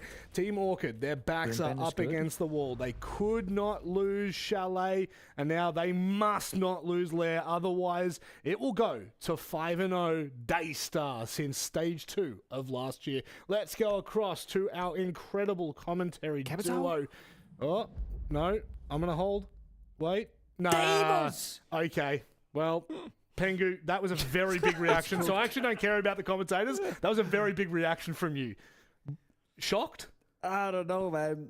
I see the demos, right? We're speaking about the verticality, the map control gain, etc. But I'm thinking Solid Snake, I'm thinking all the shield operators, I'm thinking there are so many power-ups available. I feel like Orchid have made their own job so much more challenging now, going for half execute and a half roam clear in the Grim and the demos. Dev, any comments? Yeah, mate. We're just opening this up now. Let me break into this. No, I can see that Jake really wants to talk. Let's toss it to the casters, please, guys. Jake, No, please, Nick. Keep going. Sorry, guys. Is there anything else you'd like to add, Nick?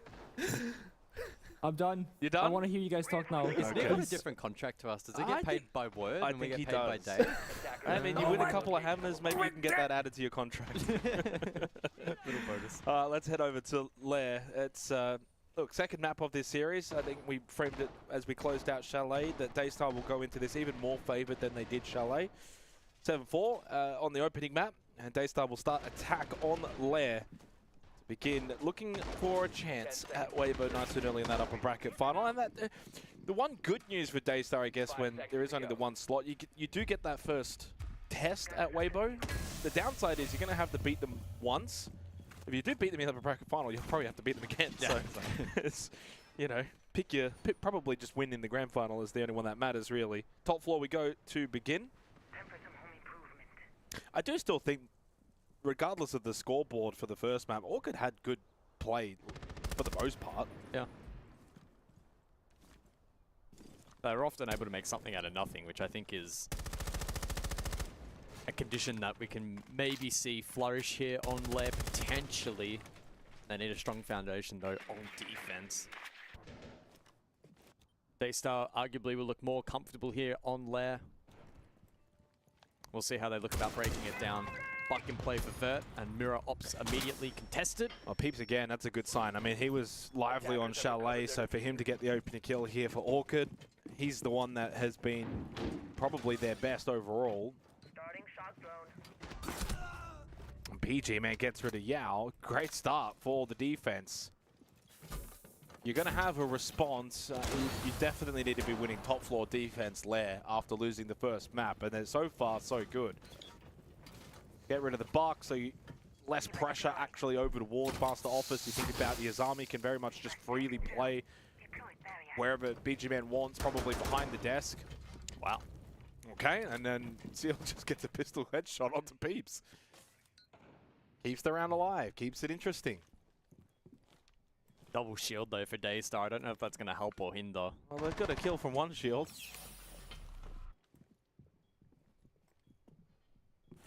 Time not a concern for the attack though, but the lack of guns may well be, as long as Orchid maintain distance and lean into this util appropriately. I don't think they'll have too many problems in being able to confirm this round.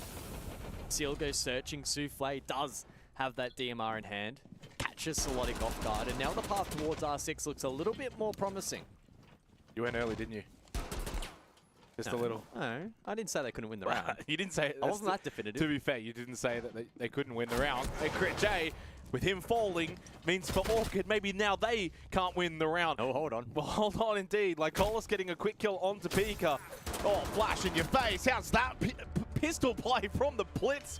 Daystar go on and win the round, guys. How does that even happen? So much went right for Orchid. The opening 2 kills.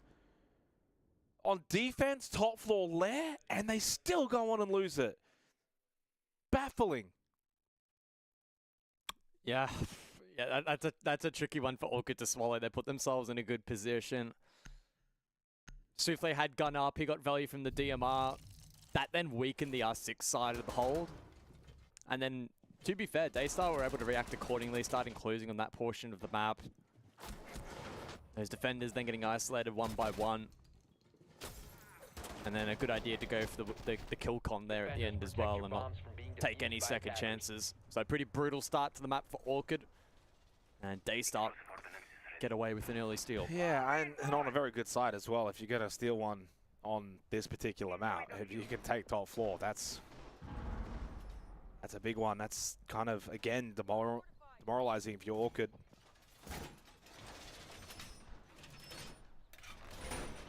And it's not just because of that flaw, but it's the way in which you lost it. You started so well. You give it your opponent a chance back in. Lair, by the way, sits at 54% defensive win rate. 5 seconds left. Although I will say, interesting, and I guess this is where it's region by region, the actual top floor, you have a guess as the stats for top floor Lair? In terms of split? Yeah, just split. 60% defense? That's 50-50. Really? From 30 rounds played.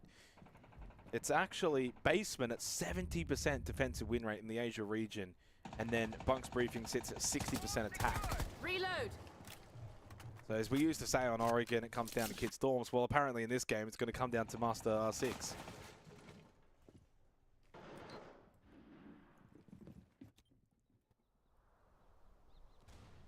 I mean, this would be horrible if Orchid lose a second defensive round to begin. And then again, on I guess now for this region, the most defender-sided site. So intriguing lineup when you bring the Oryx, but you're playing in basement. You bring the Thorn Goya, where you can set a lot of this trap utility, then go up and roam, but they're playing basement. It's Solotic who's actually got the Nitrocell, who's playing Armory at the moment. Loading new maggots in.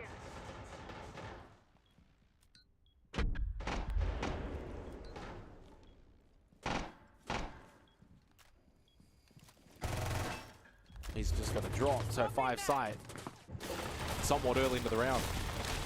Unfortunately for Daystar as well, they're bringing the ramp so they can actually get some power play off these Boogie Auto breaches, apply some pressure with the Jugger payloads, and then you've got execute utility as well with the Capitao of Azuki, a couple of frag grenades from Souffle on the striker. There's one Yokai Lab, one in stock. I don't know if the third is up. It doesn't look like it the way that Lycolis is cycling those Yokai, so I imagine he's down to 2. Still, by the way, 4 Racer Blooms for Crit J. Yeah, I mean, he'll look to play that reactively late. Peeps went for a flank and got caught, so well played Daystar to find the opening round, but that Crit J utility could be very interesting. He could look to dump that default. And it may make the plan a little more precarious for Daystar. Currently stacking vent side. Nitro misses. Reclaimed though by Solotic. Solotic's held his own so far in this series.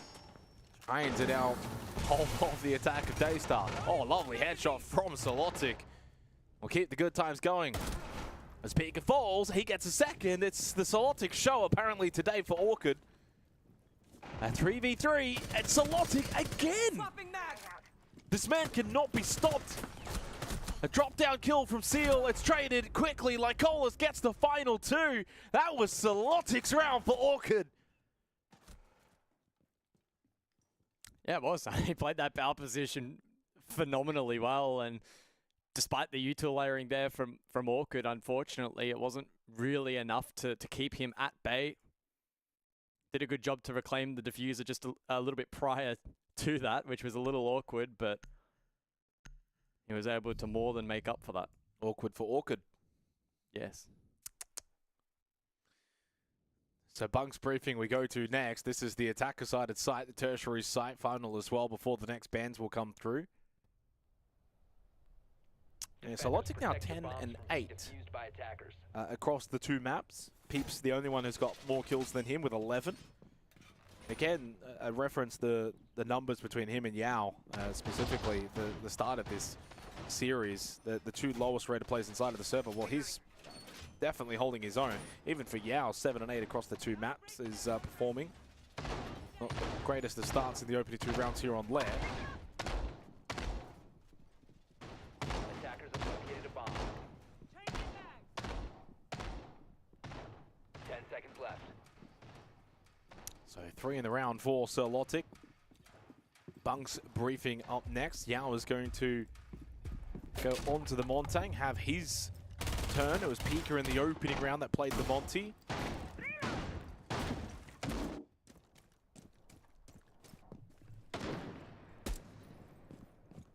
Well, we're going to see the sense again this round, so it's indicative that they're going to look to go for the 5v5 execute. If they get an advantage early, then that, sure, that's great, doesn't hurt.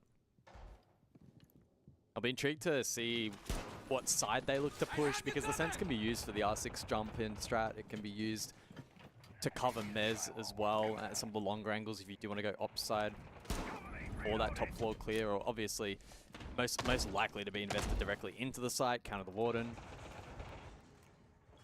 That's where the bulk of the utility will likely be placed.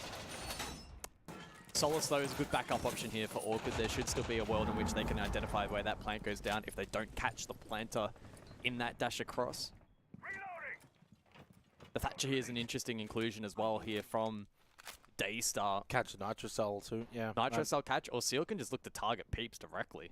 That could be a very intriguing strategy. If they're able to pull that off, I'd be impressed. Mirror trick from Solotic. Oh, there's no way. I thought he was... Now he gets traded. I thought he had a brain fade not going for the trick, but he turned around and got a kill. So more for me. And it's also the Sense. This is actually quite important because, yes, it's a 4v4, but you got rid of the Sense. The Sense is highly impactful when it comes to getting this plant down in towards bunks. Big clear, though, from Pika over towards the bridge onto the Solace. Well, the Solace is highly impactful as well for identifying where the plant is going down. So they both lose 2 key pieces. Feels like we're playing chess and they just both lost the night. Honestly, I'd probably go as far as to say probably... That one's for you, James, by the way. Probably Queens in this kind of... Yeah, on this kind of side, though, they're the 2 most impactful operators lost so early into the round. Way going down from Azuki. The cover's there as well from the Monty of Yao. Nothing really to stop this. Nitrocell's well and truly going to fall short anyway. And plus, you've got the Thatcher. Got hit by the Thatcher. Yep. The Thatcher was there. 40 seconds now into the post plant, 4 versus 3. So now, yeah, you've got top floor control, but you need to go down below. It's going to be the drop down through the hatch. You also got Yao in the post plant on the Monty.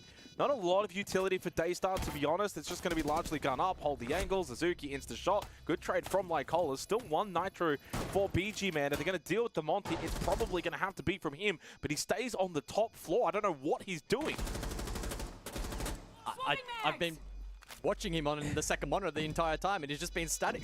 He's going to drop the hatch now and make his way down. It's a little too late. He dies immediately. Lycola can't get this. Daystar take the round. I get why he's doing it because of the re-aggress back above from Daystar, but you're at the point of the round where your solo player is never winning that fight. He needs help. It's a 2v3. If you win that fight and Daystar retake up above, so be it. You've just got to take that risk. You can't be sitting a player above there. That's bad siege. 2-1 Daystar, and they're looking pretty comfy. Yeah, bad siege indeed. What are the bans going to be here? Because we've just gone through Bunk's briefing. I don't think you get rid of the Sens. The Monty's probably the right ban, and the Azami's not bad either. To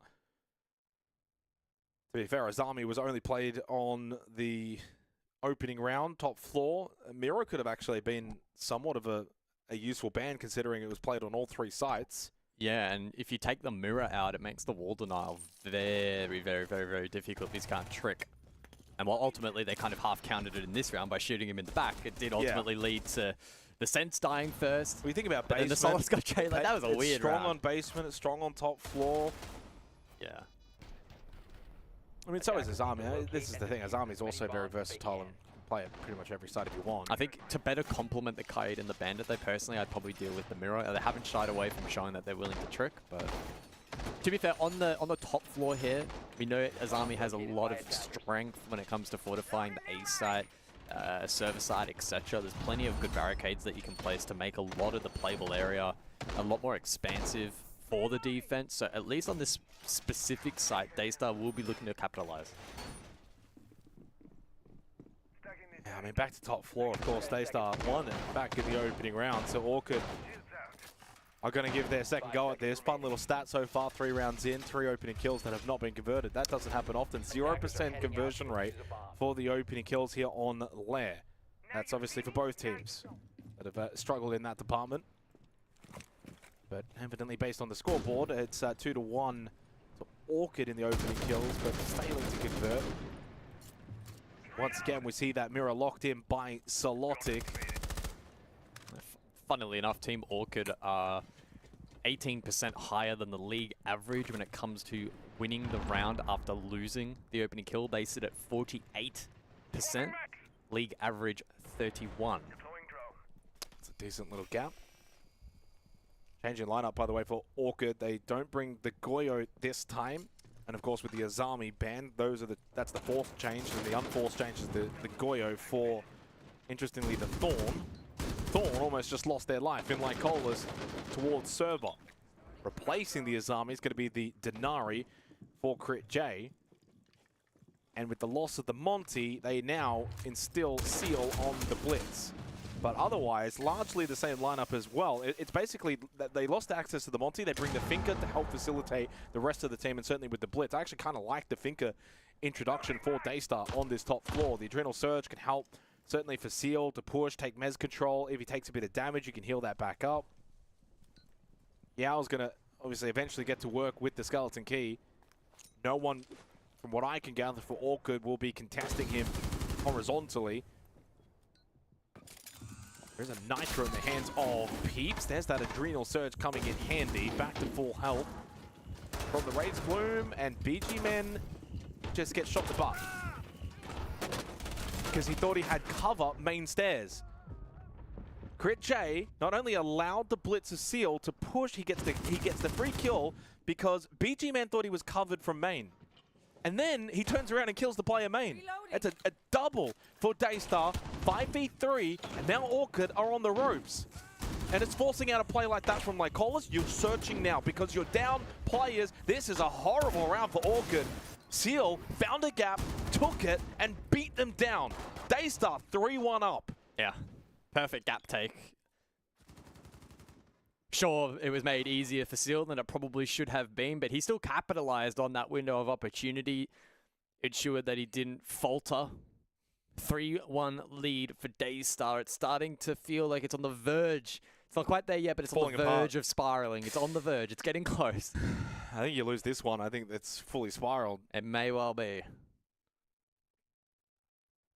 I just don't look to Daystar on their map pick of Lair, where they've got extensive knowledge, tested in terms of overall times they've played the map.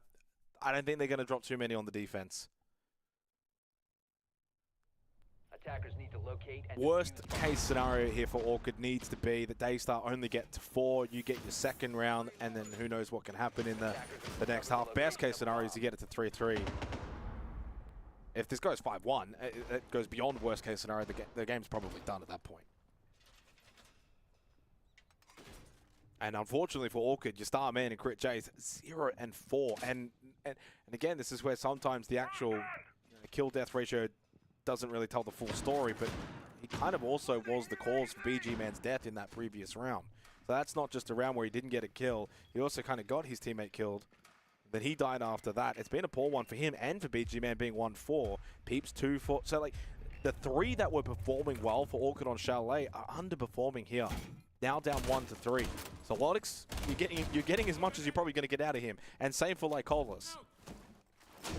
It's on the big boys to now stand up. Yeah, we returned to basement where Orchid were able to obtain their only win of the half thus far. And that was the Solotic 3K round playing in the mirror. What has happened there? I don't know. Peeps has gone down super early. Let's see if we can watch this one back ourselves. Does he just get caught on a timing, or is he... yeah. At the window from Seal as Peeps wanted to make his way back down. Just a pretty simple cutoff in the end. Most likely he just got droned. They knew the vicinity of the area, get to a window, cut him off, dead. And Peeps gets punished. And that's the other thing as well. The beauty of best of 3s, you get a larger picture when you play best of 3. By now, we've played so much Siege in this game, they know Peeps likes to run around the map. They know that he likes to be active. He's quite literally playing the Oryx. Let's get into cutoff positions. Bam. Benefit immediately. Opening kill obtained for Daystar. And it leaves the remaining 4 firmly in the sight. Although BG Man is wandering a little bit first floor.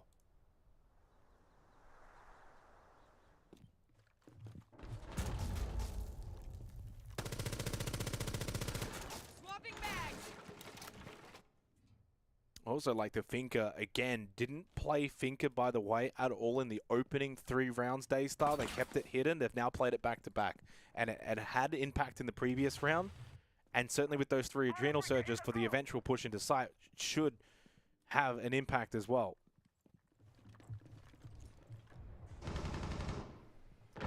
Yeah, we'll see if they commit to the vent side this time around. CritJ aggro, he's looking to get himself in this map. 0-4 start. We know the fragging potential that that man has when put in the right position with confidence. 50 seconds now remains. Util dump vent side. CritJ still searching desperately for something to try and support BG Man, who pushes up. I don't blame him at that point. You feel like you've got a contest. They at least got that kill onto Yao. By the way, speaking of Yao, the way he was holding that window position, he had the yellow ping. He knew where that player was, left side window, but he was holding top right. That cost him his life. And in the end, Lycolis falls. CritJ has to get off this donut right here, right now. They're going to have any chance in this round. 2v4, it's not impossible. Oh, but it is now with the LMG of Pika. The Finka change has been a huge boon for Daystar. Didn't show it in the opening 3 rounds. Orchid ban the Monty, we bring the Finka. We go from a slower shield pace playstyle. We now bring the Finka. We've got far more aggression towards the side execute. This has forced a timeout in round number 5. It's a 4-1 scoreline. This is an intriguing position. I feel like you don't see timeouts that often around this point. Close to halftime when the coach can get in, where the damage has already been done. You've given up 3 rounds straight. I would have called it probably the round earlier. I mean, at this point, it's an all-in timeout. The reason you typically won't see it at round 5 is because you get such limited value. It's really only going to be relevant for 1 more round. Yeah. But you basically need to be hitting that 4-2 checkpoint if you want to stand a chance in the second half, especially against your opposition's map pick, who are clearly playing better at the moment. So I agree with this decision. I think Orchid at this point kind of have to just send it. Hope that this is enough to get the next round. 5-1 is not going to be winnable. 4-2 they can potentially salvage. So this is a very, very important round. Actually, and also, if they do win the round 4-2, we go straight into the halftime swap. And so the coach gets to talk again. Exactly. And so then it's like, all right, boys, good job. You won it. Now let's talk a little bit more about the future. So I actually don't mind it. We'll see if they're cooked up. The post-round 5 tack timeout. We'll see if it works for Orchid. It is 3 straight, though, for Daystar. And they've started to convert on their opening kills. They've certainly had a really good read of this game. I mean, when you look back at the last time these two played, though, the most concerning thing at this point in time is going to be that second half. They played 4 rounds last time out when Orchid were attacking. Orchid only won 1 round. They're already trailing after starting on defense, so they are in an extremely challenging position right now. And CritJ still on that donut is not a good sight to see. Well, it hasn't been a big stage from him, though. I want to think that he's like right down. Isn't he like 30-something? No. I think he might be. No, he's sitting 6th. Is he? Oh, okay. For whatever reason in my mind, I thought he dropped off massively at this stage. Okay, my apologies. I'm completely wrong. Yeah, on I that was regard. 30th. Okay. Yes, actually played pretty well. I think you might be thinking of Jogor. Jogor's 29. Yes. Yeah, well, he's dropped off over the last year, I think. But yeah, no, CritJ has had a good stage. Probably not his best stage that we've ever seen from him, but certainly a good stage. His weakest point has certainly been entry percentage as Pika just walks through the barbed wire. Surely that got hurt. This might be a kill onto Solotic if he swings this hallway. He might not be expecting the left side of this, the way he's holding this angle. By the way, BG Man falls anyway. Pika just can't overexpose left side. Solotic's attention's been drawn away anyway, but he does get the kill onto Azuki. Still, space has been taken. Into storage goes Pika, and he gets the kill onto Lycolis. And Lycolis is now probably wondering, how has he been able to slip into this position? But traded back by Solotic. He's had a very, very good half. The young man is up to 6 kills. He leads for his team. The lowest rated player on his team coming into this series is the only one that's hitting shots. 3 to 3. I think that propels him into #1 for the team in the series as well. He has played phenomenally well this afternoon. The rest of the team needs to start following that lead and take a bit of inspiration. Their young gunner, who's had a rough stage, is popping off. The rest of the team need to lock in and follow. And a good opportunity, again, for the likes of CritJ and Peeps as well, underperforming. Now, in a critical round, in a 3 versus 3, this is where you need to lock in. To deal with this mirror window. Oh, Peeps went for it. Well, he doesn't connect on the shots. He's still alive, although maybe for the time being. Knows there's one at the doorway and knows there's one at the window. Well, you say he's trapped. He should be able to get out, and he does. Now, let's just calm things down a little bit, because there's still over a minute remaining in this round. We're going to have to bring this back and try again, and that's Daystar's motto. They'll grab the kit. Now, they won't have the sends. Sledge probably irrelevant at this point. There is still 2 nitrocells available for the defense too. Keep that in mind. I love this position from Peeps. He is in the best off-meta position to catch this attack off guard if it goes unchecked. I like the But he position. moves. Of He Yao as immediately well. moves. Right when I call it. Oh boy, well you're playing that pixel gap. You need to react quickly. But they also now know that he's crossed back. Is in a better position though for Nitro. It does mean Mask is a little vulnerable. Souffle get through to Peeps though. From the courtyard breach, he finds the kill. That's going to have to force Solotic and Critj into action, and Critj's finally off that donut. Can he find more? Into Mask goes Souffle looking for the plant. Solotic has that nitrocell in hand. As he throws it out, it doesn't connect, and the plant will go down. Watching from Mez is Seal. A big swing across from Critj, but it's ineffective, and Solotic cannot be that hero again. Daystar make it 5-1. The tack timeout does not benefit for Orchid. Jeez, that is devastating if you are Team Orchid. They are looking like somewhat passengers in this second map of Lair. They definitely have not got a foothold like we had hoped, but ultimately that's just the way the cookie crumbles sometimes. Sometimes the team is just better, but Pengu, setting the tone here a little bit, should Orchid have done better in this half? I mean, I would hope so, right? Like 5-1 is never a good spot to be in, or 1-5 in this case. Sometimes you will find yourself being taken for a bit of a drive, and you're just a passenger, like you said. You're sitting there going, oh, it's going too fast. I don't like this. I don't like this. I'm panicking. But you gotta do something to try and alter that, right? You grab the steering wheel. You try and hit the brakes. It feels like they're just like letting them being taken somewhere, right? They're being kidnapped and saying, I'm curious where this is going. I want to see what at the end of this ride. And it shouldn't be. We're not seeing the adaptations and the counter plays. We saw a Deimos ban. That worked out great, right? Because they spam Capital against you. It feels like they don't have a very clear game plan going into it, and they're just kind of getting their result based off that.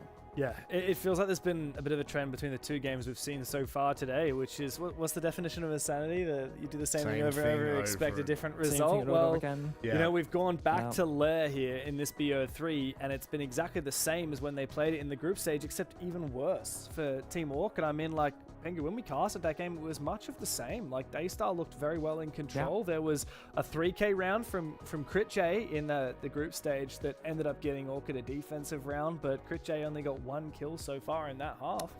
And I think both Thai teams, both Soul's Heart and Team Orchid, have kind of relied on individual stars having big moments in order for them to get wins, which just, it's sadly not good enough. I think Daystar, to their credit, like, they are leveling up. This is a better Daystar than we've seen maybe ever before, to their credit. And I just think that both Weibo and Daystar are going up and up and up, and I just don't think the Thai teams have been able to catch them. It's a real shame, because we remember times where Thai teams were, that was all there was, were teams from Thailand that just dominated through and through, and unfortunately just there's some spark that's missing at the moment. You do hope that there's going to be an ignition at some point, but Pengu, just a stat for you, I guess. On Lair, Team Orchid, they're not awful. They're not awful on it, right? It's not like they're a terrible team. However, 70% of their defensive rounds are won. They only managed to walk away in that first half with 1 round win. How do they possibly bring this back and make this a competitive series? That is a great question, and I have someone even smarter than I to figure that out. Jake, what do you think it takes to win this for Orchid? Thank you, Nick. Thank you. Well, honestly, what kind of blackmail do you have on him? That's not blackmail. We're just good friends. You know what's funny? I was actually about to give him I was about to rib him about the whole driving analogy that he was going on about. But yeah, I thought it was great. That was cinema. That was good for him. Driver Nick. I was actually picturing him with like a bus cap on. Oh, I was thinking more so like a balaclava. He's talking about kidnapping. Oh, well, let's head into this second half as Daystar find themselves with an enormous lead, and I don't really think there's much of a way back in for Orchid in this second half. I don't think they've shown enough quality on their attacking side or in general in this series, which is quite disappointing because of the 2 matches that we had today. I thought this would be the one that would be it felt like a little closer. A very strong chance of being a 3-mapper. It was certainly never a guarantee, but I think it was at least a 50-50 shout heading into this one that we'd see 3 maps play out, and I don't think that's going to be the case anymore. Don't forget to register your team for the Challenger Circuit. Have you been picked up yet? Given some of the expertise you've shown in the 1v1s, Jake, you'd be some pretty hot property. I don't think so, No? Michael. I don't think so. Maybe if I get a win tomorrow. Do you know who you're playing tomorrow? No, well, I've actually said I think it's better if it's left as a mystery. I think it. Isn't that a disadvantage though? Absolutely, or you're good enough to not Well, know? whoever I play against knows they're playing against me, but I don't know I'm playing against them. I'm also. You've also got VODs out there now. And they're at home. They're comfortable. They're on their setup. I'm on LAN. Zuki at the window. Well, this is going to be the intriguing thing for me. How quickly do Daystar want to try and put this to bed? Or can they stay composed and just play the right way? This is an intriguing little standoff because I genuinely don't think Azuki knows that Critchay's right there. Oh, he's waiting for the Are repel. we frozen? Like, hang on, do we? Read. Oh. Uh-oh. If Critchay swings this, I genuinely think he gets the kill. Oh my god, what's going on? Bro, is Critchay frozen? He's just not reacting at all. I don't think he's blinked. No, he's definitely not frozen. He's just not making a single move. By the way, there's 90 seconds has gone by of Critchay just standing in the window. They've just been working ops with genuinely, the ace. Like, I think Critchay clearly wants to try and time this push, but he's left it so long and so late, and they've lost Peeps and like Holeless. And his first Candella's only just gone out after that initial pick, so there's a missed time again from Orchid. Yeah, could have certainly helped facilitate for his team. They start to play side. I mean, you've still got double Nitro. You've still got the Shamika launcher of the Tachanka as well. Razor Bloom as well for reactivity. And the mirror window that... oh, my God. Daystar can't be losing this round. I would be flabbergasted if they could. It's going to take a mighty effort from Orchid. Otherwise, they're looking at a 6-1 deficit. Critchay just stuck in the bathroom, throwing Candelas. Basically flashing himself at this point. Azuki with the shotgun, easy kill. He knew exactly where he was. Now he can transition to main stairs. Yeah, this one's done. Put a fork in Orchid because they are well done, just like Alex's steak. Alex is Sky. Sky's our observer. I should have added a little bit more context. And he orders well done steaks, and he even likes a well, France. He likes a well done steak. And by well done, I mean it's charred. It's like a boot. It's a boot. It's leather. It's not good. Apologies to those that like a well-done steak out there, but not my taste. You would far between. 6-1. Yeah, what a beatdown from Daystar. I mean, a funny start to the round with the freeze at the bathroom window, but also it meant 90 seconds of doing nothing on the attack. All they had done was crept ops and open range hard breach. And I think ultimately the idea there of popping util for the Mez clear was not that bad, but 3 people had died and Critchay still had not deployed a single piece of utility.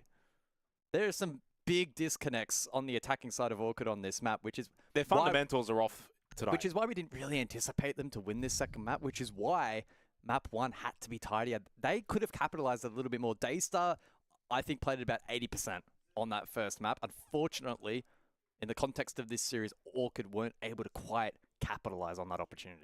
Yeah, I mean, you go back to that first map, Orchid were 4-3 up on Chalet, and they'd won the defensive round to begin the second half. And I think at that point in time, I thought, yeah, we're on here for a decent series.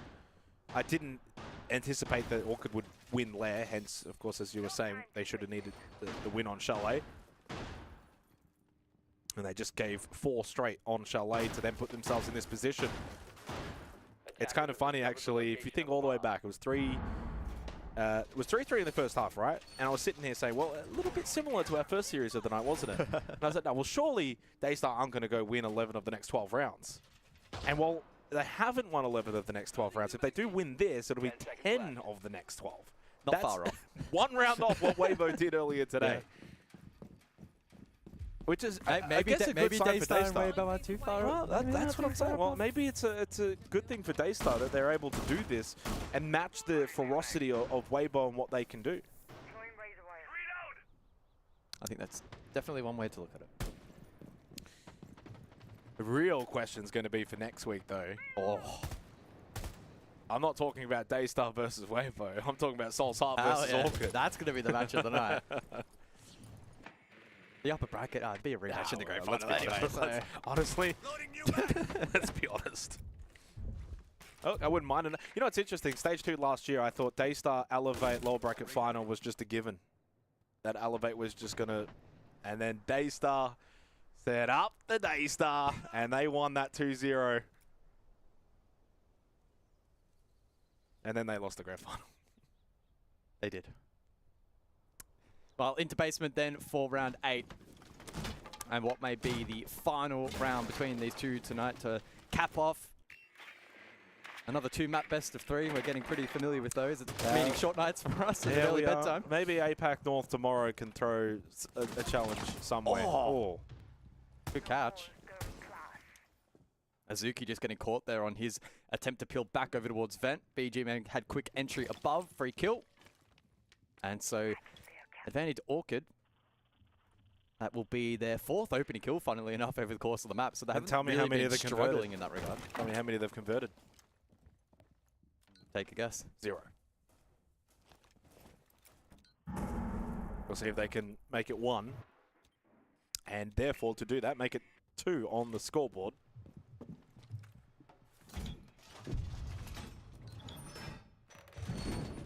So they got the first floor control. Open up the vert. Peeps will put some pressure on with the payload calls. Lycolis will facilitate entry on the Blackbeard. It's largely going to be the method of attack. Do need to be mindful to not leave this too late with the Echo on the board. Yeah, 45 on the board. They'll start drawing out util. That's 1 Gas Babe, 2 to follow. But Yao, again, we're going to see these reactive Razor Blooms. So 3 in pocket. He can dump those default plus the Yokai. I don't really envision planting being the primary win con here for the attack, which does make me a little bit nervous for Orchid. There is a call on Souffle. This might be the time to go and push in, but unfortunately the Gas Babe still sits up. Souffle's answered the call. I haven't seen him go onto a Yokai though. I'm keeping my eyes on that lower left position. 12 seconds. Time starts to get antsy. There is indeed a Yokai available inside a lab. Plank going down from Lycolis. If this gets disrupted, it's probably job done. It does indeed get disrupted. If it gets disrupted again, of which it does, from the Razor Bloom, it means it's a 7-1 beatdown from Daystar against Orchid. They set up that tantalizing upper bracket final against Weibo. The 2 best teams in the Asia region will meet for the first of probably 2 times. Potentially, yeah. Look, pretty good day at the office for Daystar. Certainly a bit of room for refinement on map 1, but not too concerning. And map 2 was a standout. They absolutely executed their game plan. They were purely dominant over the course of that particular map. Great map selection from them, so they've played the veto well. And it'll be intriguing to see if Lair is an option going forward in that next matchup against Weibo. I think that we probably won't see Lair against Weibo, to be honest. The way that Daystar have played it, their record on it now, I think 8 wins from 12 matches as we bring the boys back in and get their thoughts as well for what was a very dominating performance. Ultimately, guys, Daystar, Weibo set up as the upper bracket final, just like everyone predicted. Yeah, unfortunately so. It just is the way it is. It's a quick night though, Jake. I'm sure you're upset about that. Well, honestly, it's been a very good night today. We had the Mama Cup noodles, so I'm quite full. We had a beautiful Ragu pasta as well. So we had some great pasta. Yeah. Shout out to Bruce. Yep. Oh, who's Bruce? Nice. Don't say it. Don't. Bruce the chef. It is Bruce the chef. Can't believe you can afford a private chef. I know. I'm gonna say I'm still a bit confused. I fell asleep at one point between the 2 games. The noodles made me a little bit sleepy, and I didn't realize. Didn't we just see that game earlier tonight? I thought we had a 7-something, a 7-1. We just saw the same match played out twice. Unfortunately, we did. Guz, would you like to say anything before you leave, mate? I know you're a man of many words. Have a good night. Wow, I tell you what, we may as well wrap the show up there. Thank you very much for watching. We'll see you next week. Go, boys. Go and enjoy yourselves. God. But, you know, look, it is the way the cookie crumbles. And how many rounds did they get in the last map? 1.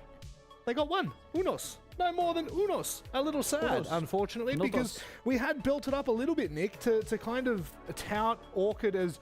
No, I wouldn't say, like, it would be an upset, actually, at this point. It really would be, because Daystar have beaten them 3 times in a row.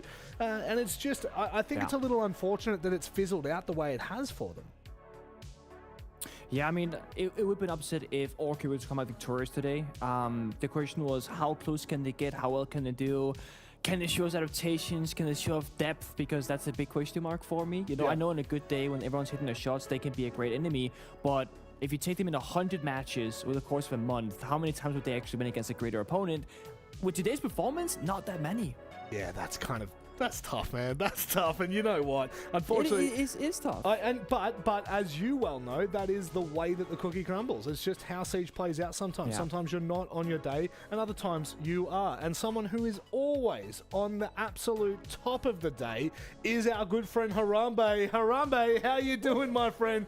Give it to me. Come on, Nick. Come on, Nick. I need to see it from you. I miss you so much. Oh, Harambe, it's been. I finally see you, man. It's been so long, Harambe, since I last spoke to you. How you doing? You must be feeling on cloud 9 after a win like that.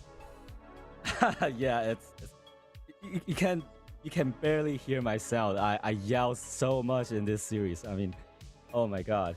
Do you? I want to get the context from you, Harambe. Do you feel as though they are kind of like your adversary in this league? Like, where do you put Team Orchid? Because coming into this, we would have thought that it would have been an upset had they beaten you, but where do you actually put them in the grand scheme of kind of where you sit?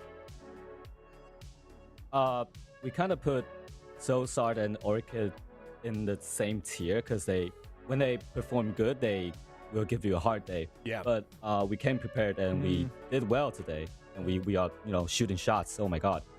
Nice. That's so nice. Speaking of shooting shots, I really want to pick apart two of your players, Harambe. Two that you are very familiar with and that we are very familiar with, Souffle and Pika.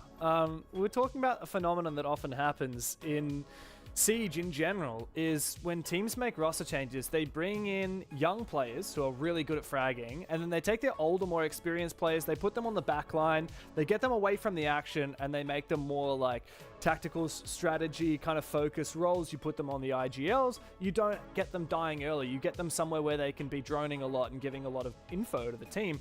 Pika and Souffle are top fragging on your team and getting most of the entry kills. What was the mentality with all of the roster changes that you made? Was that part of the plan? Did you actively decide to put your two most active and historical players on the front line? I think Pika and Souffle is so good at what they are good at. They're like specialists at what they're good at. There's really no players that can replace them in their field. So we mostly bring new players to fit them, to fit their playstyle, to fit what they need for supports, their drones, their executions. Yeah. Nick? Cool. Harambe, you guys have a new player in Yao on the roster, and he was playing a very important role today, playing the Glass in Chalet, playing the Bog on Lair. What's it like giving a rookie, essentially, all these big responsibilities, and how's it been going behind the scenes in practice and scrims, trying to get him into like the roster and into the organization? So I think it's really hard, to be entry in Siege because you got so many utilities. Yeah. And we let Yao do it because he is crazy good at mechanical skills, and we just trust him to be in the front and get in areas for us, giving pressures to them. That's basically what he do, and he did great. I guess I just wanted the context going into finals here, because we continue to look at Weibo and the performances they put up, and it is quite clear that they're in a really good position heading into these finals. I want to know, on the back line of your conversation, Harambe, how do you feel going into finals? Because this is such a great opportunity. You've kickstarted your campaign well, and obviously you're going to go toe-to-toe to him next, so I know you're already thinking about the matchup, but how do you feel about the current landscape of the two of you, I guess, competing for that final spot? It would be way too cocky if I say we're gonna win against Weibo, because they are the best team in Asia right now. So yeah, we did improve from Paris, from Salt Lake City, and we just hope we're just gonna give our best and hope we can win them. You know what? I believe, Harambe. I believe that you will win. I believe too. Yeah, I've always backed you in, and I've always loved your dance, but I will say, coming into these finals, it's a great opportunity for you to do so. On that note, even Pengu's getting into it. Would you like to say anything to the beautiful audience watching at home? Any friends, family, anything? baby! It's playoff time! Lock in! Oh, Harambe, you're an absolute bloody joy to be around. We look forward to seeing your performance next week against Weibo. Speak to you soon. See ya, guys. Love that guy. Charging it up, dude. Oh, he has energy like I haven't met before. There's something so visceral about being around Harambe, the passion that he has. It's so infectious. Every time you get to see him at an event, every time you get to see or hang out with him, even online, there is just something that I guess, I don't know, it's a leader-like mentality. It feels beautiful. But there is someone who, I guess, supersedes him a little bit. Well, maybe not. But Reaps is an absolute animal, continues to be. There are individual players from each region that really just know how to turn out. What the hell? Like 6.25 KD? Yeah, what? insane. How do you... Good maths from you, mate. Thanks, mate. I'm quick on the trigger there. I mean, that was out of a 7-3-7-1, so only 18 rounds played. I can do maths too. Pretty, just some basic addition for me. You can keep that division to yourself. Thanks, mate. Yeah, look, Weibo, obviously an insane team, and I think for Soltart, the only way that they would have won this game is if individual players went crazy, but the only individuals that stepped up for this matchup were on the Weibo side, and Reaps really was the king. 25 kills in 18 rounds is insane. Someone else can work out that KPR. I'll call it quits on the maths for the rest of the night. And look, he's only warming up. I think that it was really telling what Speakeasy said in the interview about how Weibo were treating this like they would practicing for a Swiss stage where you don't know your opponent. You don't start prepping for your opponent until the day before. And I think that is a real testament to the fact that Weibo aren't just trying to qualify, they're trying to improve long term as well. And I think that they're doing that. But there's still a few steps to go before they qualify for EWC in Paris. Speaking of those steps, my friend, you've just led perfectly into this one. For me, obviously, Daystar do go through. Just to clarify, Daystar will be meeting Weibo in the upper bracket final, and then Team Orchid will be meeting Soul's Heart. But I do want to maybe back into that comment a little bit there, Devin, and maybe give Nick the floor to speak on this one. But it feels like the mentality shift that we've seen out of Weibo in the last 24 months has really turned from a team that wants to dominate the region to a team that actually could potentially do something at a LAN and push the distance. And like, you know, Jake was saying before, they will be going for those trophies. They will be looking to now compete, not just to get to main stage, but to go further than. It's an interesting conversation, right? Because I want to go beyond just Asia here. Like, if we speak to Falls in APAC North, we speak to like DD also in North, right? CHE and D+, they said the same thing. They're treating group stage and stage 1 stage finals as a way to get better for LAN because they're expecting to get there. So some teams, you know, they're going into it dry with no external analysis. So, you know, they're going to a game today, let's say Daystar Orchid. If you're Daystar, you show up, you have done no prep work. It's about adapting in the server on the fly to prepare yourself for hard opponents later on and not having too many crutch tools from your coaching staff to take into the server. We've seen teams, you know, play like it's Swiss states, like we saw here from Weibo, right? Where they only study their opponent the night before because they don't want to have a whole week of prep work because you don't have that on LAN. So I think it's super interesting how all of APL has become much more competitive. We have 4 or 5 super competitive teams in all the sub-regions, and the top 2 of those sub-regions, right? They're all looking at LAN as the goal, not domestic dominance. It's super exciting. It is, and it now starts to set the tone a little more for what we might expect in the next 12 months, Dev, because I think if you look back at the last couple of years, we're starting to see more. We're starting to see your CAGs, back in the day being K4X. You're now starting to see your Weibos really take this enterprise, now completely changing the game. Those are the kind of things that I think are really starting to set the tone for us, Dev, and it's exciting for me. Maybe I'm getting too far into it. No, I think it's super exciting. I think, we've kind of recently, people who maybe don't follow the APL will say, oh, APL is a bit top heavy.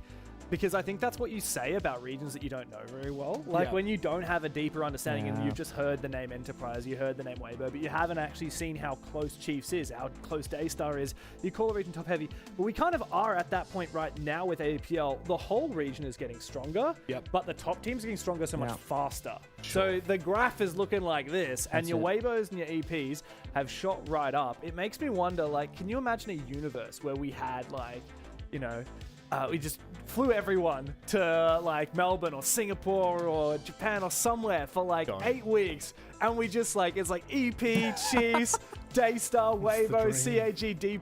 Man, this would be like such a damn competitive league, and these teams would be leveling up so much. I guess that's the thing that people forget. Like when you compare APAC to, you know, Europe, NAL, and then the South American League as well, like that's a real condensed, you've got like the best teams in just one league, and of course APL spread over 3 leagues, and you know, if we get down to stage finals, just the top 4 from each sub-region, it gets extremely competitive, especially if we got the sub-regions to play each other. I think EP, Weibo, CAG, D+, they give them a massive run for their money. So if you were the brand manager, hear me out. Look, you'd just be throwing us all in. If you gave me infinite money, they'd all be here right now. Motherload infinite money glitch. I completely understand. But look, it is time to start closing up shop here. Nick, would you like to add any comments before we wrap this baby up? I just want to say I quite like the format of only having top 4 teams going to stage finals, because it goes into James' previous point. There's no freebies anymore. You don't have like a top 6 where 2 teams are kind of freebies. We get lucky bracket, get a free week 2, you go further, etc. Every team is super competitive because it's the top 4 teams, the best of the best. And I think that can benefit APL, where there's going to be only competitive matches. I know today was one-sided results, but in the server, on paper, anyone could take anybody in a game. Look, OS, it's pretty clear we have 2 teams which are neck and neck in EP and Chiefs. Not really sure who's ahead. Asia, we have a clear first, and then an outside challenger in Daystar, who are way above the rest. APAC North, though, we haven't seen stage finals pan out for that as of yet, but CAG are looking like they might be a bit of a Weibo right now. And it's hard to say whether D+, Kinotrope and Scars will be able to take the fight to them, so we might get another chapter opening up.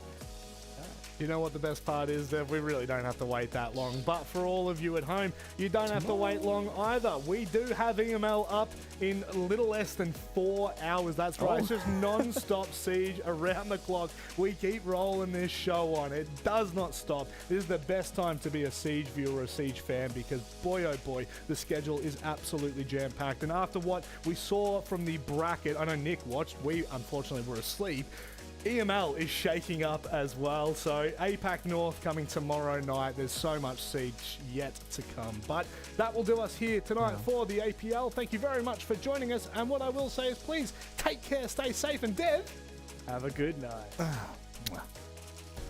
Beautiful.